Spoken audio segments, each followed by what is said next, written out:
In a large city called Qian Zone, in the Great Qin Empire, there was a clan. A young boy approached the gate and asked why his master couldn't be buried with his clan. Suddenly, someone threw a sword, landing right next to the boy, startling him. The girl asked the boy, "Does he want to bury him with the clan?" The boy looked at the sword for a long time, and the girl told him to take it. But if he could defeat her, she would agree to his wish.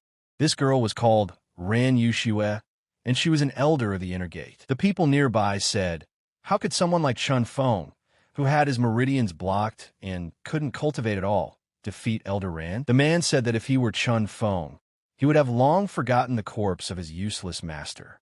Why would he embarrass himself? But then Hong Kong, the elder of the outer gate, ran through the crowd and said that Ran had gone too far. Ran asked Han why he was there. He should remember that he was only an elder of the outer gate, and she, the elder of the inner gate, should remember who he was. Han said that Bart Yin became a useless person to save them. He died because of depression, and they do not allow him to be buried in the clan. Ran said that while Yang was alive, he helped her, and besides, she could play a few funny tricks with him. His dead body won't help her, but when others look at it, it reminds her of the destruction of her reputation. Shin thought that it was a waste of time. His death would save the clan's food supplies, so his body should be thrown into a mass grave. Chun was upset by these words and loudly told Ran to stop talking. How could she insult his master like that? Ran laughed and asked the boy, "Is it really so bad to insult my master?" If she was not mistaken, he was always trash. Fun remembered how the master told him to only use this thing when it was a matter of life and death. Fun said that the master's reputation and life were more important to him than himself. Then he started to show all his strength and use up all his black magic. A light penetrated the darkness, which was black. With great force, it splashed out, and Ran were shocked. Han said that this was incredible power. People asked what was wrong with him. Fun took the sword and said that anyone who insulted his master would die. Then he immediately attacked. Ran used her powers to fight back, saying that this was bad. He walked through Ran's circle, stopping at the very end, pressing his sword to her throat. Han shouted to Fun that Ran was the leader of the inner gate. If he killed her, he would not live any longer. The Khan tried to convince him otherwise, asking if he would be worthy of his master if he died here, and decided that Han was right. He couldn't die here because he had made a promise to his master. Fun put away his sword and told Elder Ran that today he forgives her and she is free. How is this possible? Chun Feng, a person with no real skills, had actually defeated Elder Ran. The second man said he had seen Fun destroy something, so he must have used a secret technique. The third guy asked how Chun Feng, such a loser, could have a secret technique. Maybe it was something Yang left for him. Ran got angry and gathered her energy to say to Fun, "How dare you attack her?" Han saw this and told Fun to be careful, and told Elder Ran that she had lost. Let her keep her word and let Feng bury her master in the clan. Han said that all the disciples saw it, and the elder of the inner gate would not break her word. The guys said that it was true that even though Chun used a secret technique, he defeated Elder Ran. According to their agreement, Elder Ran must allow Yang to be buried on clan land. As an elder of the inner gate, she said she would keep her word. She said that Chong was just a loser, and Qian was not a bad place to bury the dead. Chun told Ran to wait and keep this place for herself, because she would use it soon. Ran was angry and thought that this trash dared to bully her. Chun took the master in his arms and said that they were leaving. After all, this dirty place is not suitable for him. He would search and find a better place for himself. People said that Chun refused to bury his master on the clan land, which seemed like a slap in the face to Elder Ran. Chun also said that this place is dirty. He wants to anger Elder Ran. Where does this loser get so much courage? After thinking about it, Ran decided that Chin's life and his secrets were more important to her than anything else. He would be left with nothing. After some time, Chun finally found a place and buried his master under a tree. He decided to put up another tablet with his name. Chun sat down next to him and told the master that before he calmed down, he should allow him to guard the grave for 5 years, while following the Golden Sutra of Belita. After 5 years, he would become the strongest in the world. A couple years later, Chun was still sitting by his grave, not moving away even a step. He was ready to keep his word to his master. After 5 years, Feng opened his eyes and bowed before his master, saying that he had done it. Chun told his master that he had asked him to dig his grave in 5 years so that he could forgive him for his rudeness. Chun started working right away. After digging the master's grave, he was surprised and didn't understand what it was. Chun asked, "What's going on here?" He hadn't left the grave for 5 years, and he hadn't noticed anything unusual. Why did his master's body disappear? But only the crown remained, which then flew up and landed on Chen's head. Chen didn't understand what was happening. Suddenly, a golden dragon jumped out of the crown and stood in front of Chun. Chen thought for a moment and said, "This is dragon's blood." Chen wondered why such a valuable thing was in the master's grave. Chen remembered something else. Before he could say a word, energy began to flow out of his chest. Chen couldn't hold back this intense pain, and at that moment he screamed at the top of his voice. Mrs. Xiao came to see Elder Ran to report something. Ran asked her what had happened. Xiao said that Ran ordered her to follow Chun to find out his secrets. But 5 years have passed, and he still sits in front of the grave. Nothing has changed. Ran said that means he has no secrets, so let her kill him. It's a waste of her time. Chun felt an incredible strength and said that he could finally practice. After 5 years of training, he had reached the 5th level of the late heavenly realm. This little tripod and the dragon blood are amazing. While Chun was celebrating his strength, he felt someone attacking him. He suddenly turned around and grabbed the arrow with his fingers. Chun asked who had attacked him. Xiao said that she wanted to do it quickly. She didn't expect that Chun had any cultivation skills. Chun smiled and said it was Xiao. He asked if Ran had sent her. Xiao said he didn't need to know. Then Xiao gathered her energy and attacked, saying that Chun would die that day and wouldn't know anything. Chun took a defensive stance and said that she wanted to kill him. But then the girl intervened and stood in front of Xiao, telling them to stop this immediately. Xiao didn't understand what had happened and asked her who she was. She was angry and said that she was not joking. Chun saw the girl's hand and was surprised. "Sie stood Chun Uer?" Uer told Chun to go quickly and find her father. Han said that Xiao is a disciple of the inner gate. Xiao's level is higher than hers, and she won't be able to restrain her for long. Xiao got angry and released her fire energy, saying that none of them would leave. Xiao attacked Han and released her sword of light. Han was surprised and asked if she was going to fight. Xiao said that Han was very lucky and that she would die from her sword of light. Han said that was all, and she hoped that Chun could find her father. Chun thanked Han for protecting and taking care of him for 5 years. Let him protect her, senior sister Han. Han told Chong that he doesn't know the basics of cultivation. Chun stood up to defend himself and took the attack, saying that the sentence was death. Xiao became very worried. Xiao said that killing low-level enemies was a mockery of her skills. Chun said that since she was so strong, why couldn't she harm such weak opponents? Xiao was surprised that Chun was not dead yet.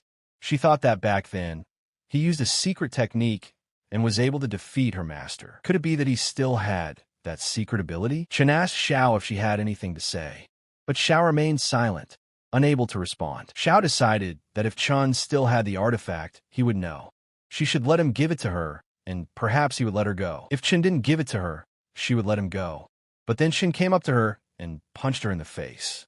She didn't understand how that was possible. Chun said that Xiao didn't seem to have anything to say. Han was surprised to see that Chin's aura was stronger than hers. Han saw that Chin defeated Xiao with just one move so decisively. Is this the same Chin she knows? Chin asked Han if she was hurt. Is everything okay? Han said she was fine. Han asked Chun how he became so strong, since she couldn't cultivate before. Chun said that he actually didn't know why, but his Dantian was suddenly unlocked, and he somehow reached the 5th level of the Celestial. Chun apologized for lying. This was his master's secret. No one should know about it for now. Han said it was no surprise, because his teacher was incredible and Chun was a student. She was sure he had always been a genius. Chun said that he wasn't sure if he was a genius, but he did know that without his sister's protection and care over the years, he wouldn't be standing here. Chun thanked her for protecting him. Han denied it and told him not to flatter himself. Khan said her father had asked her to take care of him, but she didn't want to. Chong was surprised and asked her if it was true. Han replied, "If Chin doesn't want to, you shouldn't believe it." Han said that Chun now has power, and in a month there will be a grand tournament at the outer gate. Would he like to participate? Chun said he would not participate. He said that the clan had not cared about him in recent years, and he was no longer going to rely on them. He will train himself without relying on anyone. Han said that this was probably a good idea. Han said that the favorite in this tournament is Rand's nephew. If Chun participates and meets him, I'm afraid that I will become his target. Chun heard about Rand's nephew and said that he had changed his mind. Let her help him register for the tournament. He wants to participate. Han said that Chun wanted to defeat Rand Lling despite he wants to win over Rand. The more Yushiwa wants, the less he will let her achieve. Han said that Rand is level 9 behind the heavenly level, and Chun is only level 5. He has become stronger, but he still has a long way to go to catch up. Chun asked Han if she was worried about him.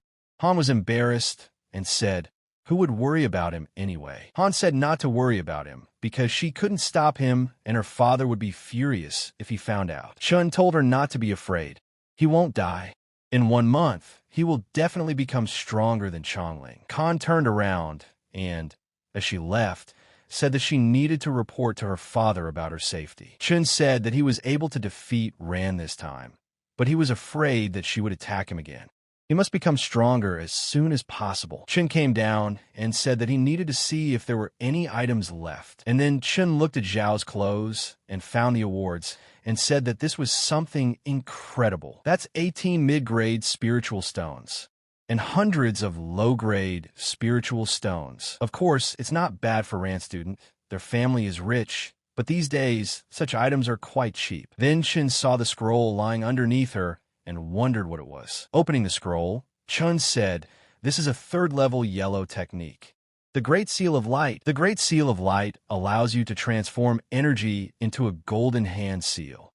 At the initial stage, it is as frightening as the scorching sun, shining like a golden crow, destroying trees and rocks. In a late stage, the owner will become as strong as a golden crow. Chun said that this girl could only use the Sword of Light that comes from this technique because it was very difficult for her to master this technique. And now this technique belongs to him.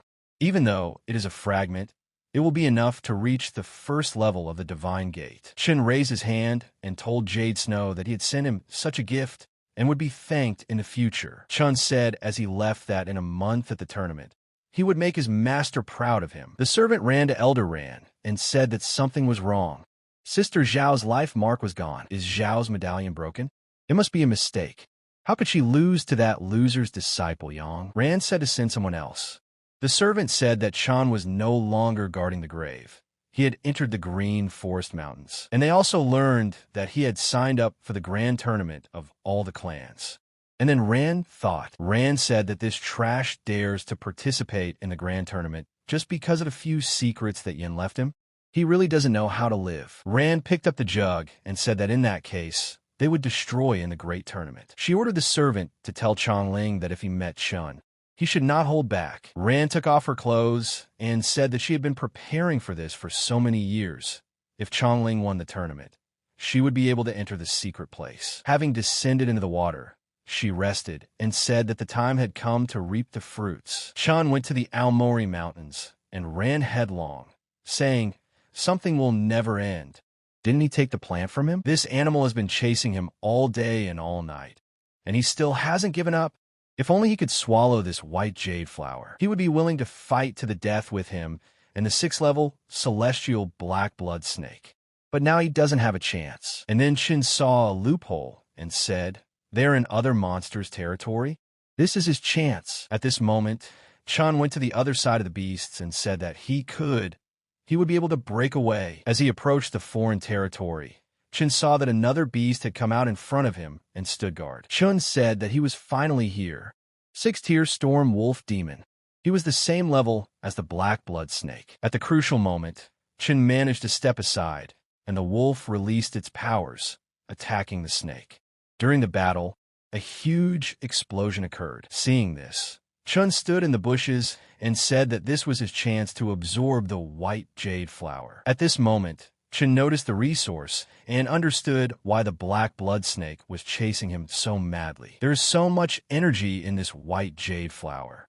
And then Chun sat down to cultivate and told the Golden Sutra to purify it for him. Having risen to 4,000 pounds, Chun said that he was now at the 6th level of the celestial realm. Coming out from the bushes, Chun saw that the demonic wolf was still fighting with the snake. Chun took a stance and thanked the wolf for giving him time, Chun to avenge him.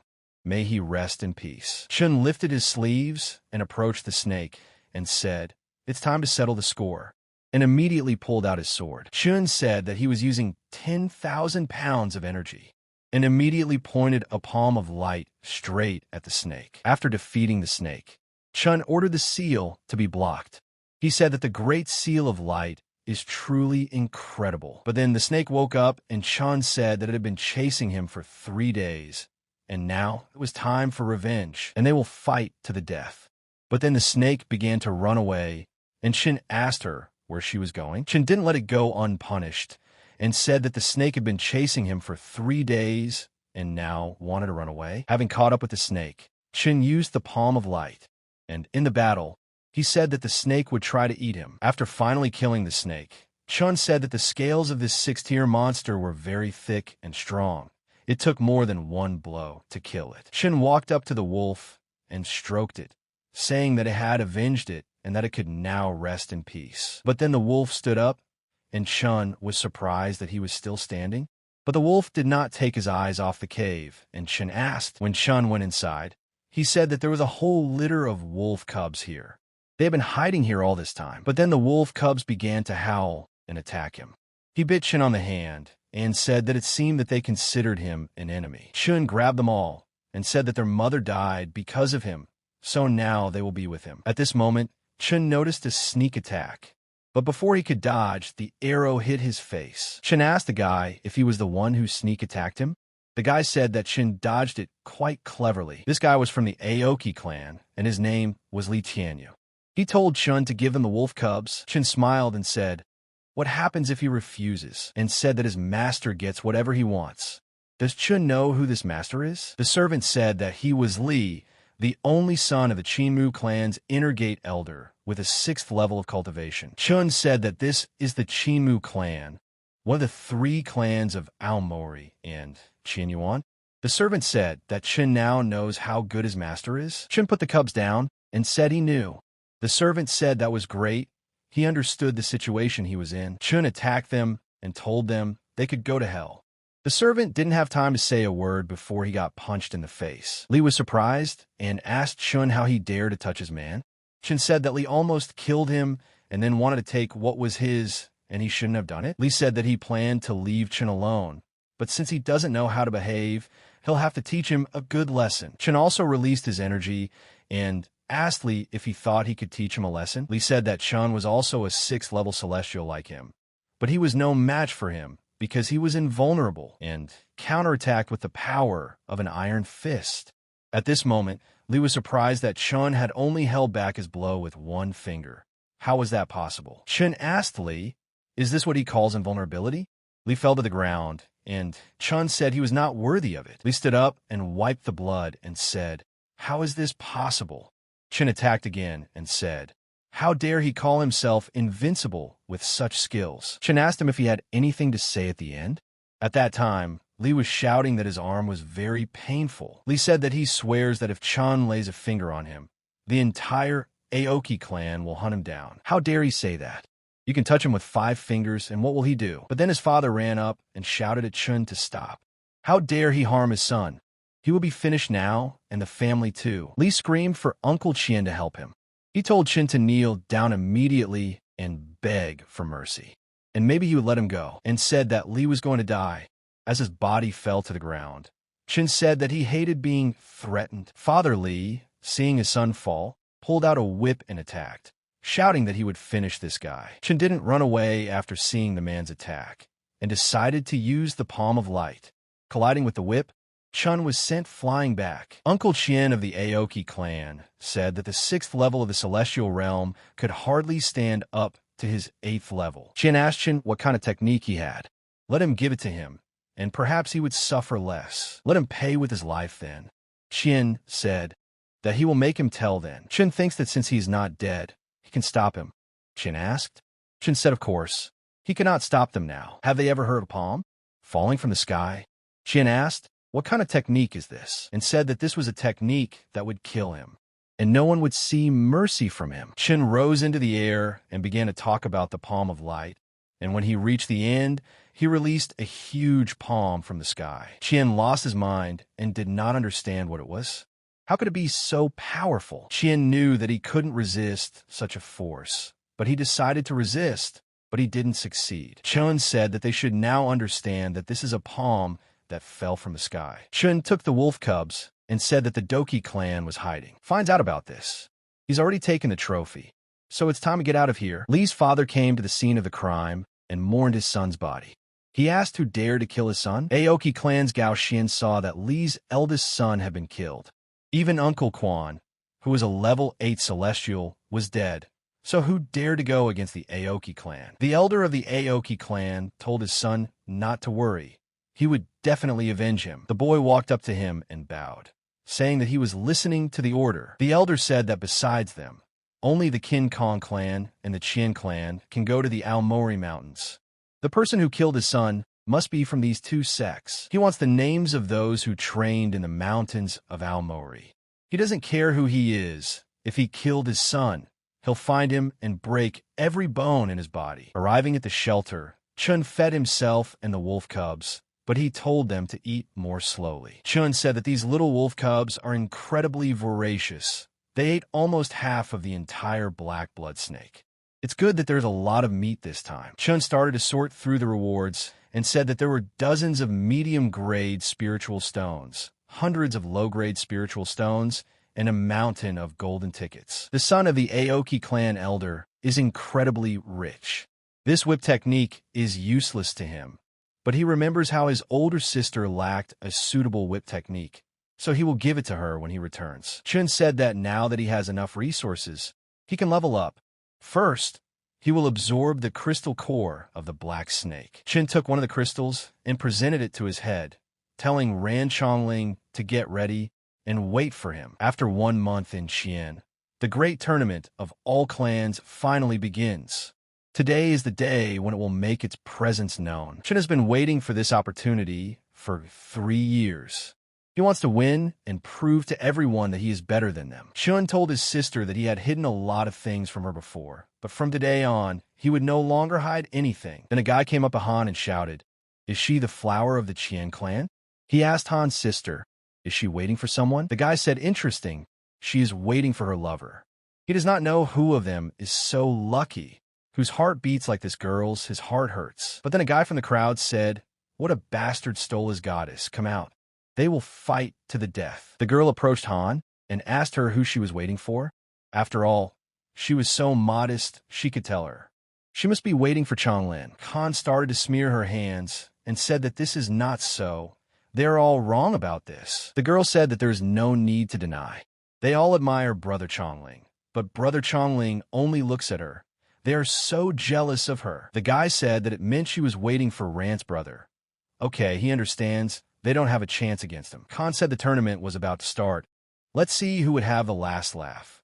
When he came here, she wouldn't be nice to him. The crowd gathered and waited for the tournament to finally begin.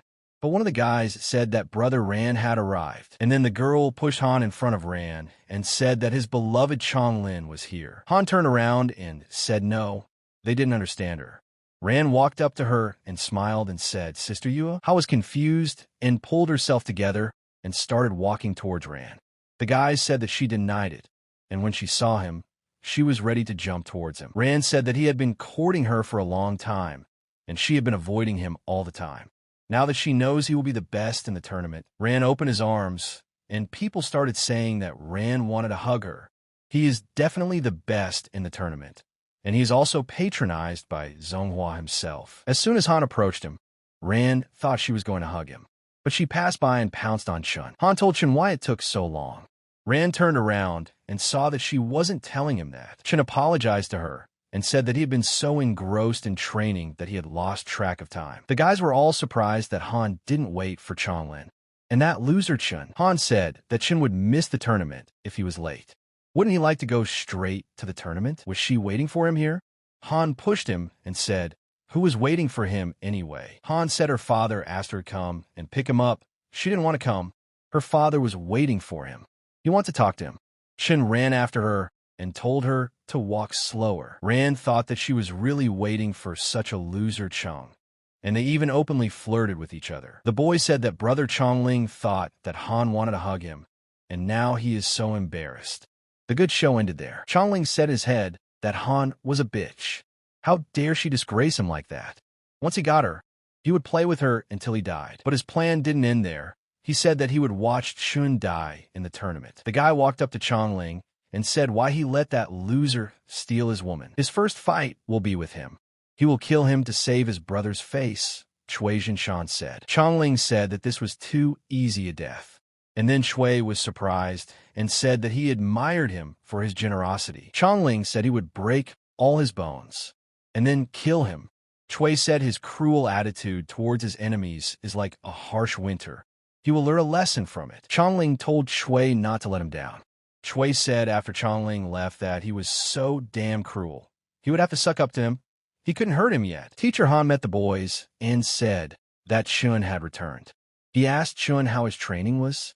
Had he become stronger? Chun thanked his uncle for worrying. He hadn't advanced that long.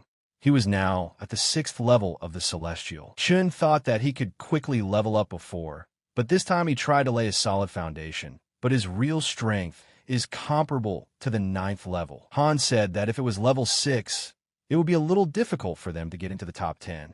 And handing over the book, he said that it was a combat skill that he borrowed for him in the pavilion. Chun grabbed the book and said, "This is the 3rd charge of the yellow rank, the technique of wielding a floating sword." Han looked and said, "How obscene." Rain and floating flower sword technique. Specializes in assassination using sword energy that condenses into falling flowers. And if you practice a lot, it will start to rain, flowers will fall from the sky, and the power will be incredible. Han said that if Chun understood this technique, he could survive in the tournament, but it was too late. Chun said that it suited him perfectly. He would start practicing right away. Chun said that the Seal of Light is mainly used for defense, and it lacks offensive techniques. This rain floating flower sword technique, Han asked Chun right now. There are 15 minutes left before the tournament starts. Will he be able to learn it in such a short time? Chun knew that the White Ta Sutra could simulate the flow of real energy, so he could learn the martial technique quickly. 15 minutes would be enough. Chun told him to be confident that he could do it. Han said that Chun was so young and determined. No one can learn this technique in such a short time. What if Chun is the kind of genius who can do it? Father Han said that the rain and floating flower sword technique is incredibly powerful, but it is very difficult to control. Even the most talented people of the Qin clan have studied this technique for decades. No matter how talented Chun is, it's impossible. It seems like he has nothing more to learn. Chun told Uncle Han that he was returning it to him. This technique is really unusual. It took him so long to understand it. Han told Chun not to worry. It was normal that he couldn't master it in such a short period of time. Then Han was surprised by Chun's words and asked him what he said that he could do.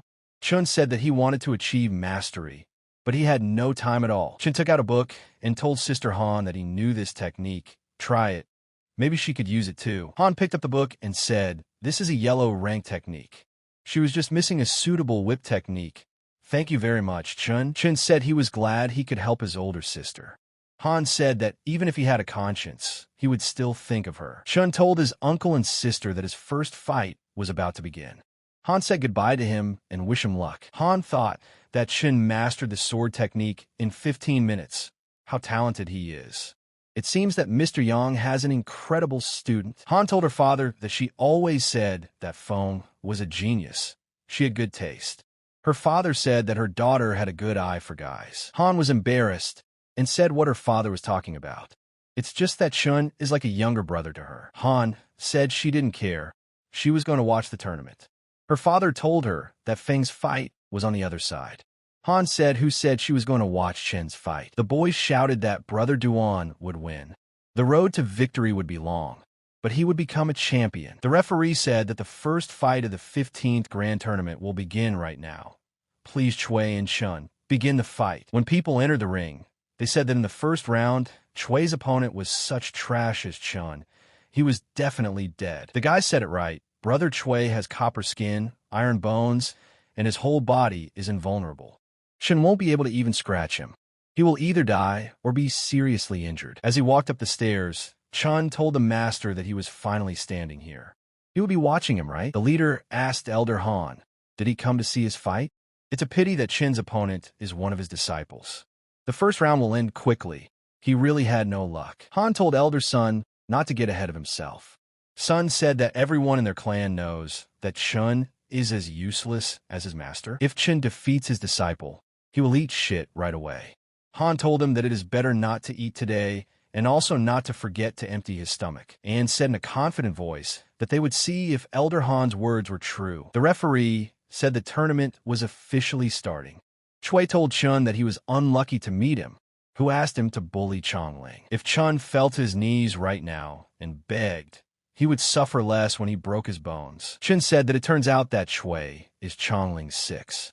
Well, he first project on the 6 before beating Lling. Chui got angry and said, how dare Chin call him a lackey? Sui started to attack first.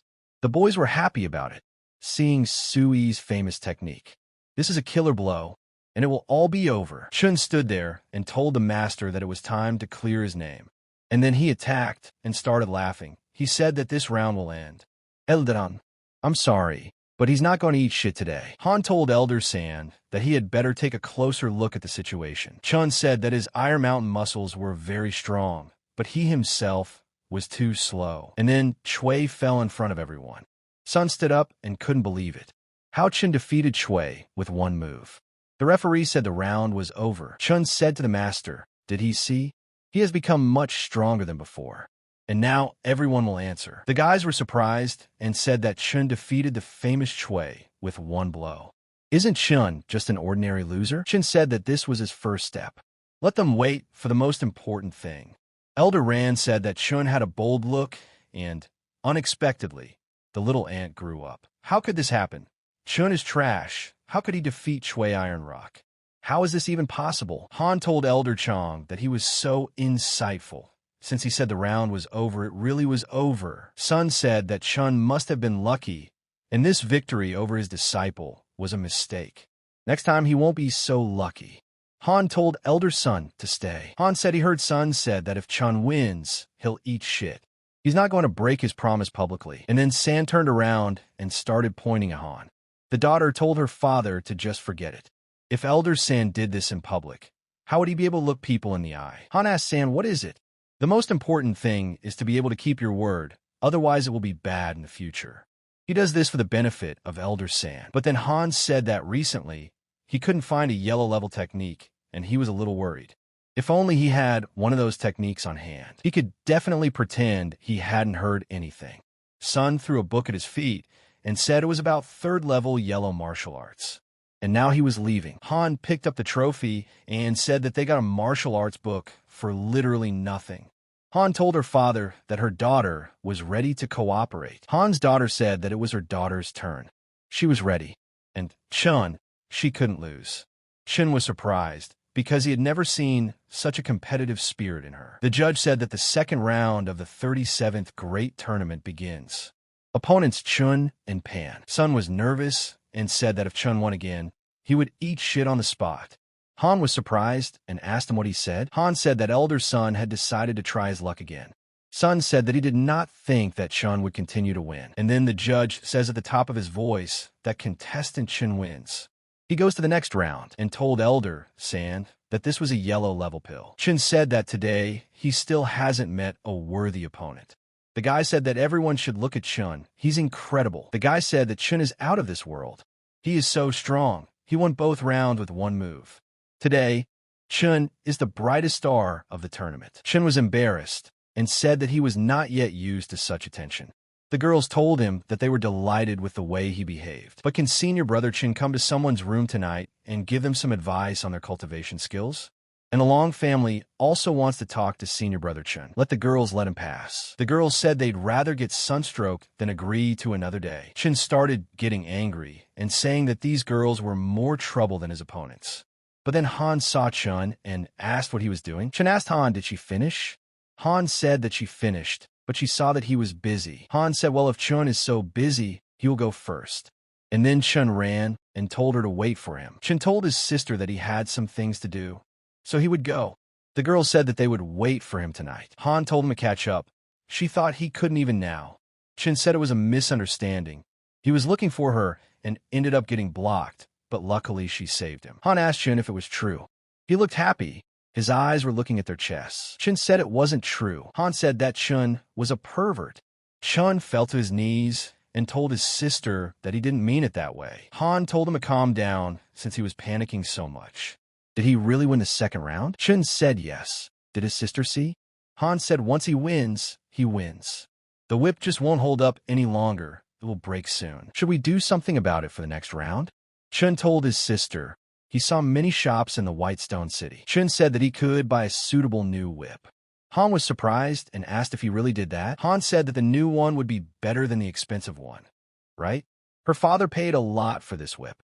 Chun told her to rely on him. In the Whitestone City, the guy said that with this dragon click in his hand, they could defeat everyone. The second guy said that the 1,000 Chances umbrella, designed for ordinary people, but the silver scale breastplate, only 5 gold.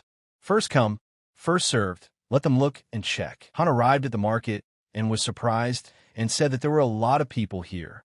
Chun told her to look around, and he would go away for a while. Han told Chun to go away and not to worry. The salesman said that she has good taste, young lady.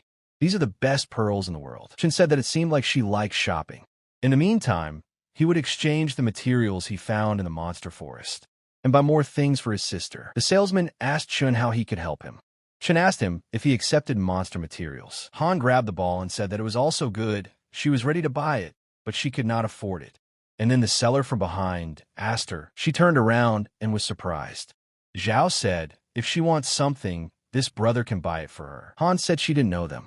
And then Xiao couldn't help but stop her with his stick. Xiao said that they didn't know before. Now she doesn't know either? Didn't she like that thing? As long as she accompanies this brother, brother can buy them anything. This brother has a lot of money. Han said not to block the road. Otherwise, she will do it. Xiao said it was something wild. He liked it. Xiao said that she was unrivaled and soft. His hand were not obeying, obviously losing his head. Oh yeah, he is a genius named Xing and Meng. Han said it was power. She couldn't move. Xiao said right. Let her be a good girl and go shopping with him. But then Chun came and told him to take his hands off her. The servant asked who he was and warned the master to look. The servant thought, who is this guy? Why didn't he feel anything when he managed to come up from behind? Han saw Chun and was happy. Chun asked Han's sister if she was okay. Chun asked them, do they want something?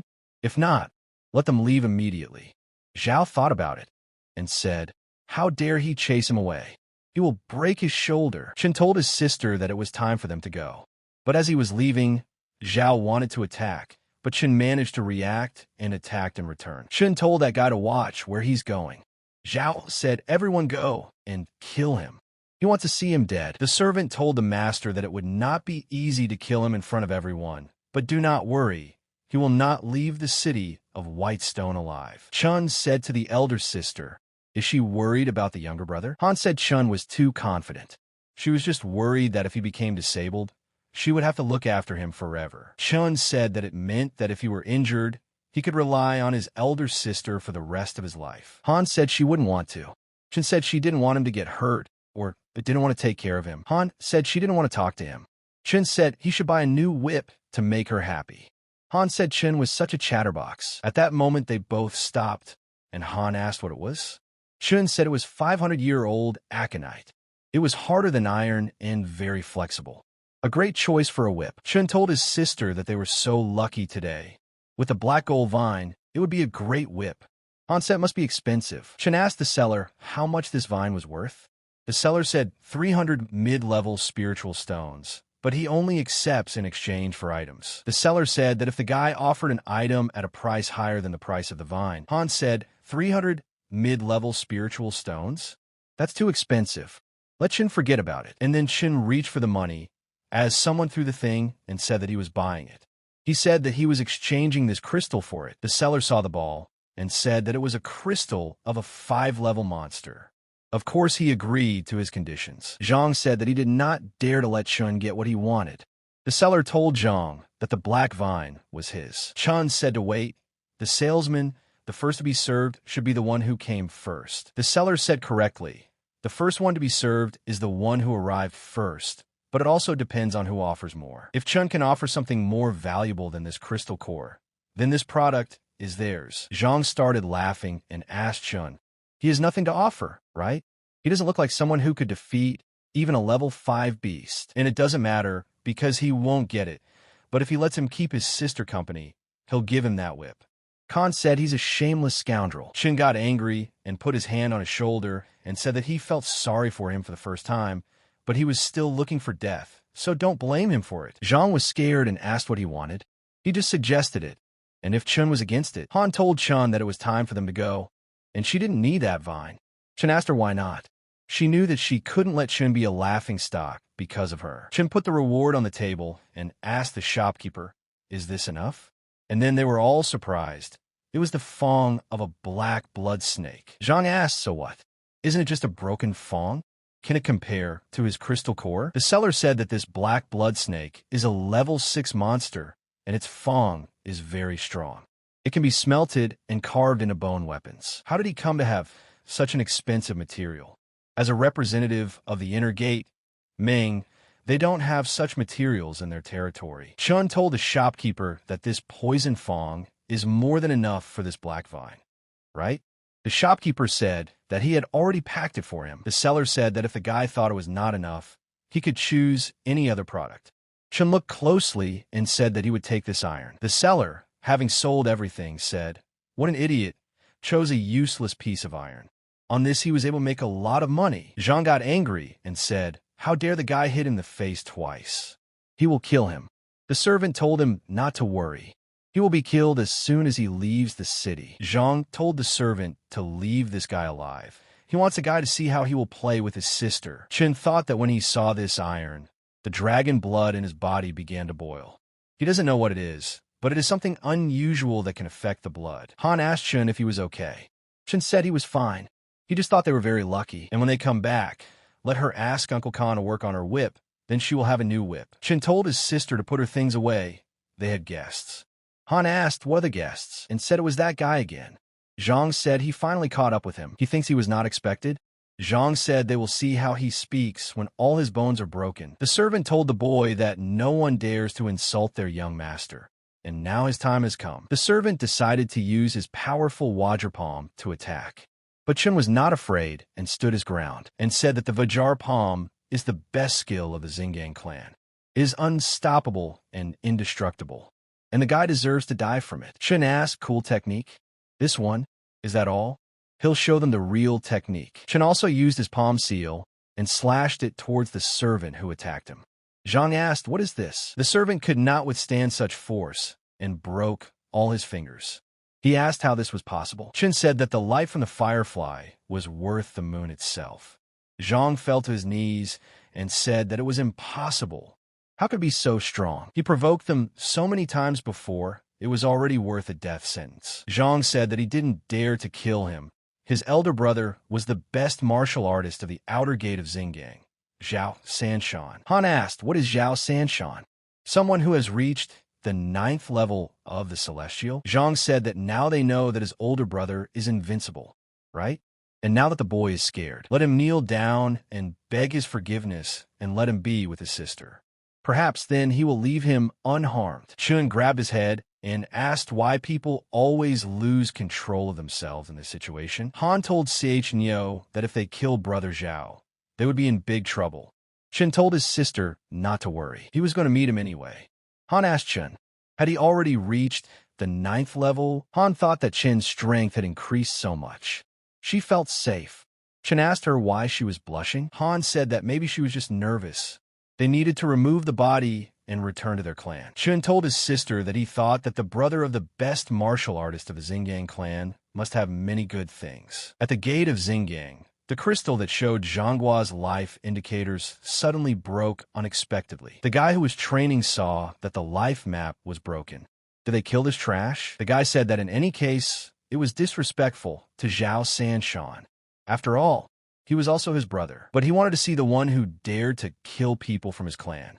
And then he tapped the map, and it showed that it was Chun. Xiao said that when he finished working in Jushan, that would be his death date. Arriving in Qian, Han told Chun that she would go home and he should practice harder. Chun said that he would do so. Chun said that as expected, The younger brother of the best master of the Xinjiang clan has many things. He doesn't have a technique for defense, so it suits him just fine. But now is not the time to learn this technique. Now it's time to find out what's wrong with this black piece of iron that is topped with dragon's blood. Then Chun summoned Gu Ding and asked him, what kind of thing was this? Did it make the dragon's blood even more ferocious? No matter what it is, we must seize the opportunity. And then he began to cultivate his powers. The next day, the boy asked the other one why he was here. Did he come as Sichin too? The boy said yes. He wanted to see how far the dark horse would go this year. The guy said that 2 more rounds, and he would be in the top 10. At this time, the fans were all rooting for Chun and shouting his name. One of the girls fell out of the stands and shouted at Chun that she wanted a child from him, a daughter or a son. The man told Elder Han that his nephew was really impressive. Han said yes, he didn't expect that either. Han said that he hoped Chun could fly to the sky, just like his master did back then. And then someone asked, fly to the sky, and said that he thought he would be crushed today, just like his masters. Han said, isn't this the same Elder San who always cheats and lies? The Khan asked Elder San what he would give him today. San said that today he would wager this sword Xiao. Sun said he was betting on Chun losing. Will Han accept the challenge this time? The man said to Elder San, is he crazy? Half of their strength lies in this sword. It is famous, and many masters admire it. San told him not to talk nonsense. Han told San that he was betting on the autumn water sword. Elder San, is he so sure? San said that today Chun will fight Su, the grandson of the Supreme Elder. Chun will be defeated. So what do you think? Does Han accept the challenge? Khan said, okay, he's betting his universe ring. Sun laughed and said that soon the ring will be his. Khan said they'll wait and see. The referee said the 3rd fight of the great tournament. Chinubese. Su. Su said the fight. Su told Brother Chun that he is only a 6th level celestial. He is not as good as Chun. Let's fight with all our strength. And thought that as he expected from the grandson of the Supreme Elder, he was polite to him. Su attacked and said that he would lose to him. Chun said that this was excellent. Chun thought he would just hit the sword and when it dodged, but then Su said that Chun was caught. And then he stepped back and threw a card into the battle. Han stood up at this moment after seeing the explosion and said that Su was pathetic. How dare he use the talisman? Han said that he had to save Chun and immediately started a run. But a man stood in front of him and told him to stop. Han told Elder Sun to get out of the way. Sun asked that Elder Han was going to break the clan rules and interfere with the tournament. Wasn't he the one who gave Su the talisman? He's a pathetic man. Their clan started using talismans. Sun said that the tournament rules do not say that using talismans is prohibited. If Chun has a talisman, Sun said that the fight is not over yet. They can't interfere with the fight. Besides, they haven't seen Chun lose yet. Maybe he's okay. Han thought that even if Chun had the ability to resist the 9th level of the Celestial, it was almost impossible to avoid the explosive talisman. Even a loser dares to fight him? Only in his dreams. Loser should be at the bottom. Dreaming of fighting him can only be in the next life. Chun said that he thought it was too long to wait for the next life. It was better to do it today. Sun was surprised and asked how this was possible. Chun said that how could Su see that he was still intact? Chun said that this world is ruled by the law of the jungle. Why does he even trust humans? Su asked him how he survived. It was a strike from the 9th level of the underworld. What doesn't he understand? Su couldn't withstand his attack and started spitting blood as he fell to the ground. Su screamed and said that it hurt. Han clenched his fist for his nephew and said, well done, Chun. Some wonder what was wrong with him. How did he survive? Chun asked Su, does he understand now? He is fine because he is strong enough. Chun said, did Su Yek say that he dare not step on him because he is strong? Now, Chun has stepped on him. Does he have anything to say? Su shouted at Chun not to kill him. He would name that day. Chun said it was fine. He would do the same as Su did. The judge shouted at Chun to stop. Chun didn't listen to him and stepped on his head and said, this is what death means. The judge said to Chun, how dare he kill the grandson of the Supreme Elder? Chun said to the judge, why didn't he stop Su when he used the talisman? Su's life is significant, but his life is nothing. Is it because he is the grandson of the Supreme Elder? That is why the judge ignored the tournament rules. The boy said it wasn't fair. The judge helped Su when he broke the tournament rules. The tournament is about strength. The judge asked Chun how he dared to contradict him. He did not respect him as a division commander. Chun said that he is the one who abuses power. How dare the judge do this? The judge said to Chun, how dare he scold him? Let him prepare for death, the judge said, and immediately attacked. Chun said, how dare this guy provoke the judge? He's asking for death. This judge is at the peak of level 9, half a step away from the God's Gate. Just let him kill him. Chun did not run and immediately attacked the referee. But the referee's strength was superior, and Chun immediately decided to block the attack. People said that Chun repelled the elder's attack, half a step away from the God's Gate. He's so fierce that he fights the judge. Unbelievable. Chun himself was surprised that he blocked. It turns out he's already so strong. The judge himself was surprised and thought, how old is this guy? He was able to withstand all his strength. But then Khan came running and told the judge that he had openly attacked a tournament participant. Wasn't he afraid that the clan would condemn him? People said that the judge wanted to kill Chun because of Su.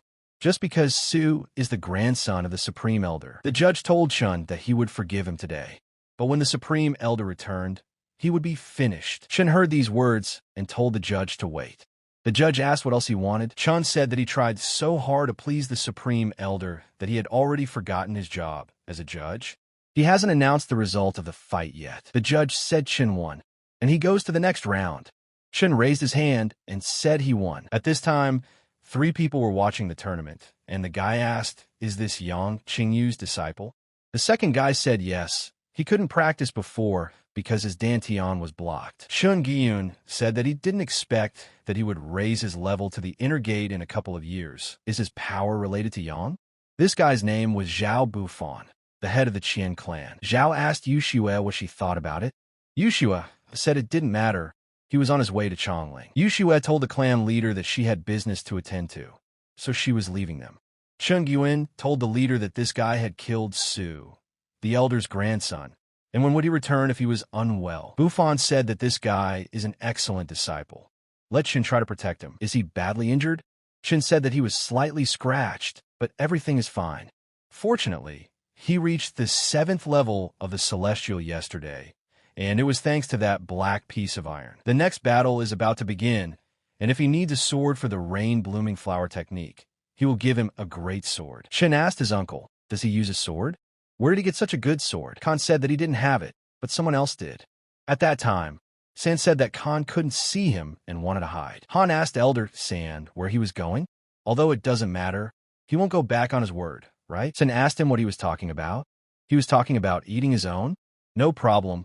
He would go and prepare for it. Han said he was impressed that he was willing to eat shit to keep his sword.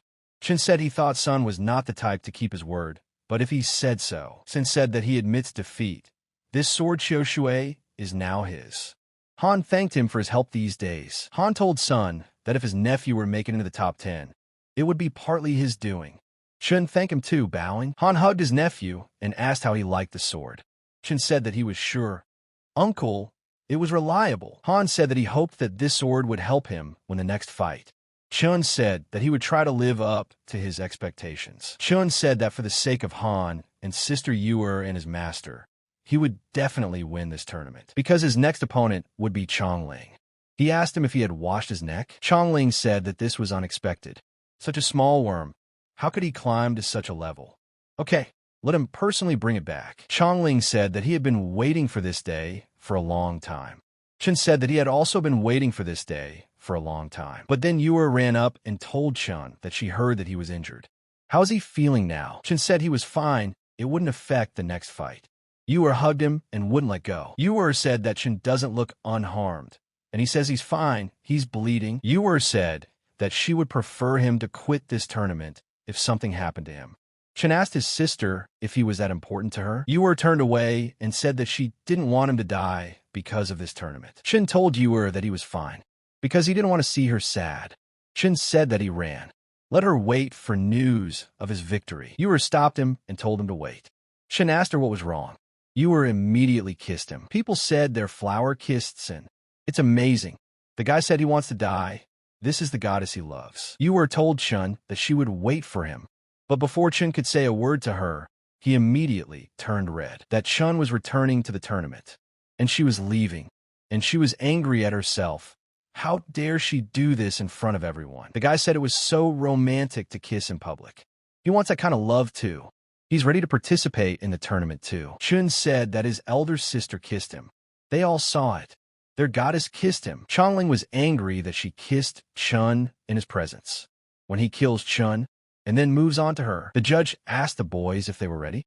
Chun confidently said that he was ready, while Lling also agreed with him. The referee said it was the 5th round, 20-10 matches, and the fight immediately began. And Lling immediately began to attack and said that Chun would die. The guy said that Chun was in danger. Ran will hit with all his strength. It seems that Ran is furious. He used all his strength from the beginning. Chun laughed and asked him, "Is this strength? We need to see who is stronger." Lling said, "How dare Chun fight him? He will kill himself." As their fists collided, Chun stood his ground and held off his attack. But Lling couldn't hold on and lost in strength. Lling said that he couldn't lose to him in strength. How could such trash be stronger than him? People were surprised and said that Chun didn't even lift a finger to his full power attack. Just how strong is Chun? Lling said that his punch was stronger than 10,000 pounds. How could the 7th level of the Celestial block it? Lling told Chun to speak. Did he use martial arts? What technique did he use? Chun apologized and said that it was not a martial art. It was just a normal punch. Chun doesn't use martial arts. How is that even possible? He achieved a 10,000-pound punch with just physical strength. Chun said it was incredible. The dragon's blood was constantly washing through his meridians. The strength of tens of thousands of pounds is just the beginning. The guy said it was so scary to be able to reach 10,000 pounds of strength without using martial arts. No one could compare to him in strength. The guy said that something happened to this guy. It's unusual that through cultivation, he developed such strength. The blonde said that in physical strength, no one from the outer gate can compare to him. So, Elder, what do you think? The elder said that in battle, it is not only physical strength that is important. Let them continue watching. The blonde said that it seemed that Lling still had strength. Then they would wait and see. Lling said that he really underestimated him. However, he doesn't think he can win with just strength, does he? In battle, martial arts are the most important thing. Lling stood up and said that he would be more serious now. Chun asked him, "Is it time for a real fight?" But then Lling used his powers and spread his body everywhere. He told Chun to go to hell. This is what happens to losers. The guy said that this is a very dangerous technique. You can feel the fury of that wind technique from here. The blonde asked Elder Ran. This is her glorious nephew, right? He is surprised that he already has a small level of perception of the snow cloud palm. Ran said that she had said before that the main thing in battle is not just strength. Ran thought and told Yin that it had been 5 years since he died, and people still compared him to her. Today her nephew would crush his disciple and show everyone that he was just the clan's past. Chun said that it was impossible to win a battle based on physical strength alone, so Feng might not have a chance. The blonde said he was sorry. Ran said there was nothing to be sorry about. He only deserved to be a stepping stone for Lling. Lling started laughing and said, "Isn't Chun strong? He defends himself? He can't defend himself using martial arts." Lling said that he not only mastered martial arts, but also reached a small level of perception. Chun is no match for him. Trash is trash. He is the same as his master. He will always be a loser. And then he attacked and told Chun to turn to dirt. But then dust rose, and Lling did not understand whether Chun was dead.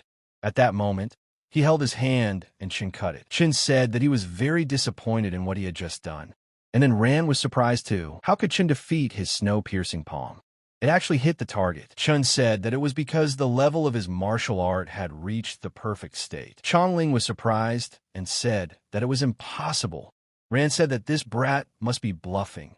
Where did he get such a gift from? Chun pulled out his sword and said that he would show him now, and immediately attacked him with a rainstorm. At this moment, everyone was surprised, and Lling was frightened by the power that Chun represented. Ran said it was a technique of heaven and earth. How is that possible? She couldn't believe the guy was so strong. Chun said he used the power of heaven and earth. Is this the second Yangqingyu? The guy said it was the rain floating flower technique. He actually mastered it. The boys were telling everyone to look around because it's raining, and it started from nowhere. But it's only raining in the Chun arena. Chun raised his sword above his head and released a flying flower attack. The guy said that the rain had stopped on one side of the arena. But where did the petals come from? The girl said it was so beautiful. What kind of sword technique was that? She had never seen one. The boy said they had never seen one because no one had practiced the rain-ruling flower technique before. Han asked her father if he had taught Chun this technique before. Her father said that he definitely had not. Father said that Chun had only learned it yesterday. He had only practiced it for 15 minutes. Lling saw the petal and said that this couldn't be. And how could he, such a loser, master such a martial art? Lling decided to attack and said that he would destroy his ruling flower with one blow. Ran saw this and shouted at Lling not to do this. Lling said that he was starting and immediately used his attack, but he did not expect such an outcome that he would receive a mutual attack, all bent and broken. Lling fell to his knees and said that he couldn't believe that he had been defeated. Chun said that his martial art technique is one of the great techniques. Is Lling satisfied? The boys were discussing whether Chun really won. Lling couldn't just look at him. He feels pain. Chun is incredible. The blonde said that in hundreds of years, only 2 people were able to cultivate the rain floating flower technique to the level of heaven and earth, right? Ran couldn't help but say, how dare Chun destroy her talents? And then someone shouted to stop her. Ran was going to kill Chun. The blonde said that Chun had a bright future and it needed to be protected. Chun said yes and immediately went to help. The boys told Chun to take advantage of the opportunity and pull the weed out by the roots. Chun held out his sword and told Lin that it seemed that only his death would calm the people down. Lin was about to kill him, but then the judge intervened and stopped his sword, telling him to stop. The judge said that Chun had already won, and now he wanted to kill him? How could he be so ruthless at such a young age? Chun said that since he had won, the referee should hurry up and announce it, or he would pretend that the fight was not over yet. But then Ran came running with her attack and told Chun to die. Chun said that he knew she wouldn't be able to hold on. He told Ran to let him see the difference between her and him today. And then he struck the immortal king. Ran showed him her fist and told him that he wouldn't get it and immediately continued her attack. Chun didn't expect such a turn of events and felt like he couldn't move, as if he was tied up. Ran said that Chun was a scoundrel, and he thinks she will let him resist. The guy saw this and realized that he wouldn't make it in time. It was already too late to save Chun. The blow was so strong that Chun took it on his head and slowly buried himself underground. And then Ran noticed that something was wrong. And at that moment, Chun used his attack and threw her aside. Ran thought, what's going on? She felt like. Chun asked her, die humbly? Chun said he was sorry, but he was not a good boy. Ran asked him, is this the golden body technique? But how did he learn the Xiao clan's martial art and even cultivate the technique without a master? Chun asked her, does she want to know? Let her kneel down and bow to Master Wu. Then he will think about whether to tell her. Ran attacked again and said that his loser master should bow to her. Chun stood up for Pan and told her to stop. Ran told Chun Guyun to get out of the way. She must kill this rude man who disregards the clan rules. Guyun said that she said that Chun disregarded the rules. But what about her? Didn't her nephew interfere in the fight? Isn't that disregarding the rules? Ran asked Guyun if he thought he could stop her. Guyun said that he would admit that she was stronger than him, but he could probably hold her off for a while. But will her nephew be able to bear it? He has lost a lot of blood. Ran said that she is not the only one who wants to kill Chun, but then a demon came out of nowhere and asked the guy, his name is Chun? Let him return his grandson, whom he stole. It's the Supreme Elder, Su Xiaodong. Chun saw this and immediately threw Lling into his hands and stepped aside. Ran saw this and was very sad and shouted her nephew's name. But Lling was already dead. It was Supreme Elder Su. He told Chun how dare he kill his son. Chun told him that there was no need to accuse without reason. Everyone here saw that it was he who killed Lling. Ran pounced on Chun and said, how dare he kill Lling? Now he will definitely die. Chun was surprised and thought that they wanted him dead so much. Chun did not run away and used his strength to defend himself. Guyun told Elder Ran that if she wanted to touch him so much, she would have to go through him first. Ran said that he killed his nephew. He must die. Chun told her to open her eyes. She sees that Su's hands are covered in her nephew's blood. Su said that Chun was a little bastard. How dare he sow discord? Today, he would rid the clan of evil. But then the blondie came and told them all to stop. The guys were surprised that the guy was so strong that they couldn't move. Chun said that in his life, he had always bowed only to those he wanted to bow to. And then he said that no one would force him. The blonde thought that the name was the 7th level of the celestial. He was able to resist his aura. The blonde said that fighting was not an option. They would stop there. Su asked the clan leader what he meant. The leader said yes, and told the Supreme Elder Su that he had decided so. Su said that he needed an explanation. This guy killed his grandson. If the chief explains it, even though he is the patriarch, Su will not obey. The leader said that this guy is gifted. He has a very rare talent of their clan. Su asked, gifted and talented? Su asked the leader, is he kidding? He is an ordinary disciple of the clan. He was just lucky to win a few matches, and he considers this talent? The leader said that this guy's technique. Su said that the floating rain flower technique? There are 2 skills. This is just the beginning, so he can't be called gifted. When it comes to the floating rain flower technique, he is Su. He has been training for 3 years and has only slightly improved in 10 years. This guy has no talent. The guy said that the elder didn't see what was just on the aura. He definitely didn't see it. Otherwise, he would have been ashamed. Su thought, what's going on? Usually, at such a moment, he would be supported. Why are they looking at him so strangely? The leader said that this guy's technique was using the power of heaven and earth. Su said that he was just lucky enough to use the power of heaven and earth. The power of heaven and earth? How is this possible?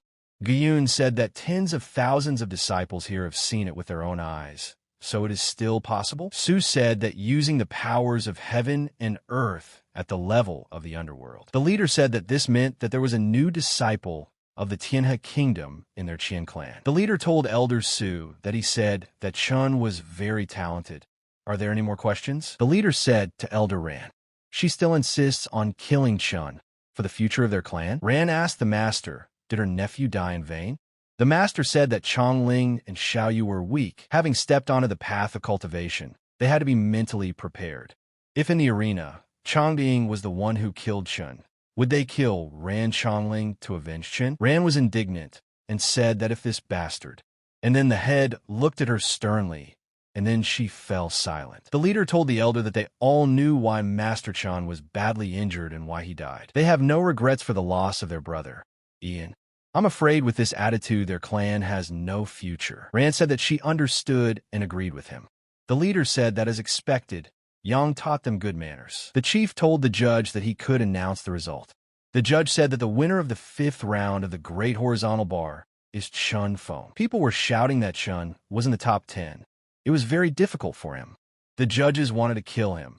Even the elders wanted him dead, but he defeated them all. Guyan told Chun that he was a good boy. He did not disgrace his master. Chun thanked Elder Chun for protecting him. Guyan said not to joke with him. If he stops protecting, he has life cards everywhere. Chun told the elder how he knew. Guyan said he didn't know him, but he thought he didn't know his master. His master never had enough cards. Guyan said that he would look forward to his appearance on the blessed land of the Bamboo Mountain. Chun said that he had done his best. Su thought that after being the future Tianhe, he could ease the relationship. But as elders, if he asks, then humiliate himself. Su told Chun that he was a bastard as he left. Chun asked him what he meant. Why did he look so arrogant? Ran said that Chun is a little bastard. He thinks he is so gifted because he learned from a master. He's much more talented than him. So what? After all, he died. Chun asked her if the master's death had anything to do with her. Ran asked Chun, does he want to know? Let him not worry.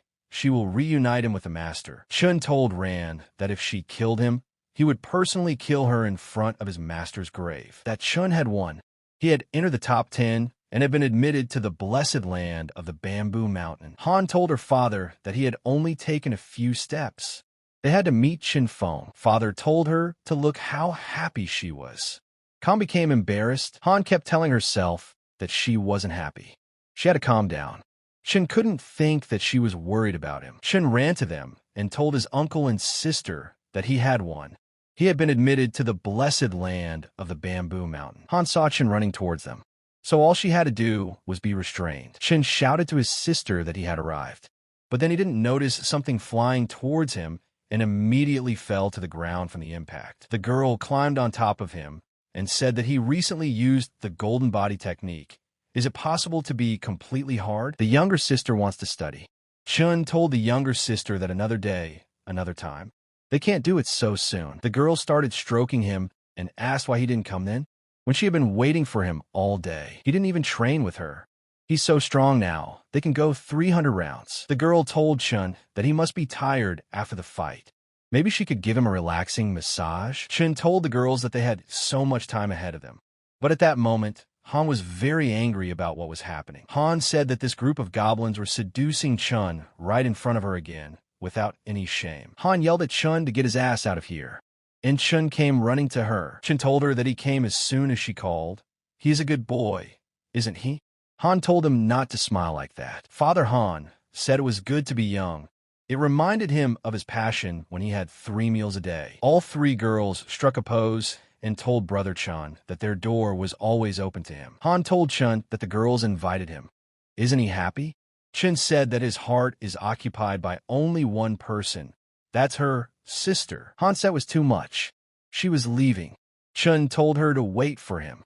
He had so much to tell her. The guy said that he had been sneaking into the Qian clan for so long and had finally found the person who had killed Elder Li's son. Chun Feng dared to get involved with their clan.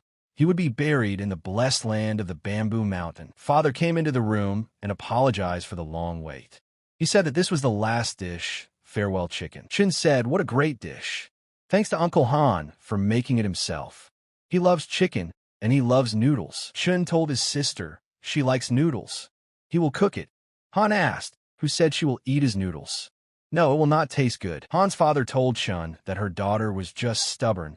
She couldn't wait for him to feed her. Han told her father what he was talking about. Father Han said that today is a great day. We should celebrate with wine. Chun told his uncle that he had never drunk before and didn't know how much he could drink. It would be embarrassing if he passed out after 1 glass. Chun can drink as much as he can. He won't try to get him drunk. Today was a great day when he and Funner entered the top 10 disciples of the clan. So they both entered the top 10? The elder sister also entered the top 10? Han told Chun, what does he mean? You better clarify this now. Why can't she be in the top 10? Chun said he didn't mean it that way, but there was a small difference. Han said it didn't matter. It was obvious that he despised her. Was it really that unexpected that she entered the top 10? Chun said no. Han told Uer to leave Chun. Han said that, by the way, speaking of which, she should thank Chun for being able to enter the top 10. Uer said that she didn't thank him because she won the fight on her own. Han said that because almost all the participants in the tournament had moved to Chin's group, and Uer's opponents were not that strong, everything went smoothly. Uer told her father that he was too straightforward. In any case, let him think about her reputation. It seems like the sister is very lucky.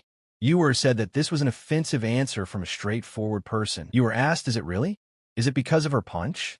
Chun told his uncle that he thought luck was also part of strength, and it was very important. Elder sister Uer was able to enter the top 10 because of her strength. It has nothing to do with him. Does he really think so? His praise makes her a little embarrassed. Chun said that his words are sincere and there are no half-truths. Chun smiled with difficulty. Han told Chun that he spoiled her too much. Chun told Uer that he didn't expect her to become so strong when they were on the Bamboo Mountain. He hoped that she would protect him. Uer told him not to worry. His sister wouldn't let anyone touch him. Chun said that he should be grateful to her then, and from now on let Chun follow her. Han saw that the relationship between the two was getting better and better. Uer told Chun that he drank so much. Is he okay? Chun said through his agony that he was okay, and said that he had something to tell her. At that moment, Uer became embarrassed. Uer asked Chun what he was doing. Let him let her go. After all, their father was still with them. Han ran away and said that he was not here. Han hid behind the door and listened because he couldn't miss it. Bear asked Chun. Chun told Uer that since his master died, only she and his uncle in the clan treated him well and also took care of him. And after all these years, he only wants to say one thing. And then Chun tried to say that he loved her, but he couldn't finish. Uer realized that Chun was about to say it. He was finally going to say it. Let him say that word. And then Uer thought, why is nothing happening? Is it possible that this idiot fell asleep? Han was angry and couldn't understand how he could miss such a moment. Uer slapped him and told him to get up and finish what he wanted to say. Is he such a bad drinker? He's a disgusting person. He should have said that word before he fell asleep. Chun kept telling the master that he had won, He had seen it. Uer said that even after that, he was still sleeping. Uer said that he must be very tired, right? Let the boy sleep soundly and rest. Uer said that she told Chun that she would protect him. He thinks she is joking, but she is serious. Chun got up and said that he drank a lot last night. He doesn't remember anything, and his head still hurts. Chun said that he always felt like his face was numb. Uer asked Chun if he slept well last night. Han told Chun that he passed out from drinking 1 glass last night. He needs to learn how to drink. Uer said that's right. At the very least, learn how to finish a sentence before falling asleep. Chun told them to forgive him for this. Han told Chun that there was a mosquito on his face. Uer couldn't help but punch him in the face. Chun asked his sister if he had said something wrong again. Uer said, "Don't worry. She was just shooing away mosquitoes." Chun said that he shouldn't have hit her so hard. It hurt. Uer said that those mosquitoes were huge. It seems that she really went a bit overboard. Uer asked Chun, does he remember what he said last night? He must have said that he would successfully pass the blessed land of the bamboo mountain and bring glory to his uncle and sister. Uer got angry and called him a fool, turned away and left. Chun thought and asked, did he say something wrong again? Chun asked his uncle what was going on. What did he say wrong? Han told him not to worry about it. It was time for them to go to Broken Arrow Peak. The clan leader said that if he was late, he would not be allowed to participate in the next stage of the tournament. Chun told his uncle that he wanted to pay his respects to his respected master first. Let Chun tell his master the good news that he is participating in the tournament on behalf of the entire clan. And let Chun come early and dare not be late. Chun ran and told his uncle that he understood. The guy said that Chun was left alone, and this is their chance to attack him and kill Chun. Chun told the master that his disciple had come to visit him. It was Master Qingyu's grave. Chun began to pour out his soul to the master and cried, saying that it was pretty good. Chun noticed the people following him and told them to come out. The guy told Chun that he really found them. The loser is stronger than they thought. Chun immediately realized that they were 2 disciples of the Innergate clan. The guy said it right. The elders paid them to detain him, and Chun was not allowed into the tournament. But of course their goal is to not let him reach the peak of the Broken Arrow. But if they accidentally kill him, it will also be considered as a completed task. Chun told the master that he had not brought him wine or food today. The blood of these people would be a tribute to him. The boy asked Chun if he really wasn't ashamed. He shouldn't think he was strong enough to go out the outside door. In the eyes of the inner disciples, their outer disciples are like ants. Chun still wants to use their blood to avenge his master. He thinks his worthless master is worth it. When they finish him off, they'll take his grave and dig up his bones so people can look at the waste after death. Chun said that it seemed they didn't know. Those who humiliated his master had only one end. The guy said death was inevitable. He's still going to fight like it doesn't concern him. He'll pay with his life. Chun dodged their attack and said that they were too slow, and then he blew their heads into pieces. Chun stepped on their heads and said that they should be grateful because not everyone was worthy of kneeling before his master. Chun told the master that his disciples would return victorious to honor him. At that time, a meeting was taking place on top of the Broken Arrow. Chun hasn't arrived yet. He's late. The guy said that Chun thought so highly of himself that he made the cult master and the terrible one wait. Uer was thinking, why hasn't this idiot come yet? One of the guys asked him, how dare he not show up on time? The tournament is a battle of life and death. He must be scared. Uer asked them what kind of nonsense they were talking about. Chun went to pay his respects to the master, and he will definitely be here on time. The boy told Sister Han that even if he arrived on time, it would be useless. Can't she see that the elders are impatient? Chun will definitely be disqualified. Uer said that they would dance for her. The guy said to the clan master, this Chun is young, arrogant, and haughty. He despises the clan. How can he be late at such an important moment? Sun said that he proposed to immediately cancel Chun's preparation for the tournament. Han said to Elder Song, he still has time. Why does he want to cancel his participation? Song said that it would be wrong for Chun to make the clan master wait. He believes that the clan master will find a reasonable solution. The leader said that he is interested in what others think about this. Guyin told the master that he couldn't live without Chun. He asked him to wait. Rand said that she agreed. If she had waited so long, she wouldn't care if she waited a little longer. When did Yuhu change her mood? Did she actually help Chun perform? Rand thought that these 2 inner disciples should hold off this little beast. She doesn't believe that he will arrive in time. The leader said that in that case, he asks everyone to wait immediately. Since the clan master decided so, Song said that once the incense stick burns out, Senior Han, he gives his word. If Chun arrives in time, he will jump off the top of the broken arrow. Then Chun came and asked Son, is he serious? Then he can jump right now. Han said, here he is, finally here. The guys said Chun came. What does he have in his hands? Chun stood in front of them and said nothing. Ran was surprised that he came. And how'd he do it? 2 inner disciples, 9th rank Hoteon masters. How did he manage to kill them? Chun apologized for being late. He had to kill them on the way. That's why he was late. Guyan asked Chun what was going on here. Chun said to the Kalna master, these guys insulted his deceased teacher, but that wasn't enough for them, and they decided to kill him in such a way that he took on the responsibility of punishing them. Did they insult the deceased master of the clan? This is a great sin. Whose disciples are these? Who dared to do such a thing? The guy said that these were his senior clansmen, Elder Son's outer disciples, right? How could Elder send someone to kill Chun? Uer thought that this stinking dog was targeting Chun again. She's just a virus in the clan. Han said that he only recently assumed that Yuhu could Chun, and it turned out that someone had been sent to kill him. Guyuin asked the Elder, does she have anything to say? Ran said that these 2 are undoubtedly her disciples. Then Chun intervened and told them to let him explain everything for the Elder. And as he expected, the 2 disciples who attacked him must have been Ran thought that if Chun dared to blame her, she would kill him with one hand. Chun said that they must have done it without permission. Ran was happy and said that he was a smart guy. So if the Elder decided to kill him, how could he bring this scum here? And realized that this kid had definitely offended him. Knowing this, the chief thought Chun sent someone to Yuhu and didn't even inform him. He didn't expect that this kid knew how to take care of his face. The guys were asking, what is Chun doing? Wouldn't it be easier to file a complaint?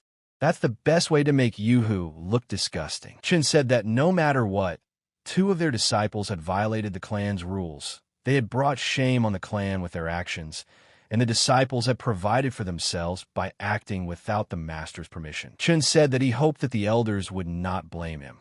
Ran said, of course not. On the contrary, she should thank him. It is the duty of every disciple of the clan to get rid of the scum that try to harm him. The elders, if they know of any more scumbags that need to be gotten rid of, he will help them, or they can assign this to other students. Chun said, let them send at least 10, at least 2. He will kill every single one of them. The boys wondered where Chun had read that. It was too cruel. It was as if he was telling Yuhu that he wasn't afraid of her methods. And Ran clashed. Ran told Chun that he made her lose face. Chun told her that he didn't care what tricks she used.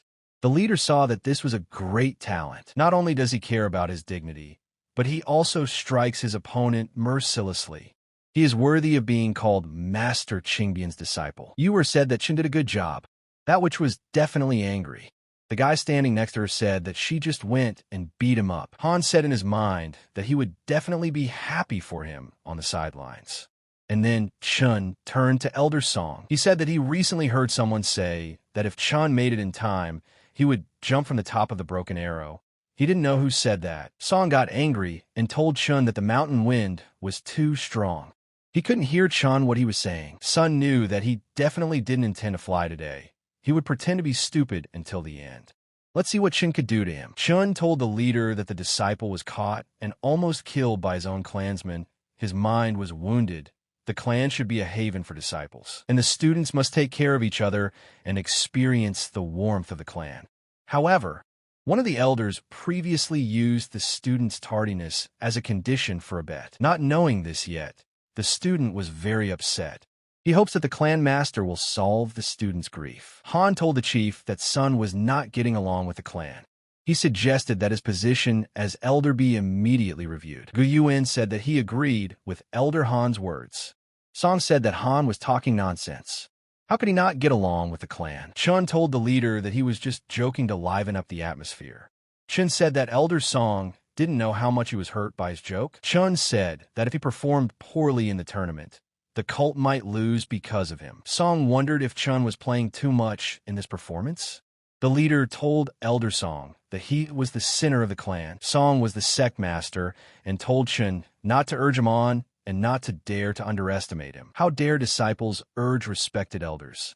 It's just that discipline has been seriously damaged today, and he needs a pill to treat it. Song said that Chun shouldn't run away after a serious conversation. Doesn't he want him to spend his wealth again? Song agrees. It's just a pill. He's here for him. Song threw the pill, and Chun said that he was so injured that such a simple pill simply could not heal his injuries. Song got angry and told Chun that he was too ruthless. It seemed like he didn't want to live anymore. Chun told the sect master that he was heartbroken. Enough said, Song. They were being too brazen. He gave him this boundary-breaking pill. Han approached Elder Song and thanked him for once again fulfilling his promise. Chun said he was very grateful to him. Song said it was just a pill. He didn't care about it. Chun thought that when he reached the 9th stage of the Hotian, he would be able to use this broken realm pill to break through to the Divine Gate realm. This shackle release pill came too early. Uer shouted at Chun to come over to them. They had to line up. Chun told his sister that he was almost there. The guy said that trash is trash. He had never seen the world before, so he didn't know where else disciples would shamelessly beg for pills from an elder. Han told Chun that his name was Chin, the eldest son of the Chin family, and he was the eldest son of the head of this Chin family. One of the top 10 students had dropped out, and Yuhu asked him to replace him. The guy said he understood that Chun used the back door, a scammer. The girl said that it was said correctly. He didn't need to participate in the outer gate selection tournament to enter the inner gate, but this time he went there purely to win the glory of the sect. Chun said that he really doesn't understand everything, but he knows that Chin has been going through a dirty path. Chin said he was a 9th level Huiting. Chun said he used dirty methods, that he was an inner disciple from birth. Chun said again that he used dirty methods, and saw that Chin's words were like sharp blades. And then the leader said for everyone to be silent. The leader said that they should prepare to leave. Chin said that Chun dared to insult him. He would pray that Chun would die in the tournament. Chun told him that he would not wait. He thought that no matter how long the mausoleum was dead, he actually pushed Chin into the moth again. No matter what they want to do in the tournament, he will give them a chance to succeed. Having set off on their journey, the leader said that ahead was the peak of Tianxi, and this was their destination. How did they arrive so quickly? The sect master's flying ship, if he had such an artifact, he wouldn't be able to go anywhere. The guy told him not to overdo it. Such artifacts are only worthy of being in the hands of the strongest martial artists, such as the master. The guy said that without a doubt, he is the future strongest martial artist. The leader said that they all know that in the Aomori Mountains there are 3 sects, Kin Yin Zone, Aoki Gate, King Kong. The chief said that several months ago, they almost simultaneously discovered a small world on the top of Taintai, and they called it the Sacred Bamboo Mountain. The boys said that they had heard that the small world was born from the aura of heaven and earth, and that it was very rich in various heavenly treasures. Chin thought that it turned out that this small world, no matter what it looks like, they simply have to send people to the blessed land of the Bamboo Mountain. The leader said that since the Sacred Bamboo Mountain was found by 3 sects at the same time, everyone insisted on their own. In the end, it was decided that each sect would send 10 followers. Go to the Sacred Bamboo Mountain. The winner would receive this small world and include it in the sect's domain. That's why there are these 10 people who represent their sect. The guy said that's how it all turned out. He didn't think that the top 10 students had been chosen, and that the winner hadn't been decided yet. The second one said, does this mean that they will be engaged in a life and death battle with disciples of another sect?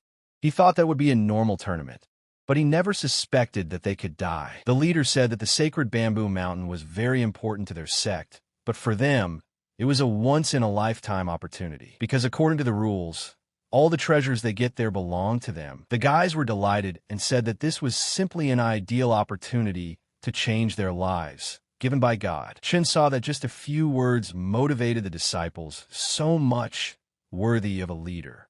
Anyway, the leader promised such a benefit, but this fully shows the danger of this tournament, and he has to protect Uer. Then Uer was delighted and shouted that she wanted these treasures. Chun said that he had a bad feeling. The leader said that for the sect, for themselves, to do everything possible. The guy said that his sword is in anticipation. The boy asked, is this Tian Tai Peak? It is so flat, as if it was cut by a sword. He heard that during the battle between the ancient immortals and the demons, a powerful sword was stabbed here. Where is the Bamboo Mountain? Can't wait to get there. The second guy told him that the other clans haven't arrived yet.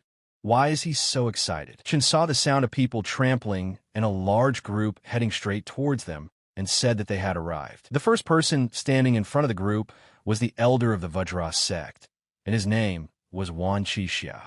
And the second was the elder of the Greenwood sect, Li. The leader said that Elder Wan, he arrived early. Wan told Sect Master Zhua he didn't expect him to personally lead his team. He is glad to meet him. The leader said that he had nothing to do, so he decided to come here in person. Chun thought and saw that this was again this meaningless chatter between adults. And then Li looked at the guy and said, "It's Chun Feng." And then everyone froze, and Li immediately pounced on him and said that he finally met him. Why do all these elders like to sneak attack? He will hit him with this. But here Li did not expect such a turn of events and was blinded by the force.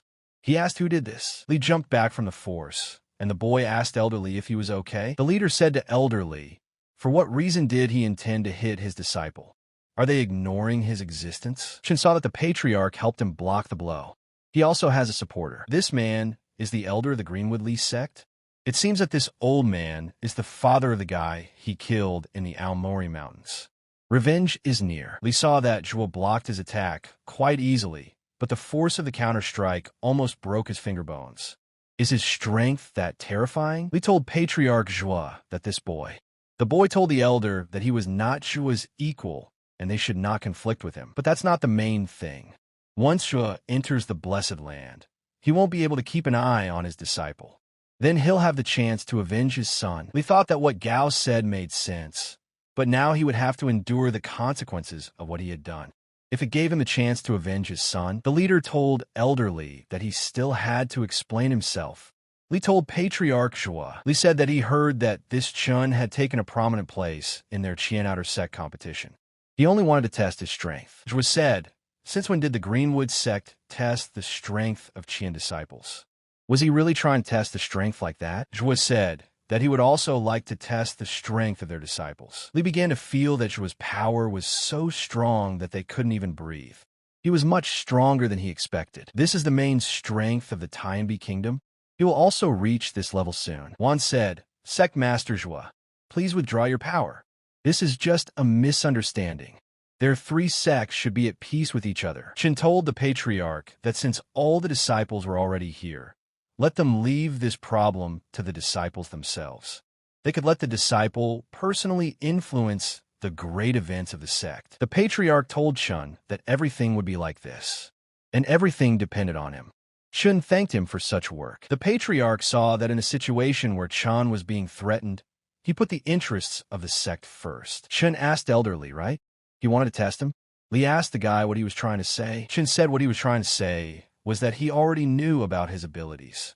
After all, Li Tianlu was killed by him. Li got angry and said that Chun was a little bastard. He killed his son, and he would die here and now. The boy told Elder Li not to be deceived. It was obvious that Chun was provoking. They would deal with him when they got to the sacred bamboo mountain. Li told the Greenwood sect disciples to listen to his order. The boys all bowed and said that they were listening to him. Li said to remember this young man's face. When they get to the bamboo mountain, he wants them to kill him.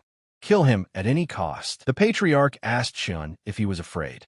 Chun smiled and said that in his eyes, they were just a bunch of disgruntled chickens. The patriarch said, well, this is the impulse he needs. Let him not forget that he is watching him. You were told Chun to deal with them, and the others will support him. Chun is the son of Elder Li of the Greenwood sect, the boy asked. He hopes that because of this, they will not kill each other. Qin said that Chun is so weak and always looking for trouble. He has the ability to provoke the Vajra sects. I wonder if he dares. Uer said that Qin could only mumble behind her back. And then the guy came up to Chun and asked. The guy said that he almost forgot. It was Chun who killed his brother, right? And then Qin was surprised that Chun actually had a fight with him. The guy told Chun that he couldn't wait to meet him. The guy was from a Vajra sect, and his name was Xiao Sanshan. One of the guys said that Xiao is the first rank of the Outer Vajra sect. His strength has reached the peak of the 9th layer of Hotian, half a step away from the power of the Divine Gate. Chun actually killed the brother of this great god. He can no longer be called simply brave. He is simply seeking death. They had better stay as far away from him as possible. Uer said that it was amazing, but they actually encountered Xiao. However, no matter how strong the opponent is. He will face him side by side with Chun. Xiao asked Chun why he was silent. He didn't know who his brother was. Chun said that if his brother was the scoundrel Xiao Qi who had molested his sister, that's right, he killed him. The guys were scared and said that not only did he confess, but he also called his brother a scoundrel in a sarcastic manner. And when you're pushing a bunch of enemies, you shouldn't escalate the conflict, but he's just adding fuel to the fire. He's got a hole in his forehead. Xiao said that Chun was very interesting. Don't worry, he's not here for revenge. This worthless guy only brought shame on him. It's good that he's dead. Chun said if Xiao wanted to thank him, he shouldn't. Eliminating the bad guys for doing something with their hands is just his job, and said that Chun was just his type. He came here to challenge him, win or lose. Xiao said it would be a fight to the death. Chun said it well. He was also eager to meet him. Xiao said, very good. Chun is so interesting. He was worried that the trip to the bamboo mountain would be boring, but he didn't expect to meet such an interesting opponent. The weakened muscles and bones would finally be able to stretch. Xiao told Chun that they had to survive. Chun said that Xiao was very strong, and he was incomparable to his previous opponents, just in time to test the limits of his current strength. Chun said that this Chun was good at making enemies. But that was good, since both sects were planning to kill him. It looked like he wouldn't even have to do anything. The guy told Elder Li that Chun was now threatening Xiao, which was just right for them. If he helped them, then Chun would definitely be a corpse. Chun must not die at Xiao's hands. The guy must kill him himself, and this is the only way to get rid of his hatred. Did the boy understand him? The boy said yes. His student understood everything. When he enters the Blessed Land, let him immediately find and kill him. For this he has prepared this. Li threw the pill to the boy and said that this pill would help him make his death inevitable. The boy asked, is this a blood-burning pill? The boy told the elder that this pill would burn away all of his blood in exchange for a short burst of immense power. Even if it did kill him, his body might not be able to withstand it. Li told the boy that if he didn't kill him, he would not only break his bones, he would be ground to dust. It was up to the boy to decide. The boy told Li that his disciple would do it. Li told the little brat Chun that his hour of death was near. He would be buried with his son. Uer saw that Chun was very tense now. After all, his opponent would be Xiao. It was worth encouraging him. Chun said that he was half a step away from the divine gate, a really good opponent. His fist even hardened. Uer told his younger brother Chun not to be afraid. His sister would protect him. Chun told Uer that he wasn't afraid. Had she ever seen him afraid? Uer thought about it and said, is that so? And then Chun jumped on her and told her to help him. There are monsters there. Uer said it was just a caterpillar. Don't be afraid. Chun said it was so ugly, it was creepy. Uer said that she still remembers him crying in her arms. Chun said that he was sure it wasn't because he was scared. Uer got angry and asked Chun what he said. Chun said that he was a child back then. Uer asked him how old he was now. How old was he now? No matter how old he was now, he was younger than her, and she would always be his sister. Chun said he understood, but in fact, she is older than her. The chief said that it seemed that it did not affect his mind. Stubborn, balanced, decisive, and with a strong posture. He was becoming more and more interested in his future. Wan told Xiao that it was getting dark. Let them prepare for the opening of the gates to the blessed lands. Xiao told Elder Li and Wan to follow his power, and immediately, all three of them used their magic. Xiao said, this is the entrance to the bamboo mountain. As expected of a small world, the aura coming from the entrance is so thick. Xiao said that he can already smell the treasure. Let the sect elders and disciples listen to him. The gate to the blessed lands of the bamboo game is open. Their task is to find the ice lotus of ink jade on a small bamboo peak in the center of that land. They will have 10 days to do it. The sect that delivers this lotus on time will win, and of course the winner of this tournament will receive the rights to these lands. That's all. He expects good results from them. One said, Aoki Gate. Prepare to enter the blessed lands of the bamboo mountain. The boy told Chun that he had killed his elder son, and for that he must die. And then everyone said that Chun must die, and then everyone headed for the door. Chun said that the strength of this group was not great, but in the end, they shouted so well at the same time. The guy told Chun that he couldn't believe he had so many enemies. He couldn't die anytime soon because he would take his head. Chun said that then he would have to try hard, since his head was very strong. The patriarch told the Chien clan that it was time for them to move out. And then everyone gathered in a crowd and shouted that they were heading out immediately. Chien told Chun that he probably already knows, right? Some of them also received orders not to let him return from there. And then they all headed into the portal and told Chun that they were waiting for him inside. And they laughed loudly. Chun asked his sister if he was afraid. Uer took his hand and said no. As long as she was with him, she had nothing to be afraid of. Chun said she wouldn't mind if he asked her to kill someone. Uer said that if necessary. Rand said that Chun doesn't have much time left. So many people are trying to kill him. It's hard to believe that he can survive. The patriarch said that if Chun could survive this life and death situation, he would definitely soar to the heavens. The patriarch said that he wanted to see everything with his own eyes and opening a window to another world. He said that they could watch the battle from here. One thought and said, "Is this a spatial martial art?" Xiao was able to master even such a skill. How big is the difference between them and Zhuo already? Just in time, she will be able to kill Qin's death with her own eyes. Arriving at Mount Shun, he asked, "Is this the blessed land of Zhushan?" No wonder it is called blessed. The aura here is so rich. Chun told his sister that cultivation here is 3 times faster than outside this world. And then they got scared and Chun asked, "Where's sister? Why aren't they together?" Chun realized that this was a random teleportation in space. Sister must be in another place. We need to find it as soon as possible. And then Uer stopped and saw on the tree the fruit of the gods. This is the fruit of the spirit, nourishing the soul and strengthening spiritual power. This is a precious treasure for the growth of spiritual power. It seems Ueka said that this fruit is at least 5,000 years old. She grabbed the fruit and said that she would put it in her pocket for now. That it was time to get back to looking for Chun. And then she saw the stone and said that it was Yuehua ginseng. It had grown by absorbing the essence of the moon, contains a lot of spiritual energy, and can even directly enhance combat power after consumption. It's also so big and so rare. It's a magical place. She's only taken a few steps and already found rare plants. In that case, she'll start collecting them all. All of this went to her.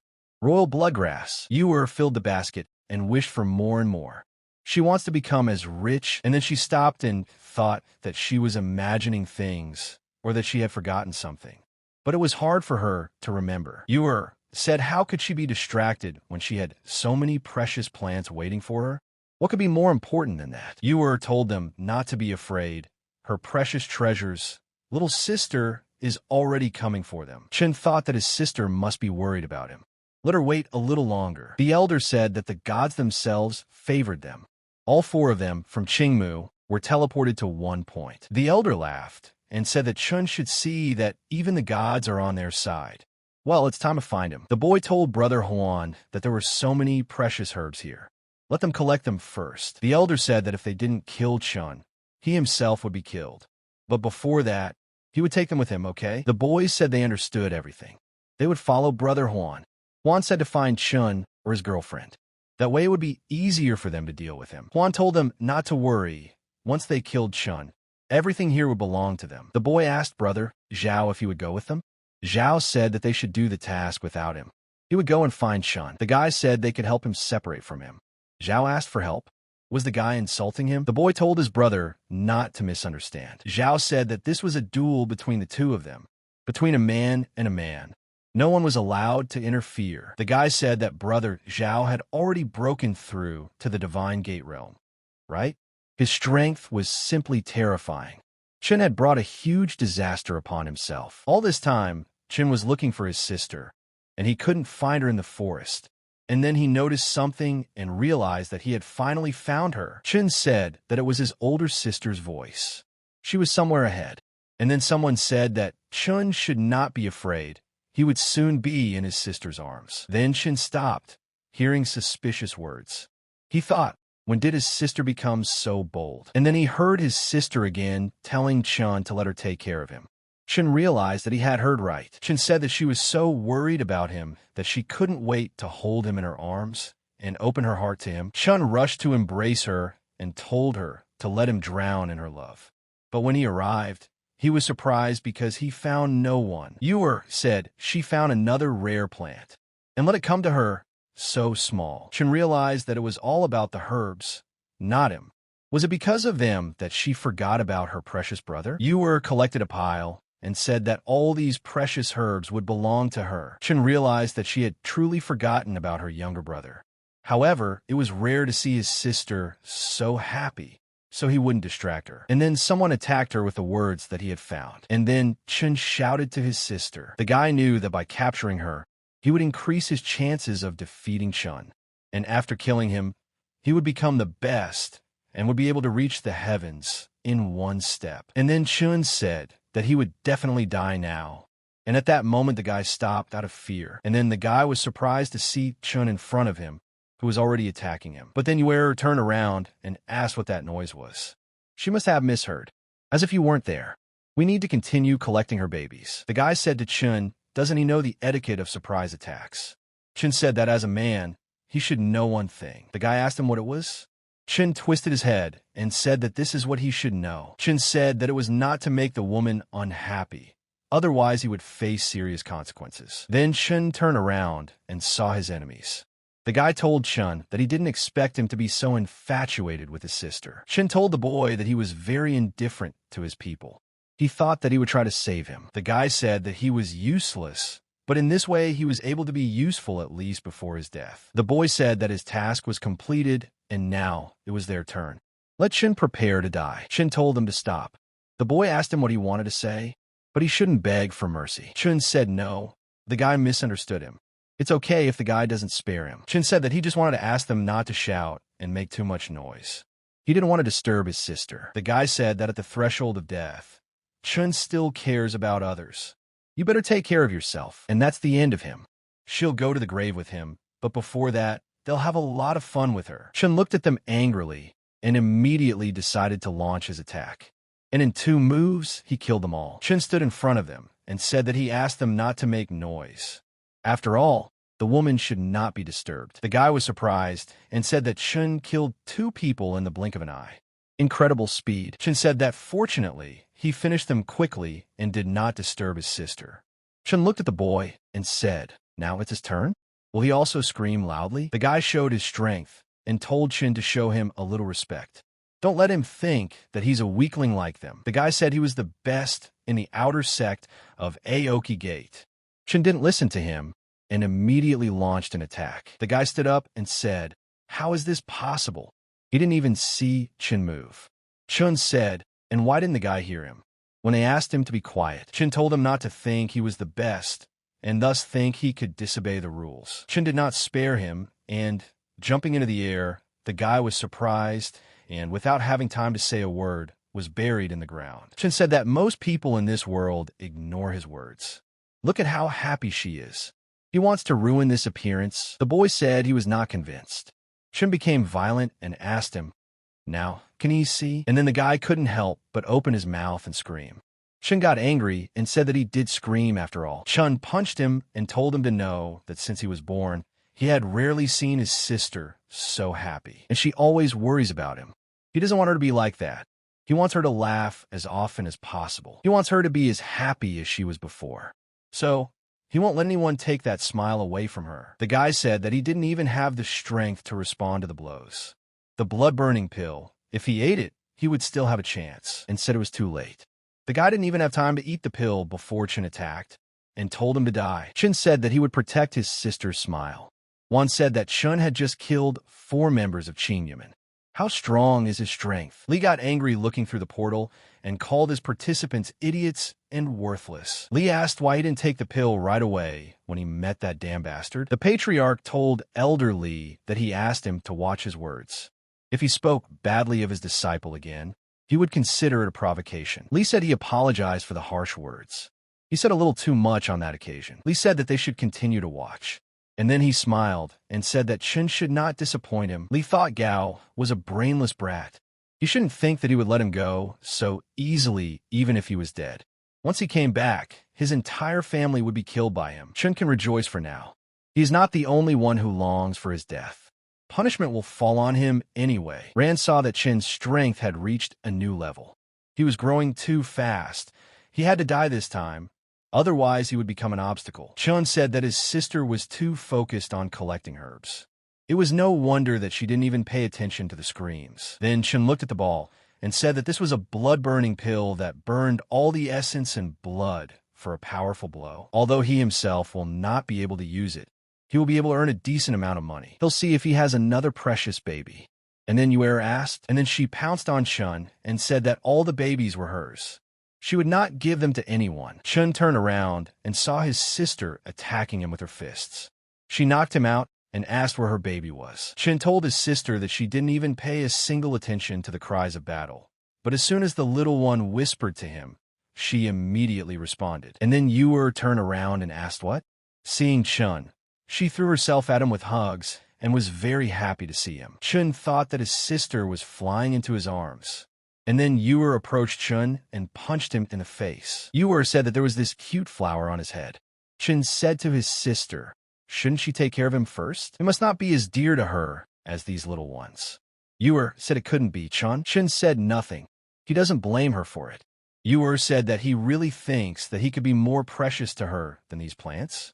What makes him so sure? Chun thought she didn't understand that she could lose her handsome brother like this. Then Uer laughed and said, Chun, let him see his stupid face. She was just kidding. He will always be her precious little brother. Chun said that she was his precious sister. And then Uer realized that she had somehow gotten away with it. He would be very sad to know that she had forgotten about him and was busy collecting herbs instead. Chun felt that after all, his sister cared about him very much. Uer asked Chun if he was the one who killed them all. Chun said that he met them on the way here. So yes. Uer asked Chun why he was saying this as if it was nothing. He told her to help if something happened.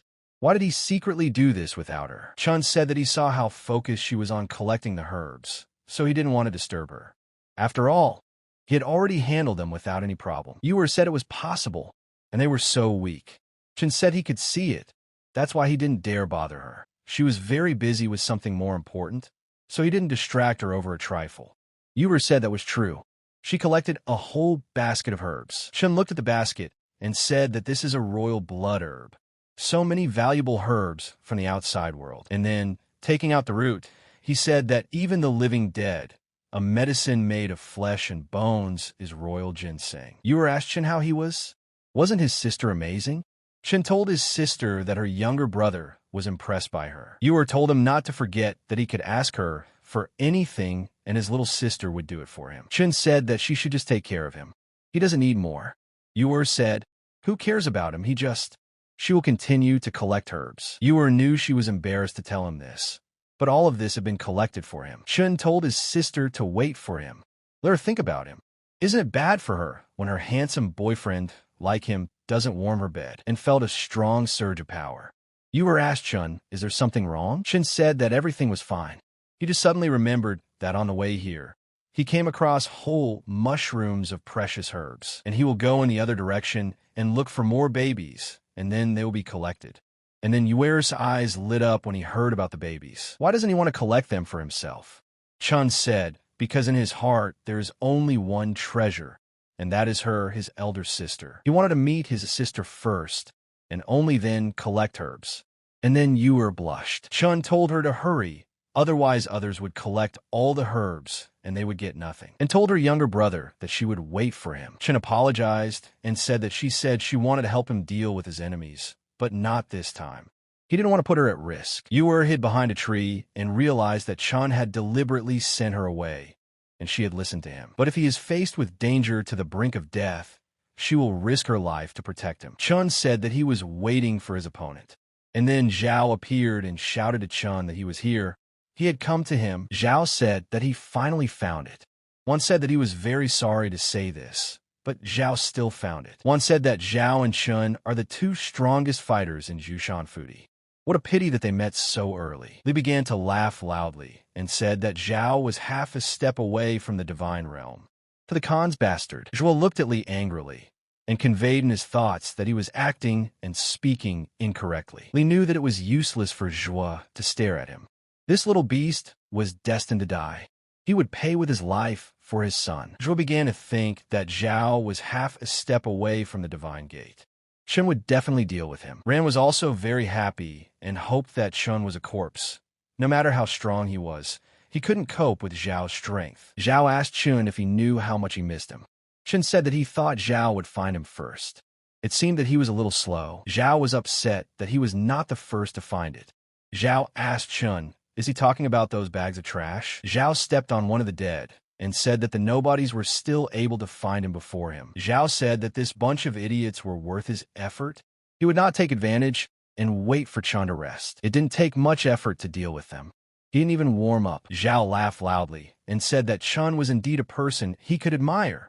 He had not been wrong in his judgment of him. Chun said, "Go ahead, let him attack first." Xiao warmed up and said that he didn't need to be asked twice. Xiao said to let Chun try his first strike with pure power. Chun said that Xiao compares his power with him. Van saw the explosion from the blows and said that even in their sect, there was no one who dared to face him blow for blow. Isn't this like trying to break a rock with an egg? Everyone in the 3 sects should know about Xiao's invincibility. Chun is overestimating himself and said that Chun should die. Just like Gao, he would be like being crushed. Zhuo Bufan. Nothing would save his disciple. Li wondered why Zhuo was so calm. Then he looked at the screen and was surprised. Wan said that it was impossible. Zhao's blow was actually blocked. Zhuo said that Xiao did nothing special, just use a little force. It was strange that the 2 elders were so surprised because of this. Li asked, "How is this possible?" Ran realized that her worst fear had been confirmed. He was incredibly strong. So much so that even Xiao, who specialized in body strengthening, could not easily deal with him. Is very terrifying. It seems that he can no longer be left alive. Xiao asked Chun, "Is his physical strength that great?" Chun said that he thought Xiao needed to use all his strength. Otherwise, he would lose before he could use it. Xiao told Chun that he really wasn't wrong about him. He was the first man he was so interested in, and in that case, he will do his best, and it depends on whether he can satisfy him, and told him not to worry. In that case, he would definitely be satisfied. Xiao turned into a monster and said, "That's great. In that case, let's fight face to face. Are these the sacred scriptures of Danqing's stab body?" Coincidentally, he also possesses them. Chun also used these abilities and immediately decided to attack him in return. And then they attacked again. Uer stood aside and said, "What a power." No wonder Chun sent her away. Her power is too weak for such a fierce battle. Xiao came down to the ground and laughed loudly and said that he and Chun should clash again. Chun said that they would then fight to the very end. And then Chun launched an attack. Their strength was equal, and each of their attacks ended in mutuality. Xiao said that he was happy. He was overwhelmed with joy. Men should sweat and shine in the sunlight. Chun supported him and immediately pounced. Van and everyone else were surprised. He said that this was an incredible fight. After all, their attacks were mutual and the same. Wan said that the 7th stage of Hotian can be compared to being half a step away from the divine realm. What kind of talent is this? Li said that Xiao is doing his best but still can't defeat him. How is that possible? Zhuo smiled and said that Chun was now invincible in the divine realm. Ran was surprised that the nothingness had grown to such a level. Having gone through the pain and agony of such strong attacks, Xiao was already exhausted and broken from such attacks. Chun said that this is a level half a step away from the divine realm, right? From the looks of it, he's very close to it. He learned it from his brother, right? Unexpectedly, the martial art he had just recently chosen could be achieved in such a short time. Xiao said that Chun was good, even too good. Chun asked Xiao, how was he? Did he achieve the pleasure he wanted? Xiao said that before he met Chun, there was no one in the world he could look at without contempt. He's the first one he's recognized as worthy. Chun thanked him for the praise, but it seems like he's breaking his promise. His head is still here. Xiao said that he never says anything he won't finish. Chun said that then he should take his head, but he is afraid that with Xiao's level, this will not happen. Xiao said that he really does not want to kill him anymore. He is a man of his word. Let him show how he will take his head. Then Qin ran up and said, "What a coincidence." He didn't expect the guys to start already. Qin said, "What a tragedy." After all, he thought that Chun had fallen at Zhao's hand. Chun asked Qin, did he come here to try his luck? Let them misunderstand him. He is not here to measure his strength with him. One asked Master Zhuo, what's going on? Isn't this his disciple? Why are their sect's disciples killing each other? Rand said that because of that chatterbox, Master now knows that it was she who sent for Chun. And to hell with him, so what? Lee started laughing loudly and said that he certainly didn't expect this. Hugo is so hated that even the disciples of his own sect want to kill him. At this time, Zhuo was burning with anger, and Lee suggested that it would be better for them to continue watching the battle. Zhuo asked Qin why he came at such a time. Qin told Xiao not to worry. He didn't come here to help him. Although Chun was from his sect, he had caused him a lot of anger and resentment, which is why he should have been gotten rid of long ago. Qin told Xiao to team up and finish off Chun. Come on, you two help weaken him for Xiao. The guy said they don't need to bother Brother Xiao. He can handle him himself. Chun, his final hour has come. Qin told Chun that they would help bar Xiao so that he couldn't escape. Xiao punched him and told him to get out of here. Then Qin's team was surprised and got attacked. Xiao said that since when did he need anyone's help? Are they worthy of helping him? Qin asked Brother Xiao, what is he doing? He knows that they are not worthy of this. But seeing how long he has been fighting with him, he thought. Xiao said that Qin underestimated his strength. This Qin is clearly looking for death. And then Qin told him to stop. Qin saw that the attack was too fast. He wouldn't have time to dodge. He would have to take the blow. Qin wiped the blood and said that Xiao was very strong. He had internal injuries from just one blow. But despite this, Chun was able to fight Xiao on equal terms. Has he really become that strong? Chun saw that Qin was able to block Xiao's strike. Not bad. His strength is up to par. Xiao said that Qin actually dared to say that his strength might not be enough. He, Xiao, up until now, had never been so insulted. Qin told Xiao that he had misunderstood. That was not what he meant. He only meant that Chun was quite strong, not that Xiao was weak. Xiao said that over all these years, everyone who insulted him only met one end, and that was death. Qin saw the attack and thought it was the end. And why doesn't Xiao accept people? But even here he had to use his body to defend himself. Yer stood behind the tree and watched everything. Qin stood up from his attack and said that this is a curse. He came here to kill Chun. How could things turn out like this? And he's suffering so much pain from his ally. Chun saw that Qin's arm was broken. He couldn't take another hit. But Xiao kept coming and wouldn't let him go. Then Qin saw that Xiao was going to attack again. He shouted at Chun and said that they were from the same sect. He would just stand there and watch someone from his sect get killed. Chun said that he now remembered that they were from the same sect. About time. Sorry, but as he said, Chun caused a lot of anger and resentment toward his own. So why should he suddenly worry about this? Qin said that Chun looks at death without any regret. He would make sure that King Ming punished him and destroyed his entire cultivation base so that he would feel that death was a better option than life. Chun said okay, he will wait for this punishment. But first he needs to survive. Qin said for Chun to die. Qin thought, what should he do? He is surrounded by Xiao's aura, so he can't even escape. He will definitely die. But then he noticed Uer standing behind the tree. He said that this was a chance. And then Xiao attacked and told Qin to die. Qin said that it was too early for him to die. And then he grabbed Uer with chains and released her straight into Xiao and told her to help him. Chun was surprised to see his sister. Qin said that she should sacrifice her life for him. Xiao did not stop and said that whoever it was, everyone would die. But then Chun entered the battle and launched a counterattack. Chun looked at his sister and saw that everything was fine. Uer apologized to him. She realized that not only had she failed to help him, but he had also been forced to take the fall for her. He must be very angry with her. Chun said that she was actually secretly following him. Was it because she was worried about him? Chun said that he knew that his sister loved him deep in her heart. He immediately laughed loudly. Xiao was surprised. Xiao asked Chun how he could be so excited about a woman. Chun told Uer to hide behind him. Chun asked Xiao what's wrong.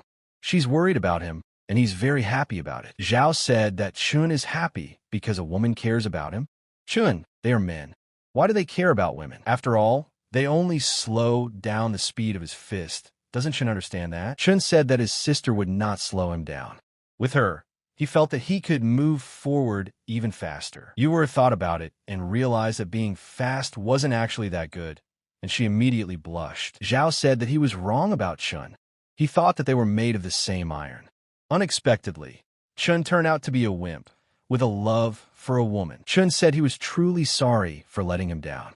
Xiao told Chun he had changed his mind. He would not take his head for now. Is it because he doesn't deserve it anymore? Xiao said that it's because he will kill this woman first. It's all because of this woman who makes him lose the heart of a man. He wants to kill her and then pull the real man out of him. And then Xiao attacked and said that the woman should die for him. Chun said that he wanted to kill his sister. Chun said that the real him, Xiao, he doesn't know it all, right? When he protects his elder sister, he is the strongest. Xiao said that Chun was already trapped and he couldn't save him anymore. He had to kill this woman to wake him up. And then Xiao used his breakthrough. Chun said it was a breakthrough through the God realm. Zhuo asked on the other side of the world, is this the divine realm? One said that it was exactly like that and laughed. He said that Xiao had been holding back from breaking through. Doing so now would only increase his already incredible power. Li was surprised at how things turned out. He didn't expect Xiao to surprise him so suddenly. The little bastard. Now he definitely won't live. Ran said that it would finally be over. Chun told his sister to leave here. Uer told Chun to go together. Chun said that he would let them go together. He would definitely catch up with them. Let her not worry about him. He will follow as soon as he can. But if he dies, she will definitely commit suicide. Chun told his sister that it was too early for them to die because they still had a lot to do in the future. One said that these are 4 yellow lights. Xiao has obtained 4 levels. As he made a breakthrough, the divine realm can open the 4 levels of heaven and earth and use the Xianwang's spiritual energy. One said that his King Kong sect had not had a divine realm disciple above the 3rd level for 50 years. Today can be considered the greatest day. He said that he congratulated Vanya. The rise of the King Kong sect will be unstoppable. He thought as he looked at Zhuo. He would see what his reaction would be after she congratulated the King Kong sect. At this point, Zhuo couldn't hold back and started using his powers against the elders. Li asked him what this meant. He just congratulated Elder Wan. How could it hurt him? Zhuo said that just seeing them made him upset. Li said there was no problem. He was insulting him like this with his power. But never mind, just a little more time and he would lose his pride along with his precious disciple, and told Chun that he should survive. At this time, Xiao broke through and turned into a monster. Xiao told Chun that he was now at the divine realm level, and also activated the trace of the earth's blood of Kongxion, one of the demon gods, and now Chun. He can't stop him from killing that woman. Chun said he didn't think so. Xiao said that Chun could then taste his fist. Chun said that Xiao should let him taste the power of the divine realm. Chun couldn't hold on and was hit by the attack, sending him flying back. Xiao said that he told him not to stop him. Let Chun be prepared. Once he returns with her woman's body, use all her fury to fight him. Chun ran after him and asked if he was being overconfident, and then Xiao was surprised how quickly he recovered and said that he would not let him hurt her. And then Xiao fell to the ground. Chun said that the taste of the blood-burning pill wasn't that bad. Li said that Chun actually ate the blood-burning pill he gave to Gao. But this is the end for Chun. Even if he survives, he will become useless. This is even much better than just... One said that from what he saw, their disciple had a woman. Even if he couldn't defeat Xiao, he could easily run away, at least for her sake. But he didn't think that he would eat a blood-burning pill for her sake. It was unreasonable. It would be a shame to waste such a talent. Zhuo wondered why Chun did this. Ran was already glad that Chun would no longer be a hindrance. Xiao asked Chun, did he really eat the blood-burning pill? It would burn away all his roots and bones. He realized that he had closed the door to his further cultivation, and he thought it was worth it. Xiao said that just for the sake of a woman, he had deprived himself of a future with his own hands. Chun still thinks it's worth it. Chun really disappointed him. Their manly journey isn't for some women. It must be a sea of stars. Chun said yes, a sea of stars. But he wants his sister to look at it with him. Xiao attacked him and said that he was destroyed by a woman. He is truly heartbroken. Let him end his suffering. Chun said he didn't think he could do it. And then Chun started showing off his speed. Xiao was surprised by such incredible speed. Chun said that he wanted to test the power of the divine realm once more, and immediately attacked. Xiao took everything on his body and thought, why is he so depressed and can't do anything? One asked, how could this be? Despite being at the 4 yellow levels of the divine realm, he was still suppressed.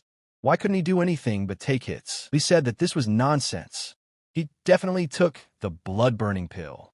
When did this pill become so powerful? Rand said that even with this pill, this brat was able to surpass the divine realm. Fortunately, This is his last moment of brilliance, and he is about to fall like a meteor. Zhua told Chun that as long as he didn't die, he would do his best to restore his cultivation. Chun asked Xiao, didn't he try to kill him? Why didn't he fight back? If this is all the divine realm can do, then he is disappointed. Xiao asked Chun how long he could hold out. When the effect wore off, he would kill him himself if the pill didn't do it. Chun told him to keep waiting until he finished, because he was going to have a blast. Chun started spitting blood. He said that his time was running out. Senior sister should be far away from here by now, so he could move on to the next step. Xiao told Chun that it was finally his turn. Let it die. Chun also attacked him and said that it was not over yet. The two of them clashed fists and moved away. Chun told Xiao that in the end, Chun jumped off the cliff. Xiao ran after him and saw Chun going down. Xiao said that Chun preferred to die in the abyss rather than let him kill him himself. At the moment of falling, Chun used his box, which always helps him, and immediately magic captured him. Chun jumped off the cliff. In other words, dead. This impudent fellow is finally dead. He said that his son could rest in peace. Juan said that in the future, Chun's cultivation could cross the heavens and reach the realm of the war god. But even though he wasn't competing with Xiao, it was still a feat far from him. Xiao thought that Chun was dead. After Yin, so now his best and most incomparable disciple just died. Ren knew that his strength was truly terrifying, judging by what he did to Xiao. Just a little more and he would have become a threat to him. Chun said that he guessed correctly. The dragon blood is moving, replacing the burned one. If it weren't for the dragon blood, he wouldn't have dared to eat the pill that burns away the essence and blood. The dragon's blood is very powerful. This is only the beginning, and his blood vessels are already ready to burst. He almost reached the ground, and then he used the Fudo Min Wang seal. Everything is going according to plan. Now, if he can withstand the blood change, he can. And then something happened, and Chun fell to his knees. He did not understand what was happening to him, and why such an effect. Chun looked at his hand and saw the yellow spots, and wondered if these were dragon scales. What the hell is happening to him? Is he completely turning into a dragon? What unbearable pain. And then Chun felt himself losing consciousness. The damonization of dragon blood was beyond his expectations. Closing his eyes, Chun began to hear someone shouting at him. And then he said why he heard his sister's voice.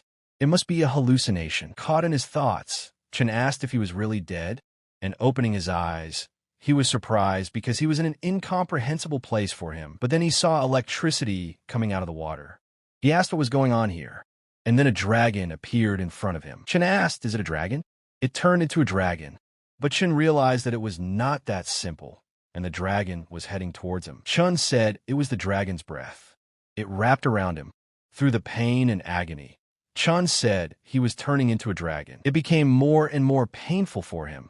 Chun could not bear it, and screamed from his deformation. Chun became almost a dragon and fell to his knees and said that it was very painful and this feeling of intense bloodlust.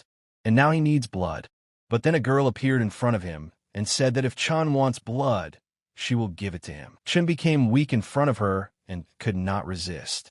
The girl told Chun to drink her blood. Chun said that it was blood, and standing under it, he intended to bite the girl's hand and drink all the blood. On the other side, Chun kept saying that he needed more blood, while Uer cut his vein and gave him blood. Uer said that this is the first time he takes the initiative and asks her for something. After drinking some blood, Chun started screaming that he needed more blood. Uer said that she wanted him to survive. For him, she would give everything she had. Chun opened his eyes and saw the light and said that he was alive. He had survived the process of replacing the dragon's blood. Chun said it was very dangerous. If it were a blood replacement, and then Chun stood up and seeing the blood wondered where all this blood came from. And then Uer told her younger brother that he had woken up. Chun ran to her and asked why she was here and what happened to her.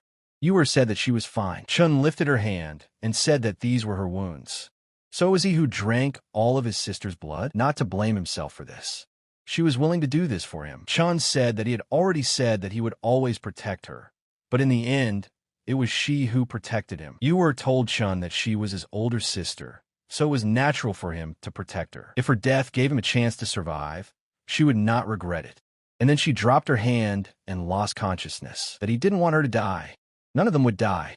He would save her.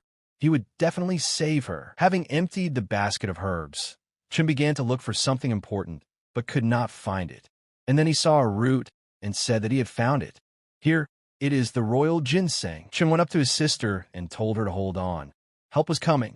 And then he started to pull out the juice of this herb. And then Uer started coughing and showing signs of life. Chun said that everything worked. Let her hang in there. She'll get better soon. Chun saw and said that her pulse had stabilized and that she would be back to normal in a couple of days. Chun thanked her for everything she had done for her, and she could leave the rest to him. And then Chun noticed something as strange creatures began to crawl out of the lake, similar to monsters. These are 9 unicorn crocodiles. Were they attracted by his scattered herbs while he was looking for the right one? Chun told them to forgive him, but they belonged to his younger sister, so he can't give them to them. But then the crocodiles attacked him, and Chun decided to attack and asked them, are they hungry? Well, now he will feed them. Wang told Patriarch Xiao to stop. There was only fog under the abyss. Even if he adjusted the viewing angle, he wouldn't be able to see through it. Li told the master to save his energy and let him take a look at the other participants. Even if he did find Chun in the end, he might only see his broken corpse. Then Xiao couldn't hold back and hit Elderly and said that if he didn't see his body, but if they don't finally shut up, everyone will see their corpses. Li said he understood everything. Ran sees that the sect master still doesn't give up. After eating the blood-burning pill and falling from such a height, even she might not survive, let alone this little brat. Chun fought and said that his pure physical strength had now become several times higher and equal to the strength of 100 tigers. His cultivation has also increased, and he is now half a step away from the divine realm. But if he takes this pill now, he can make a breakthrough. But it's not time yet. If it grows too fast, its foundation will be damaged. It still needs to be anchored before it can grow any further. And then Uer woke up and shouted at Chun. He ran to her with joy and said that she had woken up. Chun asked her how she felt. Was there any pain anywhere? Uer hugged him and said that they were still together. She wasn't dreaming, was she? She was so happy about it and said that he would always be by her side. Always. Xiao said that it was useless. Li was glad that Xiao had finally given in. He said that now he could take a look at the other participants. He needed to see how things were going with his students. And then he froze when he saw something, and he couldn't believe it. He said that these were his disciples. They were all dead. Xiao killed them all and said that they were pathetic nobodies. Xiao said that they couldn't even stop his fist. The guy said that Xiao was furious. He had dealt with the Qingmu sect, and now he was going to do the same to Qian. Qin said that he wanted to kill everyone in the Blessed Land. Xiao said that the people of the Qingmu sect had all been killed. They didn't do anything to him. Xiao said that because Chun was dead and they were trash, not even worth his finger in strength. And since Chun is dead, then they must die too. Qin said, why should they die because Chun is dead? Xiao let them go. They surrender. Can't he just calm down? Xiao said they admit defeat. Xiao said that Chun did not admit defeat until his death. Qin said, stop mentioning that dead wretched thing. How can he even be compared to him? Xiao thinks he's so easy to scare, and Xiao is now asking for it. And then Qin took out a pill and ate it. And then he used Divine Realm Breakthrough. Why couldn't this guy break through earlier? Did he intentionally wait for his men to be killed? Rand said that the guy finally used the trump card she gave him. At least Qing would be able to survive, and it wouldn't affect her future plans. One said that it is 3 levels of the Divine Realm. Not bad. Although it is not comparable to Zhao's 4th level, it is also very good. Li said it was level 3. With Chen's talent, if he wasn't dead, he could have reached level 5 at the very least. That he was at the 3rd level. Xiao, if he hadn't chased him, he wouldn't have made a breakthrough to the Divine Realm early, and he would have been able to reach the 4th level. Xiao said that for a trash like him, reaching the 3rd level is already an achievement. Qin told Xiao that now that he had also reached the Divine Realm, he had no right to speak to him in such an arrogant tone. Let Xiao see the power of Tian Puhuan. The guy said that there are so many residual silhouettes after Qin. Tiamat actually gave Qin such incredible speed. With such speed, one can't even see him clearly. Xiao can only wait to be beaten. Qin laughed and said, where to put all his arrogance? Does he have enough ability to at least hit him? Qin said that one wrong move, and he could easily kill him, and he is helpless against him here. And then Xiao took the opportunity and hit Qin so hard that he crashed into the ground, spitting out blood. Zhuo said he was an idiot. It was obvious that he was her trash, but he still had too much confidence. Chun could reach such speed already at the divine level. Qin asked, how is this possible? How could he, who had reached the divine realm and owned the Tiamat martial arts soul, rank 5, be comparable to this insignificant Chun? Xiao said that with a trash like him, he thinks he can compare to Chun. He couldn't believe that Chun belonged to a sect that had such a self-absorbed scum in it. No matter, he would wipe his miserable existence from this earth. And then Chun came and told Xiao that he didn't ask him to help him. And then Xiao froze in surprise. Xiao asked Chun, isn't he dead? And then Qin hid behind a rock and shouted to Chun. Zhuo said that Chun did not disappoint him. Li was also surprised to see Chun alive and could not believe it. One said that after eating the blood-burning pill and falling off the cliff, he was still alive. Rad got angry and said that he managed to survive once again. Chun said, as far as Xiao can see, he is still alive. Xiao is disappointed? Xiao said, on the contrary, he is really excited. Chun was seriously injured and fell off a cliff. Not only did he survive, but his breathing became stronger. Xiao said that Chun is a real man. He admits it. Chun said that no matter whether he admits it or not, this time, he survived only because of his sister. Uer said that in fact, she hadn't done much. Xiao was surprised and said that Chun really depended on a woman to survive. How can Chun let a woman save him? Real men should lick their own wounds. Chun told Xiao that it was not up to him to determine who was a real man, because in his opinion, Xiao was not one. A real man should keep his word, right? And Xiao didn't take his head. Xiao asked Chun, how dare he say that he is not a real man? He will prove it to him right now. Then Xiao pounced on him with a kick and told Chun to die. Chun told his sister to hide behind him, and then Chun didn't wait for him and immediately hit Xiao, causing the other to collapse, spitting out blood from his mouth. Qin had been standing behind the whole time, and then he told them to change it. He wanted to come closer and take a closer look. Chun asked Zhuo what he wanted to prove to him, to prove that anger becomes strength, or incompetent anger. Xiao stood up and asked, how is this possible? How did Chun become so strong? This is obviously not the power of the divine realm. Chun said that Xiao calls this real strength. He has gained many new fighting skills that he has not yet tried, and he decided that he would try it all on Xiao, one after another. Xiao was surprised by the speed of Chun's attack, and then Chun used a new technique called Heavenly Dragon Kick, and the second stage of the Bright Seal. Zhuo took everything on himself and couldn't respond to Chun's attacks. Qin said, how is this even possible? After all, Qin has Tianmu speed, but he is still not as fast as Chun in this fight. How is this possible? Not only did he survive, but his strength increased to such an extent that he easily defeated Xiao. Zhuo said that this was his outstanding disciple Qian.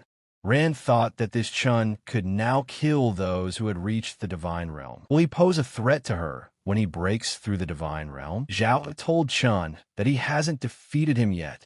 He's still standing.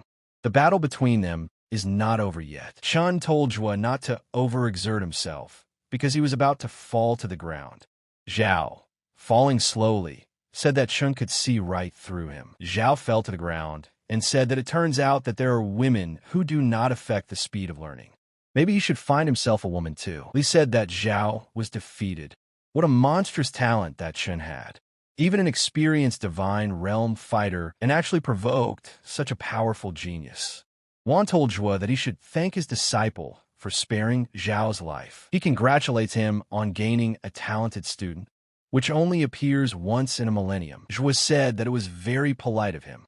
His Qian had always been forgiving. Ran wondered why Chun didn't die every time, but only became stronger, and then her plan collapsed. The boys shouted that Chun had actually defeated the invincible Xiao, and now they were all saved. Qin knew that he should be the center of attention, and this glorious victory should also belong to him.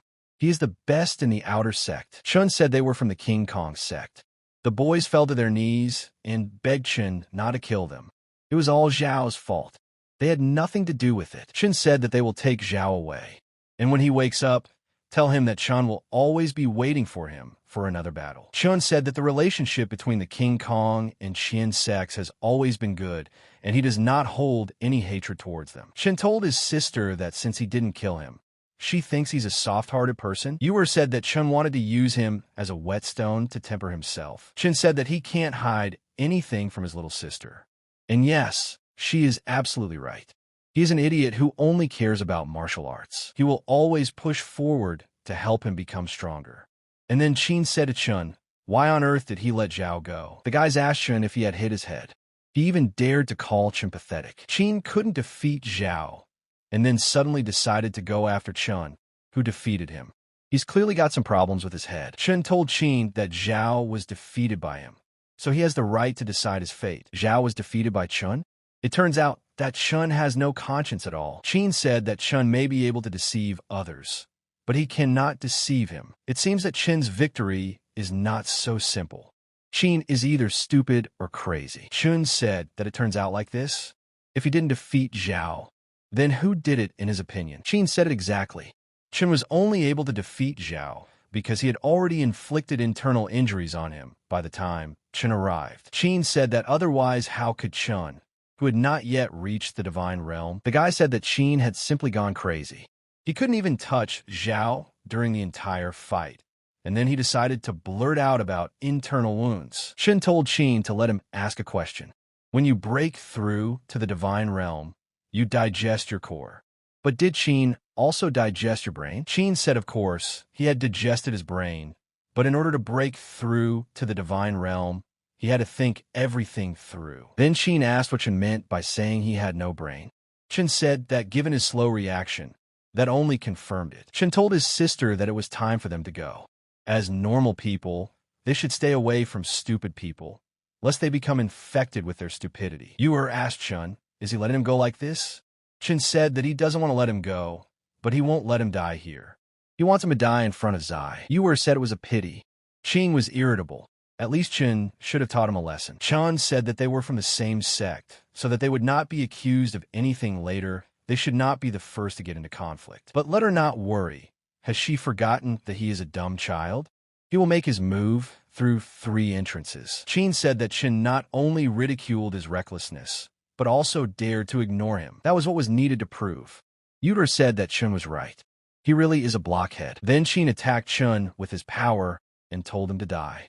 But Chun hit him without any power. Chun said that even with this pitiful strength, he dares to show his ugliness in front of him. Qin realized that he hadn't even seen Chun strike. He actually had the strength to withstand those who had reached the divine realm. Chun said that respecting the fact that they are from the same sect, he wanted to save his life and now his numerous provocations. Unfortunately, he does not learn anything from living. And since he himself asked for death, Chun will finish him off today. I'm sure Yushue will understand what he has done. He said he just wanted to test his strength. This is all a misunderstanding. Chun told him not to worry. He would kill him quickly. And upon returning to the sect, he would report that he killed him due to a misunderstanding. Qin said that if Chun killed him, the elders would not forgive him. And then Chun stopped, hearing about the elder. Qin was surprised that Chun stopped. It must be because he was still afraid of the elder. Chun said that for the sake of Patriarch Zhou, he would let him live for a while, and told Uer to go. Chun told Qin to wait until they left this land. Then he would definitely kill him in front of elderly. Qin wiped his sweat and said that it was good that he mentioned the elder to scare him. Who thinks he is so strong? But he still has a protector. And then the guys said that Qin had peed. One of the strongest who had reached the divine realm had peed himself out of fear. Let them look at his face. He acts so proud. But it seems he hasn't realized yet that he peed his pants. Qin asked the boys what they were talking about. He was so scared of Zhen that he wet himself. The guy said that he thought Qin would be embarrassed to say that he was the best. Qin asked them out of shame what they said. The boys pretended they didn't say anything. Qin said that Chun had disgraced him in front of everyone. But how he wanted Chun to finally die. Uer asked Chun, don't they need to find the ice lotus? Chun said that heavenly treasures like the ice lotus, they must be guarded by powerful monsters, because they will definitely cope with him. Chun said that he must first break through to the divine realm. Uer asked him if he was confident in this step. Chun said that after everything that happened in the past few days and the recent battle, his energy had stabilized. He thought that now was the time. Uer said it perfectly. If he is true to his powers, then let him do it. She will protect him in case of anything. Chun sat down and took the pill and said that he was going to the divine realm. After drinking it, Chun began to transform and gain colossal strength. There was something terrible, more powerful, hidden beneath his power. Qin saw the yellow lightning and asked, "What is going on?" Qin realized who was emitting this energy. The guy said it was Chun. He was making a breakthrough. The breakthrough has just begun, and already such a terrifying power. What level can it reach? They will witness a new legend of Qian. Qin was surprised to learn that Chun was able to crush him and Xiao before reaching the divine realm. He must not be allowed to successfully break through. He asked, "What is this?" It caused the heavens and earth to tremble as it broke through the divine realm. Li said that this boy was a genius who was born once in a millennium. Zhou said it well. It's a good time to make a breakthrough. Not too early and not too late. One said that Chun was several times stronger than Xiao. This child's future is limitless. If nothing happens to him during the breakthrough, Qian will gain incredible benefits in the next century. It was obvious that Chun was a nobody. So where did he get such talent? He should die. Even without a breakthrough, he was too strong. And then Chun reached the solution stage and made his breakthrough. The guy said, "Here it is." The yellow light appears. Given Qian's strength, he should have at least reached 3 yellow levels. How could he be worse than Xiao? There's clearly a 5th level coming. Uer told Chun that he had succeeded. The guy asked why the next yellow light had not appeared. The guy said that not even 2 appeared. Only 1? Is that all? Zhou said that was impossible. Van asked, "What does it mean?" He only reached the 1st level. Li started laughing and said that he was going to die laughing. A genius that appears once in a millennium? According to him, this is a non-entity that appears once in a millennium. The guy said that in the end, Chun only got the 1st level. The shutter disappears. Unexpectedly, Chun, who was able to deal with the masters who had reached the divine realm, only received the 1st level. He doesn't think Chun deserves this. He went through a lot of trouble for this, and this is how he got it. Uer cried and asked, "Why is this happening to Chun?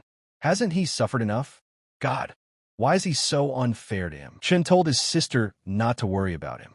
After all, he had reached the divine realm. He had successfully made a breakthrough. So what if he had only reached the 1st level? He was able to crush the masters of the divine realm when he himself had not yet reached it. Because even so, he was able to rise to the top of martial arts masters even with the 1st level. And then Chun felt something incredible. His Xiao Ding began to change, and immediately he released bright yellow colors. Li said that this kid is drunk.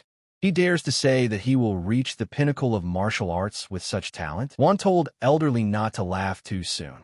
Let him see what was going on. Li asked what else could happen. Could it be that he had 2 more yellow lights? And then Li was surprised and said that he really had more. But how so? Hadn't he just finished making a breakthrough? Zhou said he knew it. Knew that Chun would never be a mediocre person. Rand said that he still got 3 yellow lights. Already a little better than a non-entity, but still 1. And then Rand shouted that 3 more yellow lights had appeared. Chun didn't stop and kept breaking through. Uer was delighted and said that he had 6 yellow flowers. He had reached the 6th level of the divine realm. Uer said that this is what Chun deserves. This is what he should be worthy of. The guy said 6 yellow lights. Why had he never heard of such a thing? Maybe they hadn't heard of it, because such a thing only happens once every 100, maybe even thousands of years. Chun said to make his fighting spirit appear, and immediately released the snake from his powerful body. What kind of spirit is this? A snake with 9 heads? He kept wondering what kind of fighting spirit would emerge after reaching the 6th level, which is very rare in 100 years. Wan said, "This is Xian Lu, the ancient demon god of ancient times." Li asked Wan, is he so worried about him? And said that's exactly it. The body is huge, like a hydra, and wherever it goes, it will start raining, turning the land into a sea that will never dry up. Li laughed and said, "This is unexpected.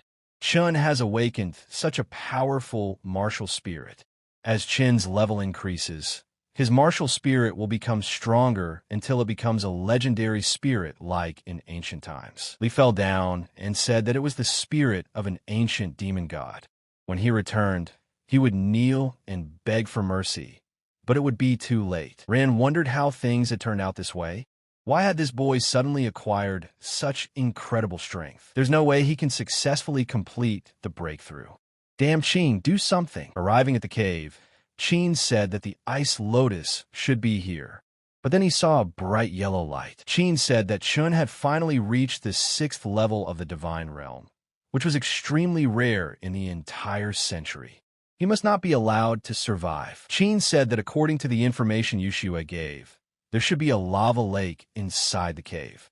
The ice lotus should be growing right in the middle of it, and a monstrous guardian beast lives in this lake. If he can direct it against Chun, he could take advantage of the situation. Chun said that it was getting hotter. There really is a lava lake here. And then he stopped in surprise and said that incredible heat was coming from this lake. And then he saw the flower he needed, and it was in the middle of the lake. An ice lotus, worthy of being a treasure of heaven and earth. It looks extraordinary. Chun said that he would deal with it later, but now he needed to somehow provoke the monster towards Chun. Chun shouted to Mr. Red Xiao that he needed to talk to him, and then the lava started rising right before his eyes. The monster asked who dared to invade his territory. Chun told him that he was asking him to calm down. He came to him without evil intentions. He needs to tell the monster something important. Chun said that someone wanted to kill him. It really is a giant dragon-class lizard. Its strength should at least be equal to the 3rd level of the divine realm. The monster said, could they, tiny humans, kill him? Even if there were 100 of them like him, it wouldn't be enough to knock out his tooth. Chun said that he was right. Even thousands of people like him could not do anything to him, but one person might soon be able to do it. He was much better than him before breaking through to the divine realm. But now he does it, causing heaven and earth to tremble. If the monster allows him to break through, it will be a threat to him.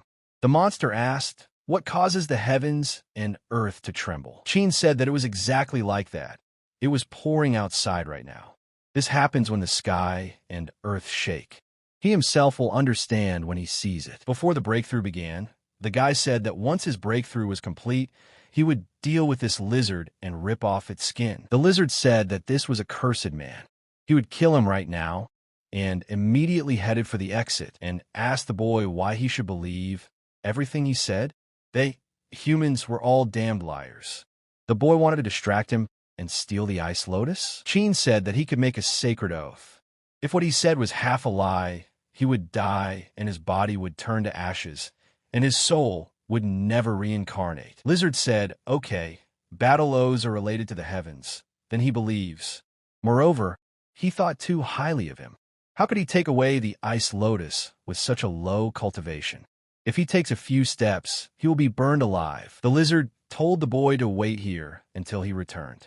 He dealt with this arrogant man. What kind of connection do the curses have with the heavens?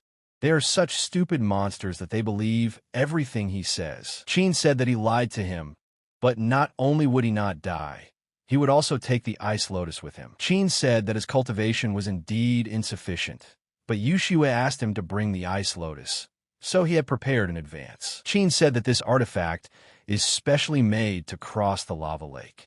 Chun will be killed by Red Xiao, and the ice lotus will soon be his. But despite everything, in the end, he was the winner. And then Chun started laughing loudly. The guy said that the 6th level of the divine realm, ancient god of martial arts, Chun's height will skyrocket. It's really unbelievable. Just look at this. Who would have thought that insignificant Chun would be capable of such a thing? Uer said that after countless cold looks and ridicule for many years, tolerance and persistence finally paid off. Uer saw that Chun was transforming into Ganqi. Once the transformation was complete, Chun would completely enter the divine realm. Uer saw that Chun had reached the final stage. She must protect and prevent his breakthrough from failing. Then Uer heard a sound and asked what it was. The boy shouted that it was a red Xiao, a red dragon that evolved from a giant snake. The guy said that it was terrible. The coercion coming from this red Xiao was stronger than that of the 3 outer elders of their sect who had reached the divine realm. Uer understood that the power of red Xiao was equal to the divine realm. Xiao looked at Chun and said, "It looks like it's him. That little man was right. He can get the power to defeat him." Uer saw that he really came for Chun. Ran realized that Chun hadn't wasted his time. After all, Red Xiao is a good monster. Even if he can't kill him, it will hinder his breakthrough, in addition to losing some of his skills. Li said that Chun's breakthrough attracted the attention of Red Xiao. Patriarch Xiao, It is not good if he disturbs Chun during the breakthrough. It will affect his future. Zhuo said that he did not believe that it was a pure coincidence. He did not appear during Xiao and Qing's breakthrough. He decided to do so during Chen's breakthrough. Zhuo asked, was this set up by someone? Rand said that the patriarch was overly concerned about this. Maybe it was because Chun was too good, which attracted the Red Xiao. Zhuo said that he must be just thinking too much. If he suddenly found out that someone was secretly targeting their genius student, he would only have himself to blame for the consequences. Rand realized that the sect master was studying the killing intent towards her. But it was too late. Her plan had succeeded. Even if this brat was immortal, he would no longer be a hindrance to her. Lee thought that the sect master was warning him, but he didn't do anything. This boy slapped him again and again. How dare he do anything? Qing climbed the tree and said that his plan worked. Red Xiao really did target Chun, and he got the Ice Lotus, and now all he can do is watch as Red Xiao kills Chun. Xiao said that such a small bug could cause the heavens and earth to shake. He must be very talented. However, he won't have a chance to make a breakthrough. And then he attacked Chun. The guy said that it looked like Red Xiao was heading towards Chun. Maybe they should help him? After all, he saved their lives. The guy said it wasn't that he wanted to help him, but he saw how strong this dragon was. Even if they all attacked together, it wouldn't be enough. Qin looked and laughed, saying, does Chun see this? No one will help him. Today is the day of his death. And then Uer couldn't hold back and attacked the beast. Qin was surprised and didn't understand what happened. Uer told him not to touch Chun. If Xiao wants to kill him, they'll have to go through her first. Xiao said that a weak human female at the realm level even dares to provoke him. Isn't she afraid of death? Uer said that of course she was afraid. But she was even more afraid that Chun might die. He was her younger brother, who had saved her life more than once, and that's why she protects him, even if it costs her life. The guy said that Sister Uer is willing to sacrifice her life to protect Chun. Chun also saved their lives by defeating Xiao recently. And even after that, they want to run away? Compared to their sister, they seem to have completely lost their pride and conscience. Xiao said that such an insignificant ant dares to talk about protecting him in his presence. Then he will kill her first, and then there will be no one to protect him. And then all the guys gathered next to Uer and said, what about them? They will fight too. The boys told their sister that they would protect Chun with her. Even if they died, they would not let Red Xiao interrupt Chen's breakthrough. He saved them before. If now they just stand there and watch him die, what's the point of living like this? How dare these idiots ruin his plan? They are usually such cowards and afraid of death. So why would they suddenly risk their lives for someone? Xiao said that the little flies came one after another to provoke him. They made him completely angry. And then Xiao released his fire attack, and Uer conveyed to Chun that he must make a breakthrough. The guy said for the brothers to hold on. They must stand firm. Chun is behind them. That's right. One breath of theirs is one breath of Chong. Qin said they were idiots. What's wrong with living like a coward? They would just die for someone. Since they all wanted it so much, he would turn them into ashes with his flames. And then the boys took all the fire and shouted at each other to hold on. Chun stood up and said that he thanked his brothers. Uer was happy to see him. Chun said that they all tried hard, and now he will take care of him. Chun didn't sit back and immediately stepped over the guys and began to strike at Xiao. The guys said that Chun successfully made a breakthrough. They did it. They protected Chun, as expected of him. He sent the Red Xiao flying with one punch. How is this possible? Chun made a breakthrough and sent the Red Xiao flying with one blow. Uer told Chun that he had reached the divine realm.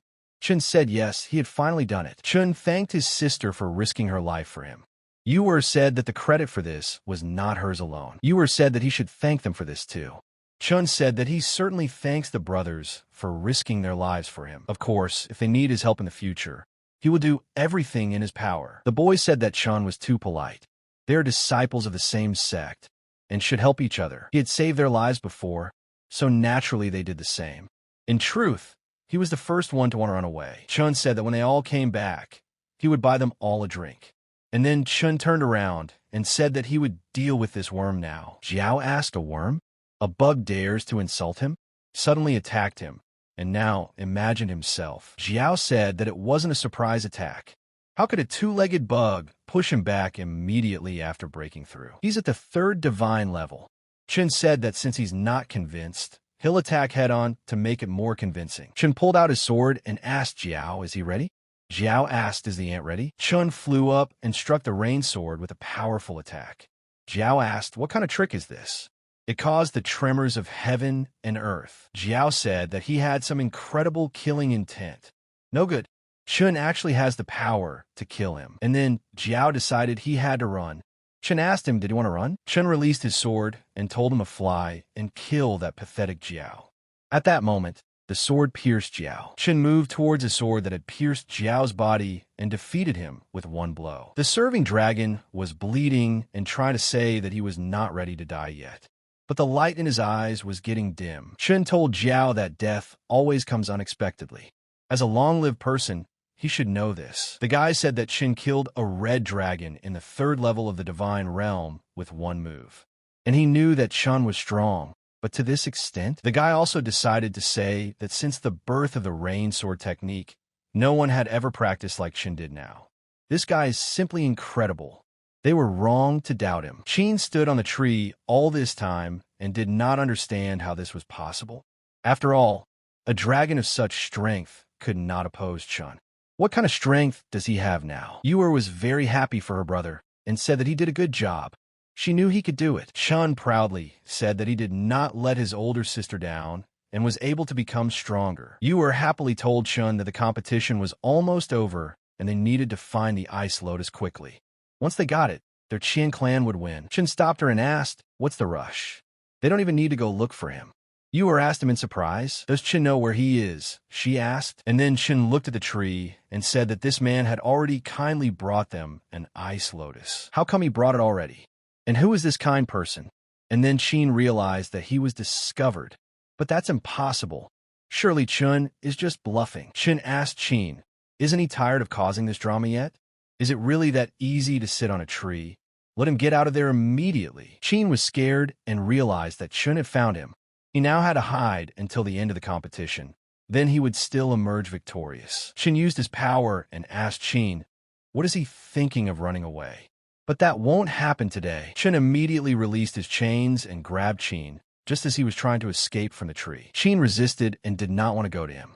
But Chun was persistent and pulled him towards himself with all his might. He pulled Chun to his feet and started spitting blood. Chun told Uer to take a look, because he was right. The lotus had already been delivered to them. Uer was surprised to see Chun there. She asked him if he had been watching the battle all this time. Chun said that he wasn't just following her. Apparently, he was the one who lured the dragon. And then Uer was surprised. She couldn't believe it. Chun stood up in anger and said that it was true. It was him. He just wanted to kill Chun. Unfortunately, he miscalculated. He didn't expect that even the red dragon would be no match for him, and said that he thought Chun would deny it. But to directly confirm it? Does Chun really think that he is afraid to kill him? Chun said that he knew that Chun wanted it, but his chance was already lost. And then the ruler's voice said that time was up and let the warriors return back to the gates. Chun was delighted and said that everything happened just in time, and he was not mistaken. Chun told Chun that when they left the Blessed Lands, Elder Yushue would be with them to protect him, and now Chun will never be able to kill him. Chun just smiled back and asked, is Chun sure about this? But then a bright light appeared in the sky, blinding the boy's eyes. It was a portal on the other side, where the elders were waiting for them. Van saw his protege, who was killed in this tournament, and immediately went to his body. Ran was angry and thought that this annoying brat not only got out of there alive, but also ruined her plan to capture the Ice Lotus. Li was also surprised, because this boy was able to defeat the 3rd level of the Divine Realm. His strength surpassed his own. But should he now go to him, bow, apologize, and ask him to let him go? But then Chun said for someone to go out. Chun immediately came out laughing and asked Chun what he would say. After all, he couldn't kill him now, and with the elders watching, he wouldn't dare do it. Chun reached for his sword and saw out of the corner of his eye that Elder Ran was watching everything and wouldn't let him near him. If Chun dared to take a single step towards him, the elders would immediately make a dead man out of him. But did Chun really bite his tongue? Why is he silent? Well, that's understandable, Chun said. If he can kill him, it will only be in the next life. Chun pulled out his sword and said that it was a long wait until the next life, so he would do it now. Chun immediately pounced on him and with a wave of his hand, cut Chun into pieces despite the presence of the elders. Chun started spitting blood and couldn't believe Chun did this. But the elders were all watching. Chun smiled and said that his wish was to kill Chun with his own hands in front of her. Chun shed his last blood and said that Chun would also die with him. And then his lifeless body collapsed. The boys didn't believe that Chun actually killed Chun in front of Patriarch Xiao and the elder. One of the guys said that Chun tried to harm Chun, so he deserved it. Relief, but not worth it. So Chun will also be severely punished by the sect. Uer saw this and clenched her fist and told herself that she would be punished along with Chun. She would not leave him alone. Ran couldn't stand it any longer and attacked Chun, telling him how dare he kill a disciple of his sect.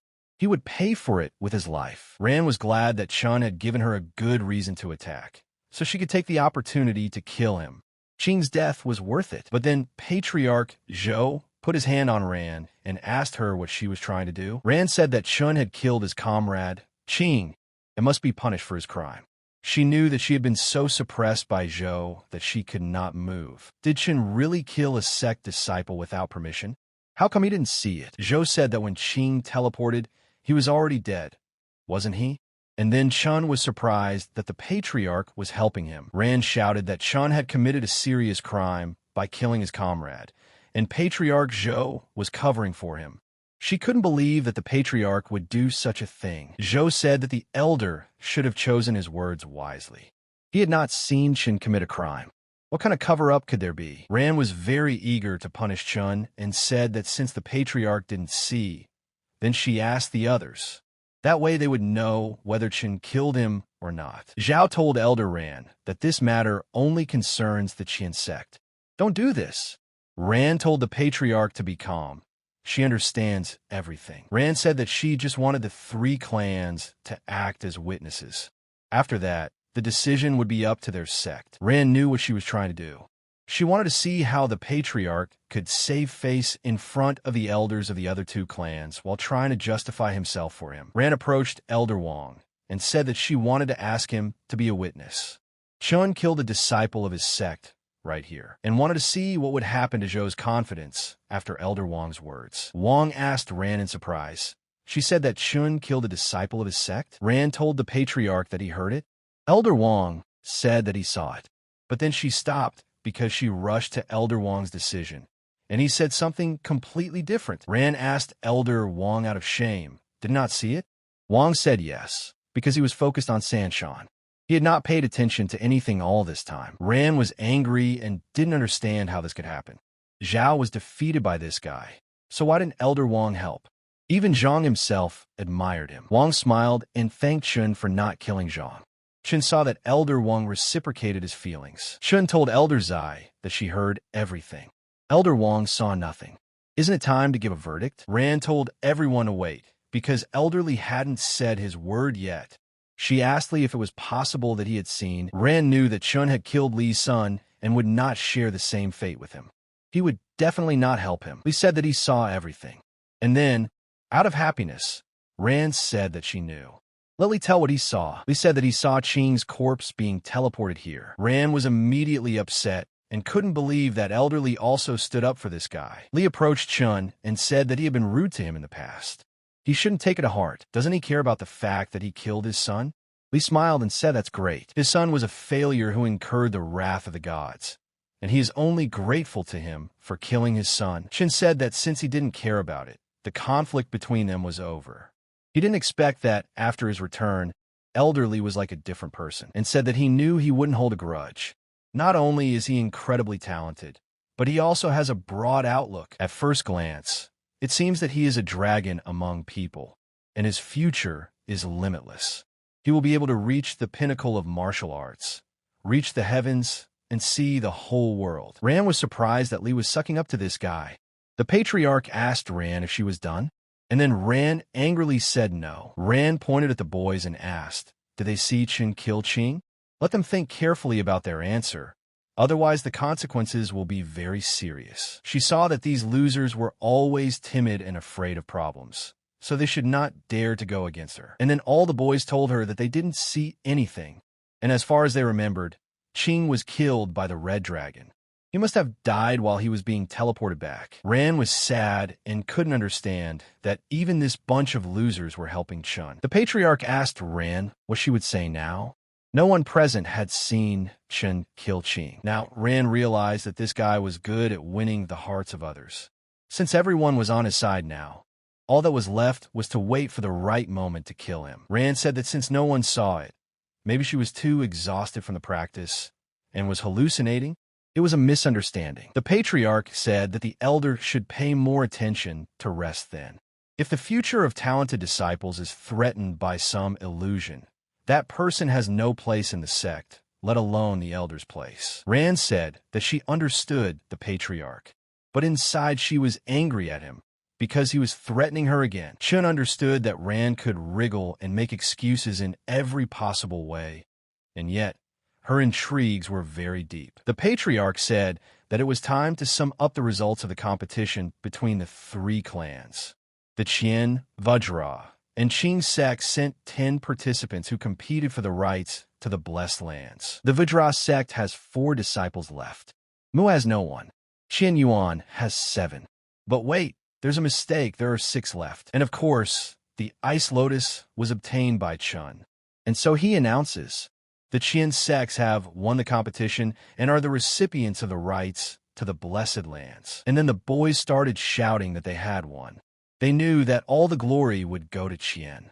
And it was all thanks to Chun. Chun was also happy because they won and he was able to reach the divine realm. Wan told Chun that he had won today, but he shouldn't relax. Xiao wouldn't give up so easily. Chun said that when Xiao comes to his senses, tell him that he is ready to accept the challenge at any time. Wan immediately took Xiao under his wing and flew into the sky, saying that he would definitely tell him. Li told Chun that he also had to go back to the clan. He didn't expect that he had such a deep relationship with Chun, and now he had to leave him. Chun smiled and said, why don't he go to their sect where he can have another proper talk some other day, but it's time for him to go back to his clan by. The patriarch told Chun that he had done very well. Chun bowed and said that he thanked the patriarch. The patriarch told Chun that there was no need to say anything extra and that he should go back to his sect quietly. At that moment, the patriarch's ship arrived. He told everyone to listen to him. They were returning to the clan. Ran saw that the Ice Lotus was still in the boys' hands when they returned. She had to find a way to get it. Arriving at the sect, the patriarch said that the grand competition for the blessed lands of the Bamboo Mountain had ended. Elders want to know anything else? The old man said falling off a cliff, returning as a king, and defeating Xiao and Red Xiao suddenly achieved such success. But the Qing sect lost all its disciples at the Vajra Gate. Half were injured or killed, and even Qing was killed. This Chun is like a ferocious werewolf. The guy said that the 6 yellow levels, the ancient demonic god of martial arts, as expected of the disciple of Yen. The degree of stunned is greater than ever. Han knew that without so much effort, he finally got what he deserved. Ran had been thinking all this time that she had to force Chun to give her the Ice Lotus. The patriarch said that since the elders had nothing more to add, he would make the announcement that the elders wanted so much. All these top guys showed excellent results in the past 3 sect competitions. And also for the conquest of the Blessed Lands, it was decided they all become disciples of the inner sect. He congratulates everyone unanimously, and then the guys were happy that they all became disciples of the inner sect. They just couldn't believe it. Uer shouted to her father and asked him if he heard. She was now in the inner sect. Han said that he was very proud of her. Chun clutched the Kalan and told his master that he had entered the inner sect, and all the boys could go free. Tomorrow he would take them to the gates of the inner sect. Then Ran told Chun to stop. Chun asked Elder Ran if she needed anything else. Ran told Chun to give her the Ice Lotus. It is the prize of the grand competition that belongs to the Qian sect. Chun said that if this is what the sect wanted, he, as a disciple, would carry out the will of the sect. But how could an elder represent the clan? Moreover, he remembers how the patriarch said that everything found on the blessed lands belongs personally to the finder, so he is not obliged to give it to her. Ran said she was an elder. Why couldn't she represent the clan? And then the patriarch said that it seemed that Elder Ran was very strong, because apparently she dares to go against the rules. And then Ran got scared and said that it was not so. The patriarch said that it was clearly stated that all the treasures obtained by the disciples would belong to them. And naturally, the ice lotus was among them. If the elder wants it, then they must agree on this with the disciples, said the patriarch. Chun tossed the lotus and said that even so, he couldn't use the ice lotus. If someone wanted to buy it, he would hardly refuse. And then Ran said she would buy it. Let Chun name the price. Chun said he was talking about a human. Chun said as he left that, if that was all, then that was it for today. Ran was angry again because she had been humiliated in front of everyone again. But how she wanted him to die. The patriarch gathered everyone and said that once they passed through this gate, they would officially become disciples of the inner sect. And then the boys were all overjoyed to see such majestic gates in front of them. The patriarch said that they were in place, but he reminds them that the inner sect is different from the outer one and encourages competition between disciples. There are often cases where students fight each other and die or get injured. They must act according to their abilities. And then the boys all bowed together and told the patriarch that they understood everything and thanked him for his advice. Chun was immediately pleased to hear about encouraging competition. This is the part he is looking forward to. The patriarch told Chun that his future path would depend only on him. Since Ran is from the inner sect, she has many connections there. Let Chun be careful in the sect. Chun thanked the patriarch for the reminder, but the disciples know no fear. The patriarch said that all this is wonderful. Let them go, because great potential awaits them. Uer took Chun's hand and said that they should hurry. But suddenly someone from behind told them to stop. It was a guy named Lu Chunyan. He said that it was thanks to them that their set won the competition. Lu asked, and which guys did she allow to join the inner sect for this? Chun said yes and asked him. Then a guy jumped out and said to Chun, doesn't he know Brother Lu? He is the elder of the Lling court. Lu Chunyuan. Is he so famous? Never heard of him.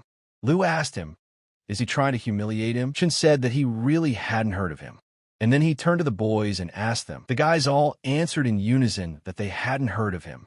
And then Uer said that it turns out he's not famous at all. Lu got angry and said, how dare these nobodies from the outer sect mock him? Lu released his spirit and said that it seemed like it was time to teach him the rules of the inner sect. And then the guys were surprised and said that this was Brother Lu's 5th level spirit power. A purple eagle with an iron claw. This is a worthy title of a genius that only comes once every 50 years. The outer sect must have never even heard of the 5th iron level. Lu told them to get down on their knees and beg for mercy, or die right there. He thought they would probably be pissing their pants and begging him for mercy. And then one of the guys from Chen's team said that he initially wondered why this guy blocked their way. It turns out that he was just showing off his fighting spirit. Of course, all this is unknown. Does he do this to everyone? But for this, he does not let them pass. It is simply a disgrace. Why didn't they kneel down? Moreover, judging from their expressions, not only are they not afraid, but they even feel contempt. Chen said it was level 5. Sure, that's not bad. Lu said that's all the guy could say about a fighting spirit that only happens once every 50 years. He must be tired of living. And then Chen also showed his abilities and said that he thought the guy could understand his level of fighting spirit. Lu started to stutter and said, such a strong impulse. Is this really the 6th level of fighting spirit? Chen said that he told him that the 5th level is not bad. Does he really have any complaints? Lu said that surprisingly, the guy has the 6th yellow level of the divine realm. And it looks like an ancient demon god. But how could a disciple from the outer sect be more gifted than him? Chan said that if a 5th level is a genius in the inner sect, then he's a little disappointed in the inner sect. At this moment, someone came down from the sky and told Chan that he was very talkative for a newbie. After descending to the ground, Chan felt that this aura was much higher than the divine realm. One of the guys said that this was the head instructor for new disciples in the inner sect, Elder Xiao. And then Lu said that they should all greet the instructor. Elder Xiao said that he heard that Chun was disappointed with the inner sect.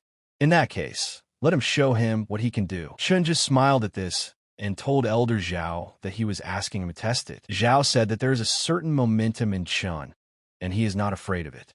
Let Chun follow him, he will pass the test for new inner disciples. The guy started saying that they heard that the inner sect had a list of newcomers that was divided by rank based on the test result. How is this even possible? An outer disciple whose fighting spirit level is even higher than his.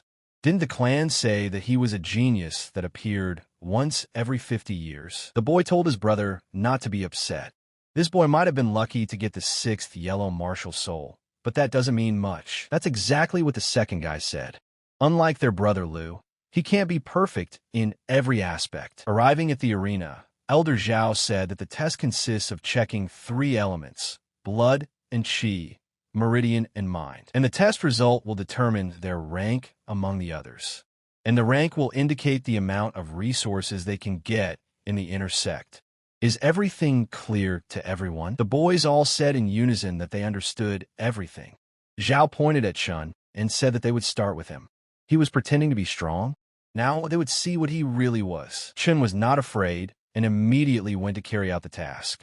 The guy told Brother Lu that now the guy will lift the tripod. Lu said that unlike martial spirit, which can be obtained through luck, qi and blood must be practiced and tempered. And now they will look at his physique. It can be said that his blood is weak, which means he has little strength. The guy said their Brother Lu was right. They thought the guy could only lift 50,000 pounds.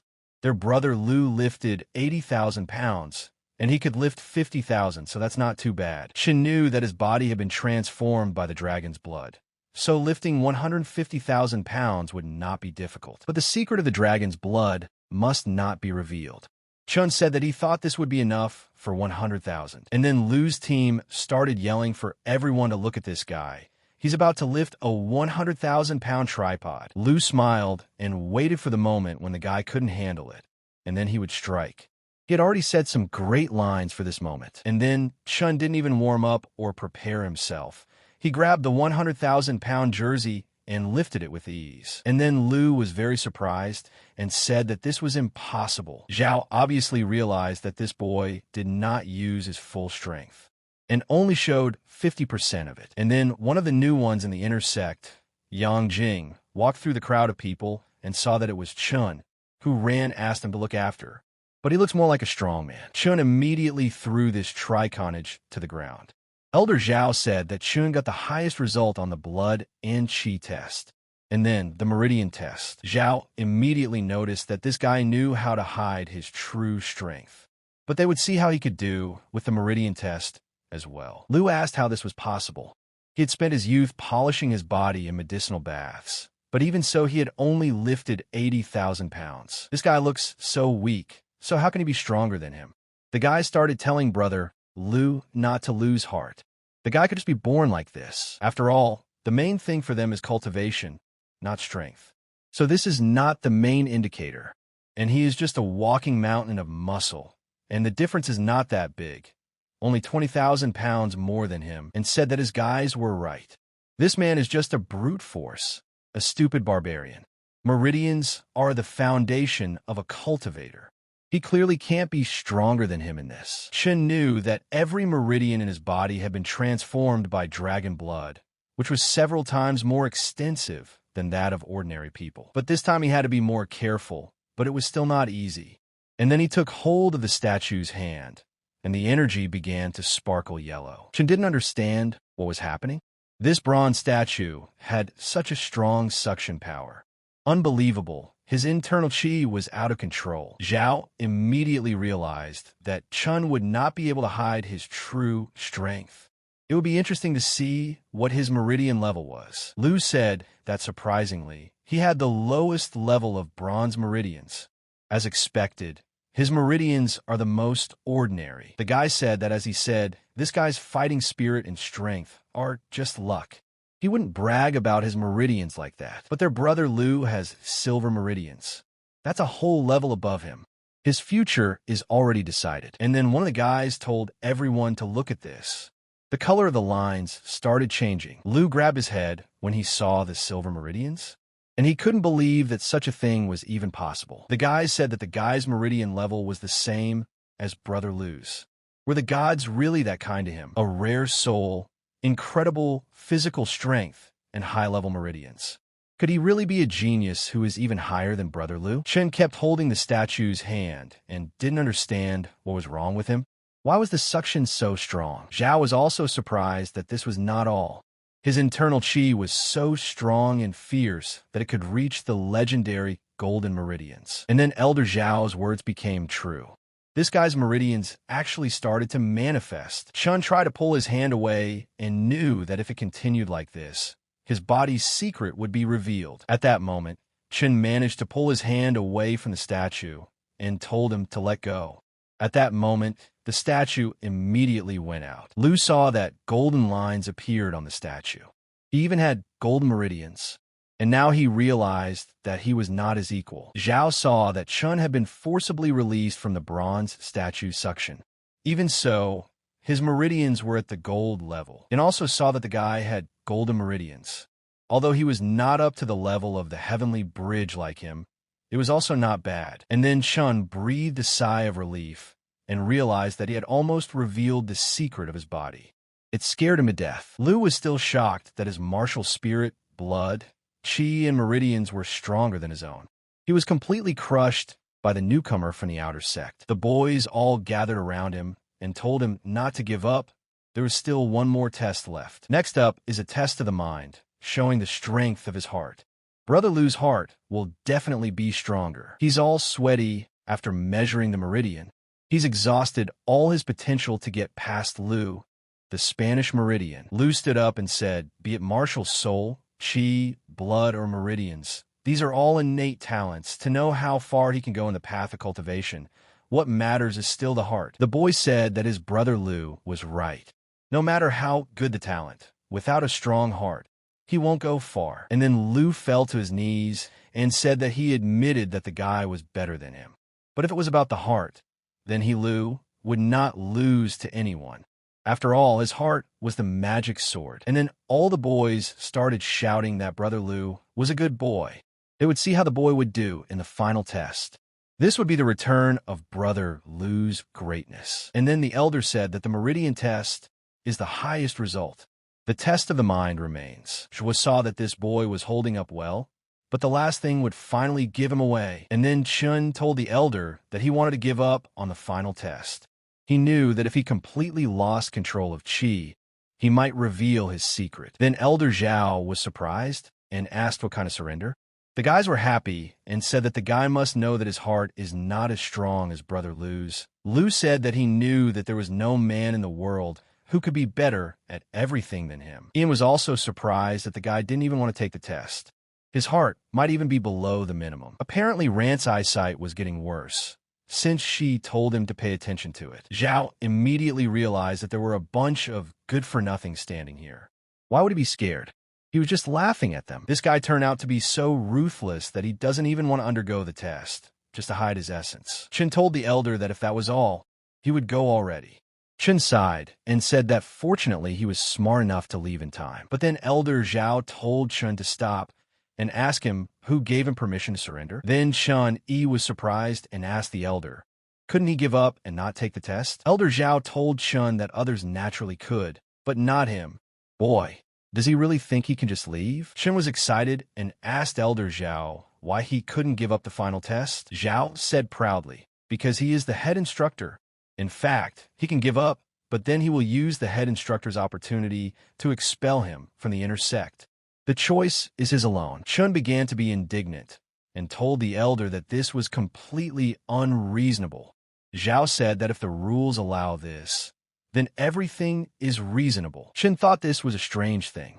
Was it because he said he was disappointed in the inner sect that he was against him? And then Chun decided to go to the final test because he had nowhere to go, otherwise he would be thrown out of here. And now it was time to see. Xiao immediately noticed that this guy was self-confident, but he was still too young to play mind games with him. All the guys started laughing and saying that the guy didn't want to lose face, but the head instructor drove him back. Looks like the head instructor wants to laugh at him too. Now he won't even have an excuse. What spectacle it's going to be. Lu said through his laughter that he understood. The head instructor made him take the test to help him. He wanted to cheer him up by giving him another chance. And then Lu got excited and said that everything was right. After all, he was the chief instructor's favorite student. Yin saw that even the head instructor was targeting him. It seemed like he really was unbearable. At this last test, he will fully understand the guy. So he will be calm and finally understand what Ran was saying. Chun stood in front of the stone and knew that it would be difficult for him to keep his sanity. He had to be careful not to reveal his secret. Xiao got angry and asked the boy what he was waiting for. Let him turn around and kneel with his back to the heavenly tablet. Chun reluctantly said that he would do everything. After all, they didn't even give him time to prepare. Xiao ordered the boy to close his eyes. Chun repeated to himself that he only needed to take one step. The boys were curious and asked if this guy could have a Dharma body. They suspected he didn't even condense his heart. So how could he be so powerful? But even if it does, it won't even reach a meter in height.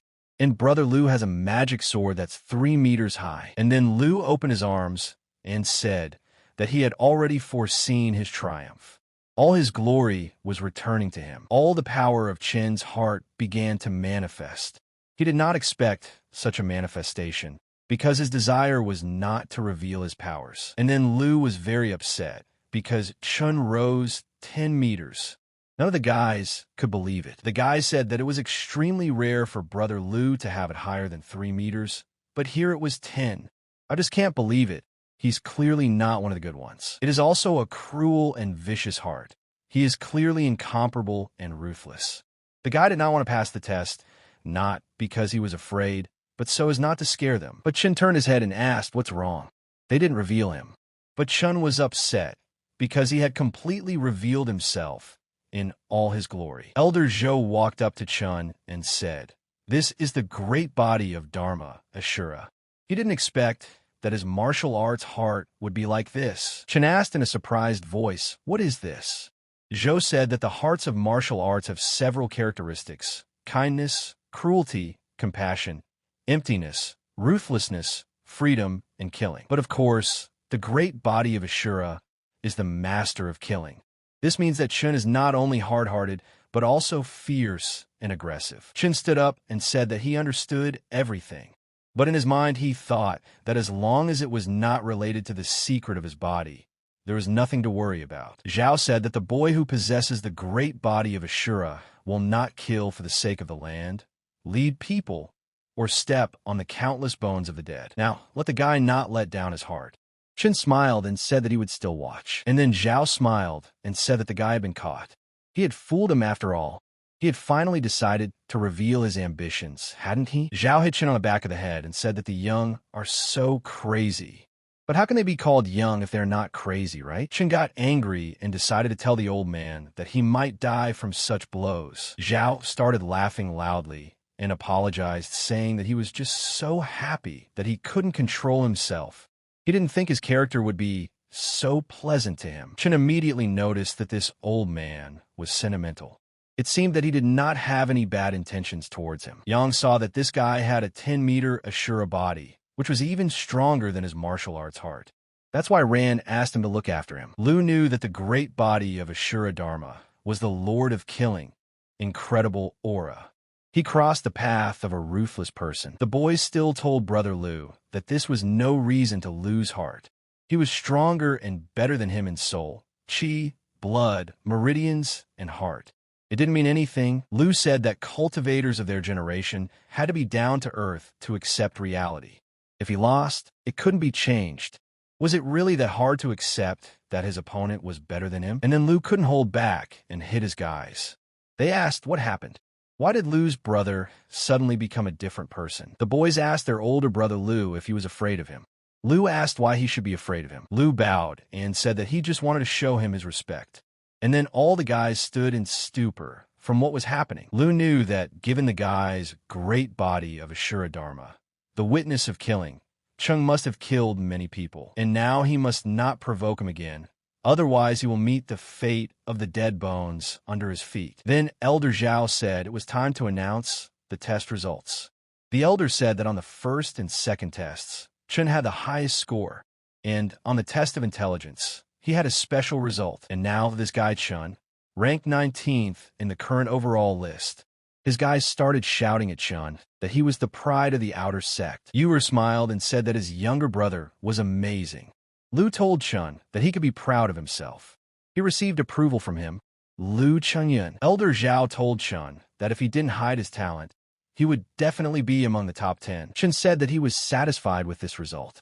And then someone from behind told the head instructor that he wanted to comment on the test result. And then two guys named Yang and Su approached Elder Xiao.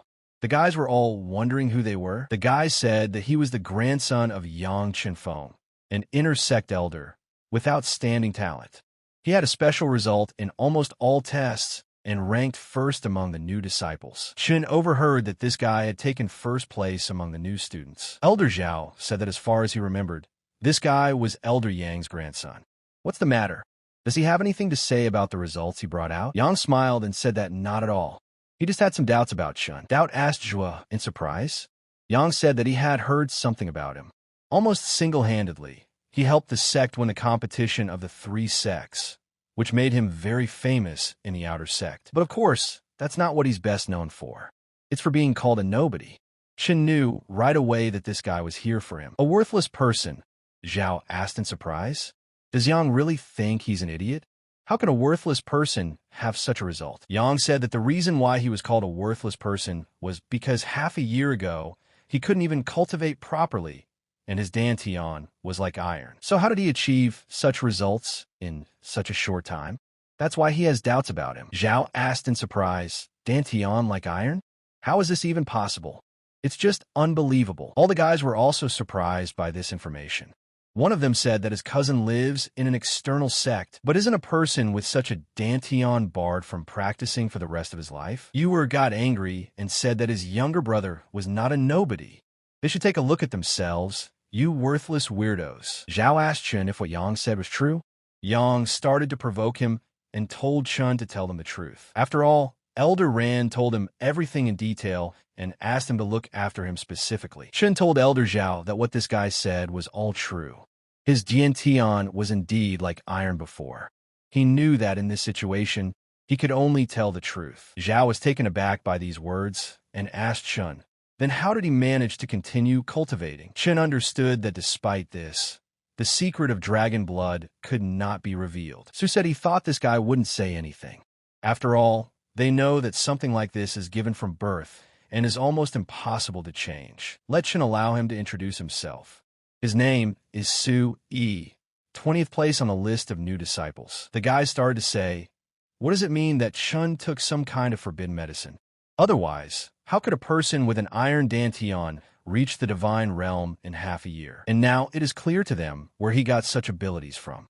Taking prohibited drugs, he inevitably faces hidden consequences. Such people have no future. Yang told Chun that this was only the first step towards him not being able to hold his head high in front of everyone. Xiao told Chun to answer. Did he really accept something like that? Chun told the elder that it was useless to explain anything now. It was better to let time judge. Su said that Chun wanted to avoid answering. How could he be ranked 19th without using illegal drugs? He is a genius, but still ranked 20th. He is not such a genius. Su said that a person who takes illegal drugs dares to say that he is not such a genius. Su said that in that case, why not fight him right here and now? Jan was happy, because everything was going according to plan. If he refused, he would be looked at with disdain, but if he agreed, he would beat all the nonsense out of himself. I wonder what he would choose. Chun asked the elder, didn't the inner sect forbid fighting between disciples?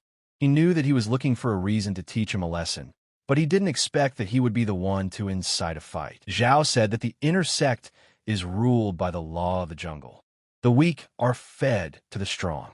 The strongest survive. And if both sides agree, they can use any means to kill. Su told Chun that he had heard the rules of the inner sect. If he was frightened by this, he could kneel down and beg for mercy. Chun told the guy that he had misunderstood. He asked about the rules just to know what he could do with him. Chun showed his fist and said he's willing to punch him in the face. Su said that the guy still dares to be cheeky to him. Su said that he had changed his mind. He would not just destroy his meridians, he would cripple him so that death itself would be desirable for him. Chun told Su to at least look in the mirror when he rehearsed such a speech. His face looked like an idiot's. Su lost his temper and said that Chun was really annoying him.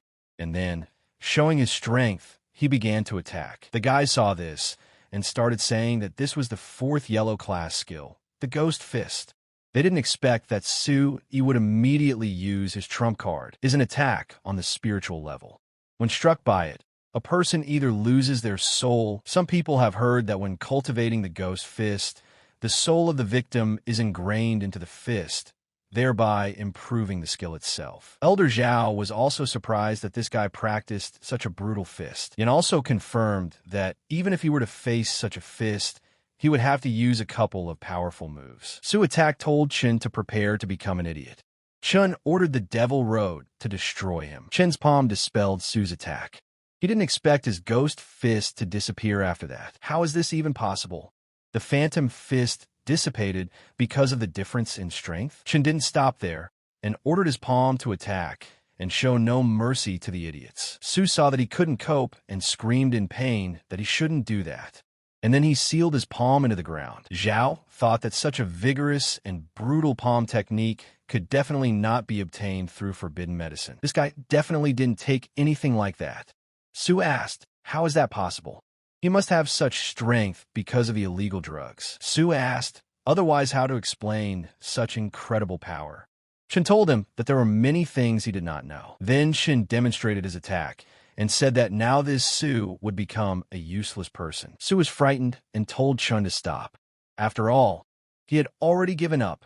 But Chun, in the sosent of touching his head, Chun said that in the law of the jungle, there is no such thing as accepting defeat.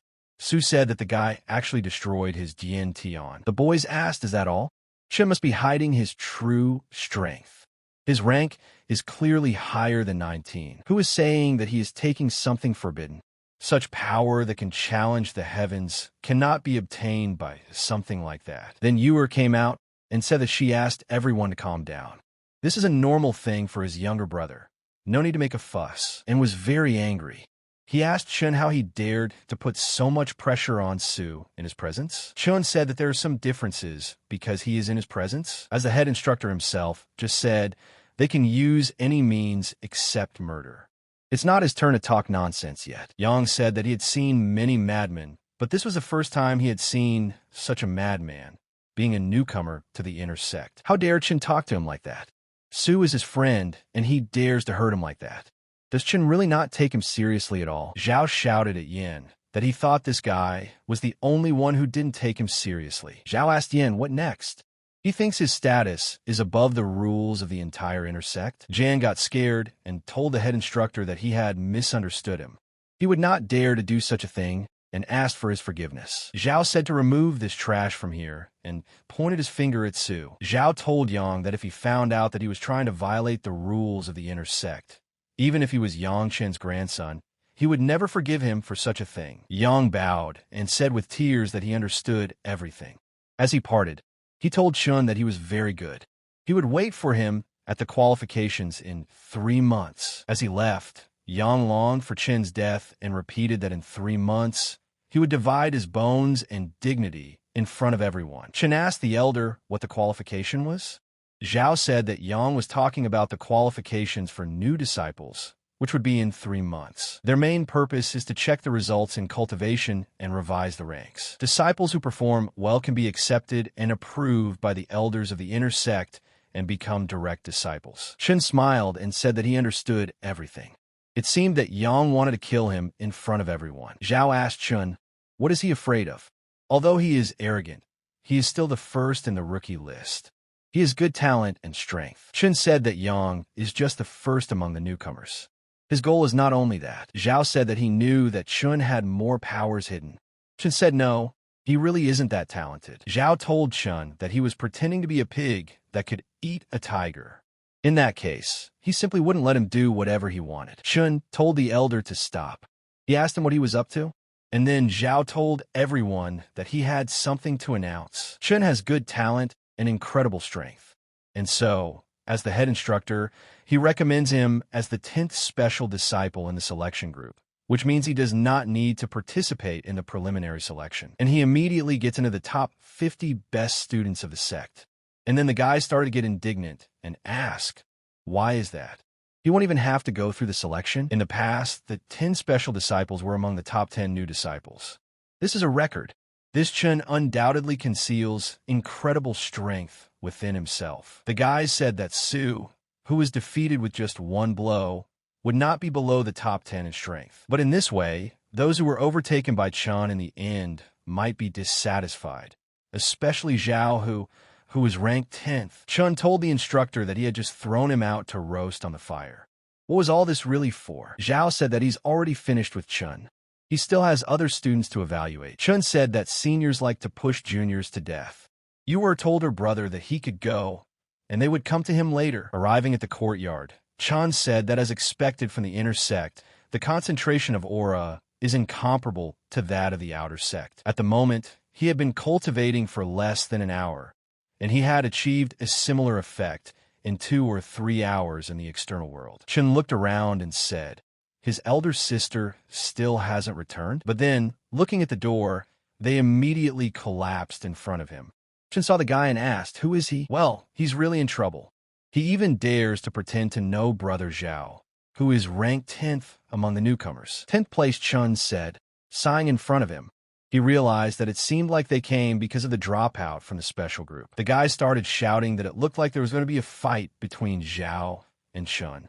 It must be because Chun took his place in the special group. Of course they expected this. He is ranked 19th and in the top 10 of the special group. He is not worthy of this. Xiao told Chun that he dared to take his place in the special group. Chun told Xiao that this problem was not his fault. The head instructor had forced him into Xiao's place. He had no choice. Xiao shouted loudly that this was all nonsense. He must have bribed his way into his position. Otherwise, how could the head instructor put a weakling in 10th place without a good reason? The guy started saying that Xiao was right. Even if Chun was a genius, he wouldn't have gotten a place in the special group without cheating. Some said that they had never heard of a newcomer to the Qian sect in the inner sect being immediately placed in a special group. Even with his achievements, Yang doesn't treat him the same way. Xiao asked Chun, did he hear? Everyone is looking at him. Chun sighed and realized that it seemed like the head instructor was deliberately creating enemies for him in order to bring out his full strength. Xiao said that they don't look at such impudence. He is willing to give him a chance. Let's play a game. The loser will automatically leave the special group. Chun said that it means he can't avoid a fight. If Xiao wants to fight, then hurry up because he still has to go after his older sister. Xiao told Chun not to think he could easily defeat him since he could handle Su. The difference between 20th and 10th place is huge. Xiao immediately began to attack and told Chun to feel his iron fist power. Chun asked Xiao, does he want to test his strength against him? Let him not waste his time. And immediately, Chun charged his attack. The guys said that Chun was going to fight Brother Who. He's definitely a corpse. What is he thinking? He doesn't know that Brother Who lifted a 150,000-pound tripod. Chun thought he was something special after being praised by the head instructor. They could fight as hard as they wanted, but I'm sure Chun's arms wouldn't hold up. Chun also delivered his strongest blow, clashing their fists in the middle. Xiao took the powerful blow on his hand, even feeling it. And at that moment, the guys opened their mouths in surprise, because everything happened differently, not as they said. Is he weaker than this guy? The guys started saying that Chun actually pushed him away. Didn't this guy lift a tripod of only 100,000 pounds? How can he be so strong? He must have hidden powers. It turns out that this guy Chun is good at pretending to be a pig that can eat a tiger. Chun asked Xiao if he had any other complaints about him as a member of the special group. If that was all, then he should just leave. Xiao told Chun that this was not enough. He was challenging him to the arena of life and death. Chun asked him what this arena of life and death was. And then the boy raised his hand and told Chun to let him tell. The inner sect encourages fighting, but killing is forbidden.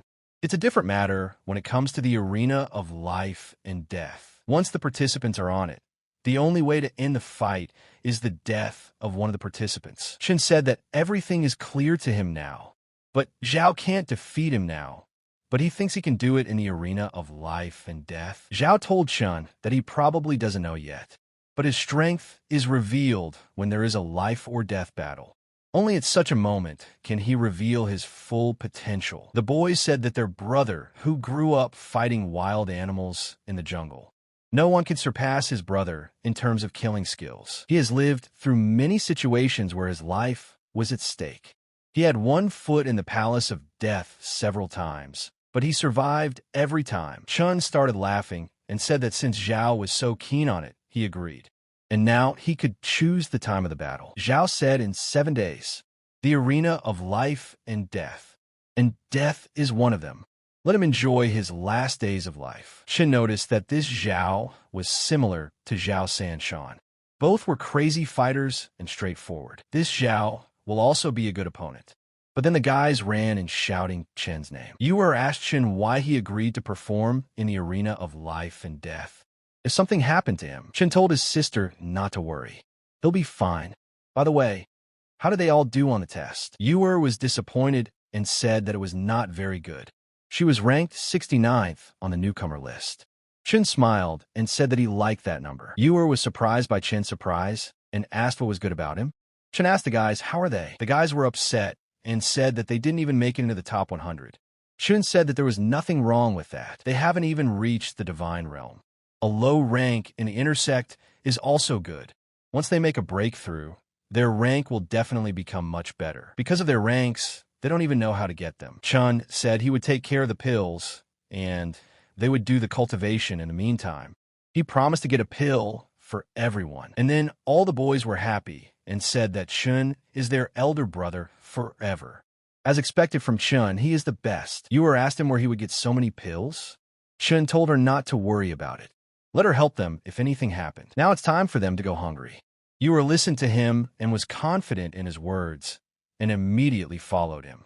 She saw that Chun was becoming more and more courageous. Chun noticed that more and more people in the inner sect were looking at him, so as not to let them attack his brothers and sister if anything happened. He had to help them break through to the divine realm as soon as possible so that they could somehow protect themselves. The next day, in the Su family's courtyard, the boy was lying on the sofa and was very sick after the battle with Chun. Su Gang asked the doctor if there was any hope for his younger brother's recovery.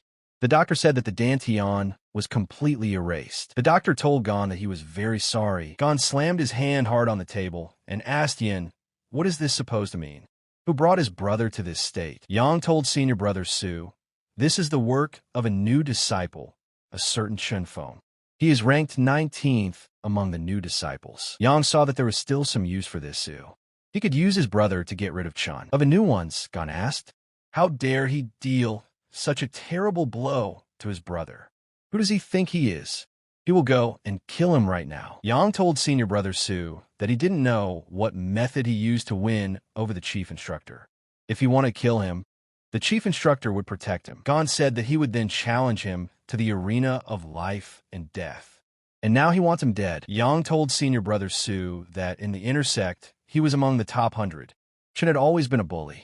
If he knew his strength, he would naturally not fight him. Gon said that if that's the case, then what should we do? Just leave everything as is and not kill? Yang said he had an idea. Chun has an older sister with whom he has a very close relationship. All you have to do is set a trap for her so that she enters the arena herself, and then Chun won't go anywhere. Gon said that what a damn good plan he had. First, he would humiliate his sister, and then he would kill him too. Yang thought and saw that Chun would not have the opportunity to meet him in the qualification, because he would already be dead. Chun went to the inner Gon sect on the other side of the mountain.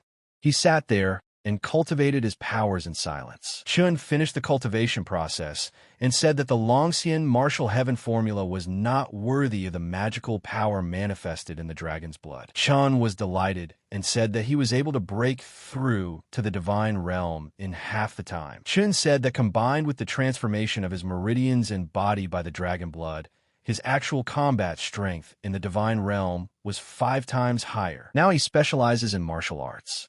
In addition, he also has the Longxiang formula and the golden body formula. These are 2 fierce and domineering styles that match his martial arts heart. But only a rapier flying in the rain belongs to a light and elegant style, which is not suitable for him. Swordplay is usually sharp and fierce, which suits him better, if he masters it. And then someone said that Chun can't escape. Is there someone under the cliff? He was afraid that if someone saw the martial sky Longxiang, they would think it was too dynamic. So he went behind the mountain and said that he should check who was there. At this time, a battle was taking place at the bottom. The guy said he almost returned to the Chien sect. Why?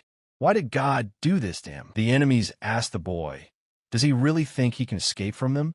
Besides, a slave like him, and to the Chien sect at that. The enemies told Li to give them the sword the easy way, and then he promises him a quick death. Chun was watching all this and saw a guy from the Chien sect fighting alone, and yet he was being pursued because of the sword. Li asked them to give him the sword. Do they even know what price they will pay for it? It served their master for 3 years. He didn't even hesitate to give the young girl who loved him more than anything in the world to their master as a concubine, and that's why he managed to steal this sword. Chun saw that this Li was very ruthless. In order to achieve his goals, he even sacrificed the one who loved him with all her heart. But what's so special about the sword? Chun asked. Why would it be so unprincipled? Li said that he had gone through a sea of blood and deep hatred to obtain it. He would be able to kill all his enemies if he could gain access to the supreme inheritance. But he was only a little short. God, why was he so unfair to him? Chun realized that there was a legacy in this sword, but simply wielding such a sword will not get him far.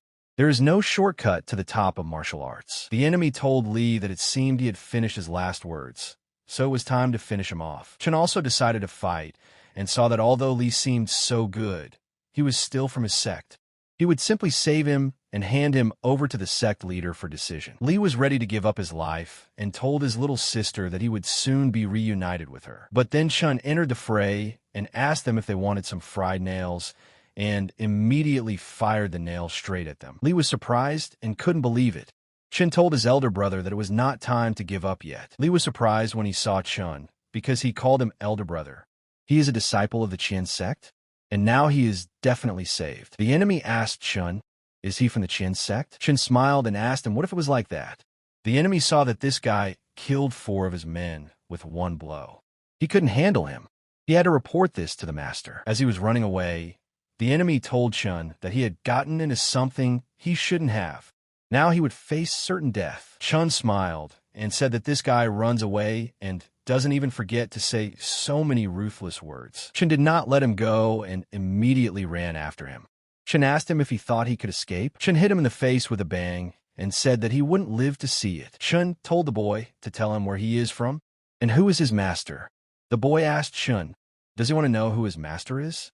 He doesn't deserve to know his name. The guy immediately threw a pill into his mouth and said that their master would avenge them. And then the guy began to evaporate, giving up his life. Chun saw that this guy left behind a few things. He said that it looked like a message. Chun looked up and said that it seemed that this issue would not be resolved quietly. Li thanked Chun for saving him. Li said his name and asked Chun what his name was. Chun said there was no need for such politeness. His name was Chun Feng. Li said that Chun saved his life. He wanted to thank him for that. So it was time for him to die. Chun was surprised at this moment and did not expect this from him. He slowly knocked the sword off his hands and looked at Li and asked why it didn't work. Chun said that even after he saved his life, he still wanted to brazenly kill him. Li said that he was afraid that Chun would take his sword. He was thirsty for bloody revenge, and therefore this legacy should belong to him. Chun sighed and said that it seemed that the guy had really lost his humanity. Taking the sword, Chun said that he had underestimated human nature. Li asked him what he was planning. Chun said that since the boy wanted the sword so much, he would relieve him of this heavy burden after his death. Li was scared and told Chun not to kill him. Junior Chun, he changed his mind. They are both disciples of the Chien sect. Chun saved him, so he can share the inheritance with him if he lets him live. Chun, in his final attack, said that it was too late. Chun did not spare him and plunged the sword straight into his throat. Li asked him why he treated him like that. Chun said that God had nothing to do with it. He could only blame himself for everything. His life depended only on him. Chun said that he didn't have to dispose of Li's corpse and the men in black. And when he left, he saw monsters approaching them. The corpses would be devoured by them, so no one would find out. But he is only concerned about the identity of the latter, after whose death his token with the message flew away, most likely to his master. Chun took the token and saw the words that this was Jiang's courtyard and the number 178. Chun realized that this was the master's location and his rank number. Chun noticed that his strength was at the 2nd level of the divine realm. If he was only ranked 178, then the master of the Jiangha court himself must be frighteningly powerful. And now Chun realized that he seemed to be in deep trouble. Well, to hell with him. He got into trouble himself. Ma will sort it out. As long as he was strong enough, he had nothing to fear. Then Chun opened something and decided to see what he got this time. Quite good. A whole bunch of middle-class spiritual stones and elixirs. Chun used magic and said that this was enough to exchange for breakthrough pills for his elder sister and brothers. Chun picked up the book and saw that it was a level 7 yellow martial skill. Chun smiled and said that he only wanted to throw away the idea of sword technique. But he didn't expect this, and then he decided to take a look. Thunderlord. Fierce and untamable. Every time you take up the sword, you must have the determination of ninja. It has 3 techniques. Among them, the most striking is the crazy cut. After training, his blow will be delivered 9 times in a row, and each one will be stronger than the previous one. Chun closed the book and said that it suited him perfectly. The man in black gave him a great gift. Chun took up his weapon and said that he would change it to this sword technique then. It was time for training. Thousands of miles away, there was a place where those guys and their master lived. In a tall house in the middle of the city, there was a large house in which their master was. But then news came to him. Opening his eyes, he saw a message from 178. Apparently, he had failed in his task. Master said that it was impossible that this worthless Li could kill him. Master saw Chun asking questions to that guy. Where did he come from? And who is his master? The master saw with his own eyes and realized that it was that guy. Such a young man could easily kill 178. He could be considered a young hero. But since he provoked, there's only one end written for him. At this time, Chun was practicing his new techniques. One of them was the Thunderlord, the first move, and crazy cut. Chun was surprised that he immediately used 3 swords at once. He thinks that he has only learned the simple version of it so far. If he continues to train hard, he will reach the level of 9 swords. But he saw that the sword on his hand was quite battered, but still so sharp. Does this sword really have some kind of legacy? Why can't he feel anything? Chun left it and said that since he couldn't feel it, it wasn't meant for him. He would use it as a normal sword. Chun immediately ran and decided to go to the market and fix the sword. At the same time, he would look at the breakthrough pills for his sister and brothers. Yang and Su were watching Chun. Yang said that Chun had left, and it was time to start their plan. Su told the girl named Wang that it was her turn. Wang told Su not to worry. Wang said she needed to find a girl named Han, make her angry, and force her to enter the arena of life and death. Su said that it was all true, but let her not beat her to death. He wanted Chun, who was helplessly looking at his woman in the arena, to be already mentally dead. Wang cashed Su and said that he was so cruel, but she liked it so much. For his sake, he would do such a favor. He, as one of the top 100, would take care of someone as inexperienced as her. Su said, of course, take care of the inexperienced newcomers to his hobby. Su said that he agreed to take care of her not only in life, but also in bed. Wang told Su not to say that. Su slapped her on the butt and said it was time to get to work. He would wait for her here and then take care of her all night. Wang told Su that since they had agreed, then she would go. Su watched her go, hoping that she would do everything as it should be. Su asked Yin if he was sure she could do it. Yin told him not to worry. He had already told her everything. This Han is in love with Chun. If Wang speaks badly of Chun in front of her, their plan will work. Su smiled and said, "This is great." When Chun comes back and sees his woman lying in agony, he won't be able to stand on his feet. At this time, Chun arrived at the city street and said that he had not been here for a long time. The place had become more lively. He'll have to find a way to come here with his sister. She'll definitely be happy about it. But he had heard about the places that the best place to make weapons was Duan Tian Pavilion. He was sure that they also repair weapons there. Arriving at the place, Chun saw a big one and said, "Here it is." Entering inside, Chun was surprised and said, "It is not surprising that even the master liked this place." He had the feeling that every weapon here was a work of art. The woman greeted him and asked how she could help him. Chun showed his sword and asked the woman if they were in the business of repairing weapons. He would like to repair this sword. The woman said of course. And looking at the sword, she said that it was in a deplorable state. Considering its condition, it would be cheaper and better to make a new one. The girl asked Chun, does he really want to fix it? Chun said definitely yes. He has already gotten used to it, and it is very convenient for him, so I will not skimp for him." The girl smiled and said that then their workshop would not let him down. But suddenly someone came and threw the sword right on the table. The guy told the girl to quickly fix his sword, but the girl stood and looked at him in surprise. A guy named Lee from the inner sect asked her if she was deaf. Let him strengthen his sword quickly. He has an important task waiting for him. The girl told Lee to wait a little while. He would attend to him as soon as he had served the young man. Lee pointed at Chun and asked the girl if she was going to serve him. What was the point of messing around with his broken piece of iron? His Maya is an heirloom made from Arctic deep iron, and the cost of repairing it alone is enough to last an ordinary person a lifetime. The girl said that their Duan Tian pavilion has its own rules. They don't look at a person's wealth or status. Chun immediately realized that it was no wonder why the pavilion was so famous. An ordinary salesman would not have the courage to say such things to rich people. Lee asked her what the hell she was talking about rules. Were her eyes in her pants or something? Didn't she see how mad he was? The guys told Brother Lee not to be impulsive. Don't make Dean Tian Pavilion your enemy. They heard that the people behind this pavilion had reached the level of the Tian'er realm. Anyone who came to them would be in trouble. Lee immediately calmed down and said that since they had rules, he would not break them. So first come, first served. The girl said that everything was correct and told the guy to wait a little to the side until she finished. Lee told the girl that he wouldn't break the rules if this guy disappeared from here. Lee walked up to Chun and said that it seemed like he didn't mind. Judging from his clothes, he was an inner disciple of the Qianyuan sect, but he hadn't seen him before. Lee asked the guy if he was new. Chun said that was right. He had just joined the inner sect. Lee asked him if he knew who he was. Chun sighed, lowered his head, and said that he did not know. The boys asked Chun how he couldn't know Senior Brother Lee. It was Lee himself, ranked 78th in the inner sect's overall ranking. Chun said that it was Lee's elder brother who stood before him.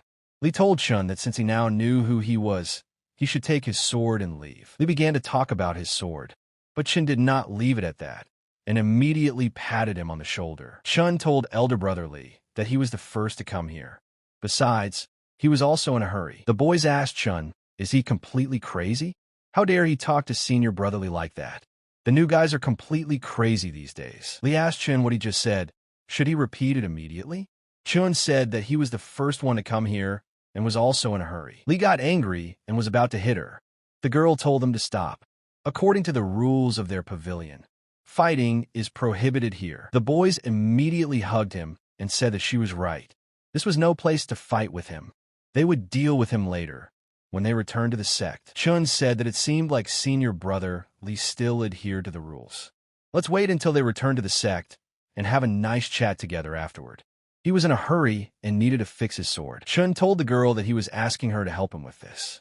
Lee told Chun to go to hell because his patience had run out. He wants to fix his sword. They'll see how he does it with a broken sword. Lee attacked him and told Chun to say goodbye to his sword. The guy immediately launched his own attack and broke Lee's sword. The boys didn't believe it and asked how this was possible.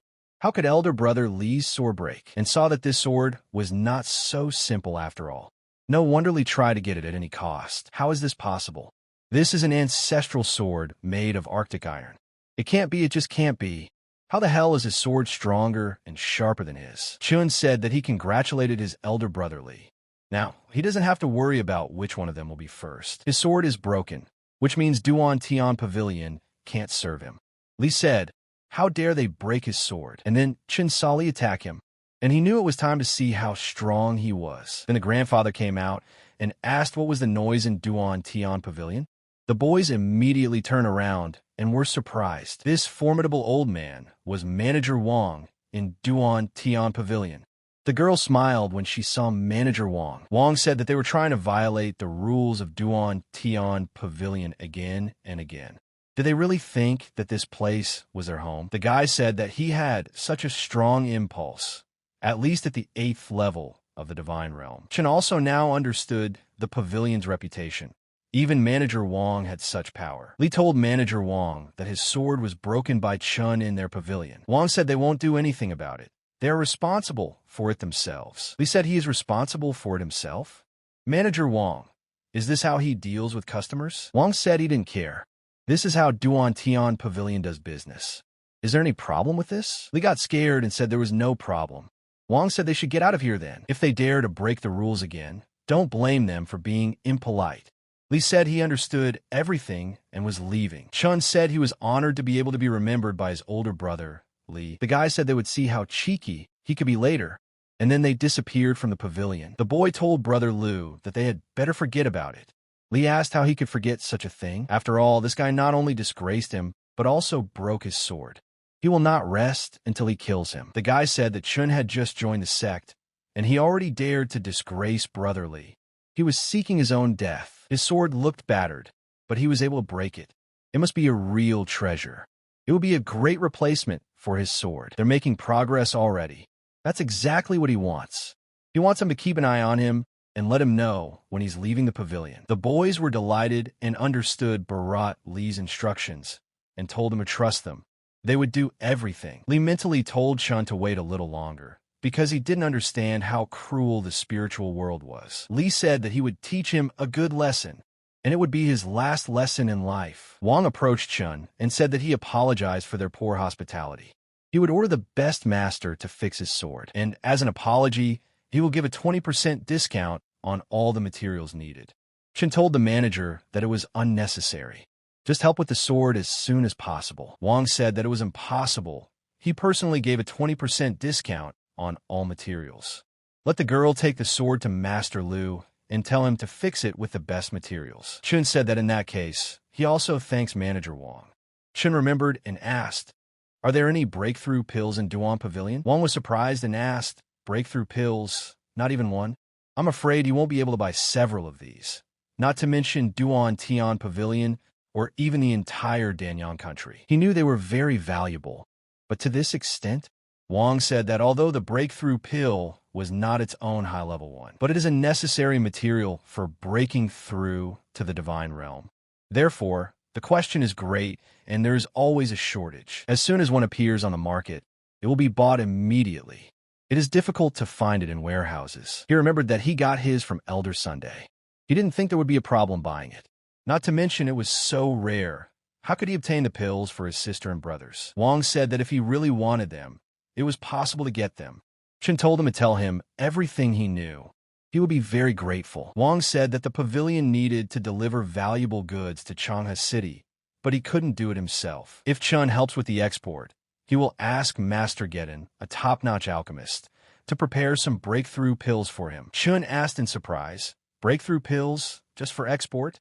Why is he doing him such a big favor?" Wang said that it was because he believed in him.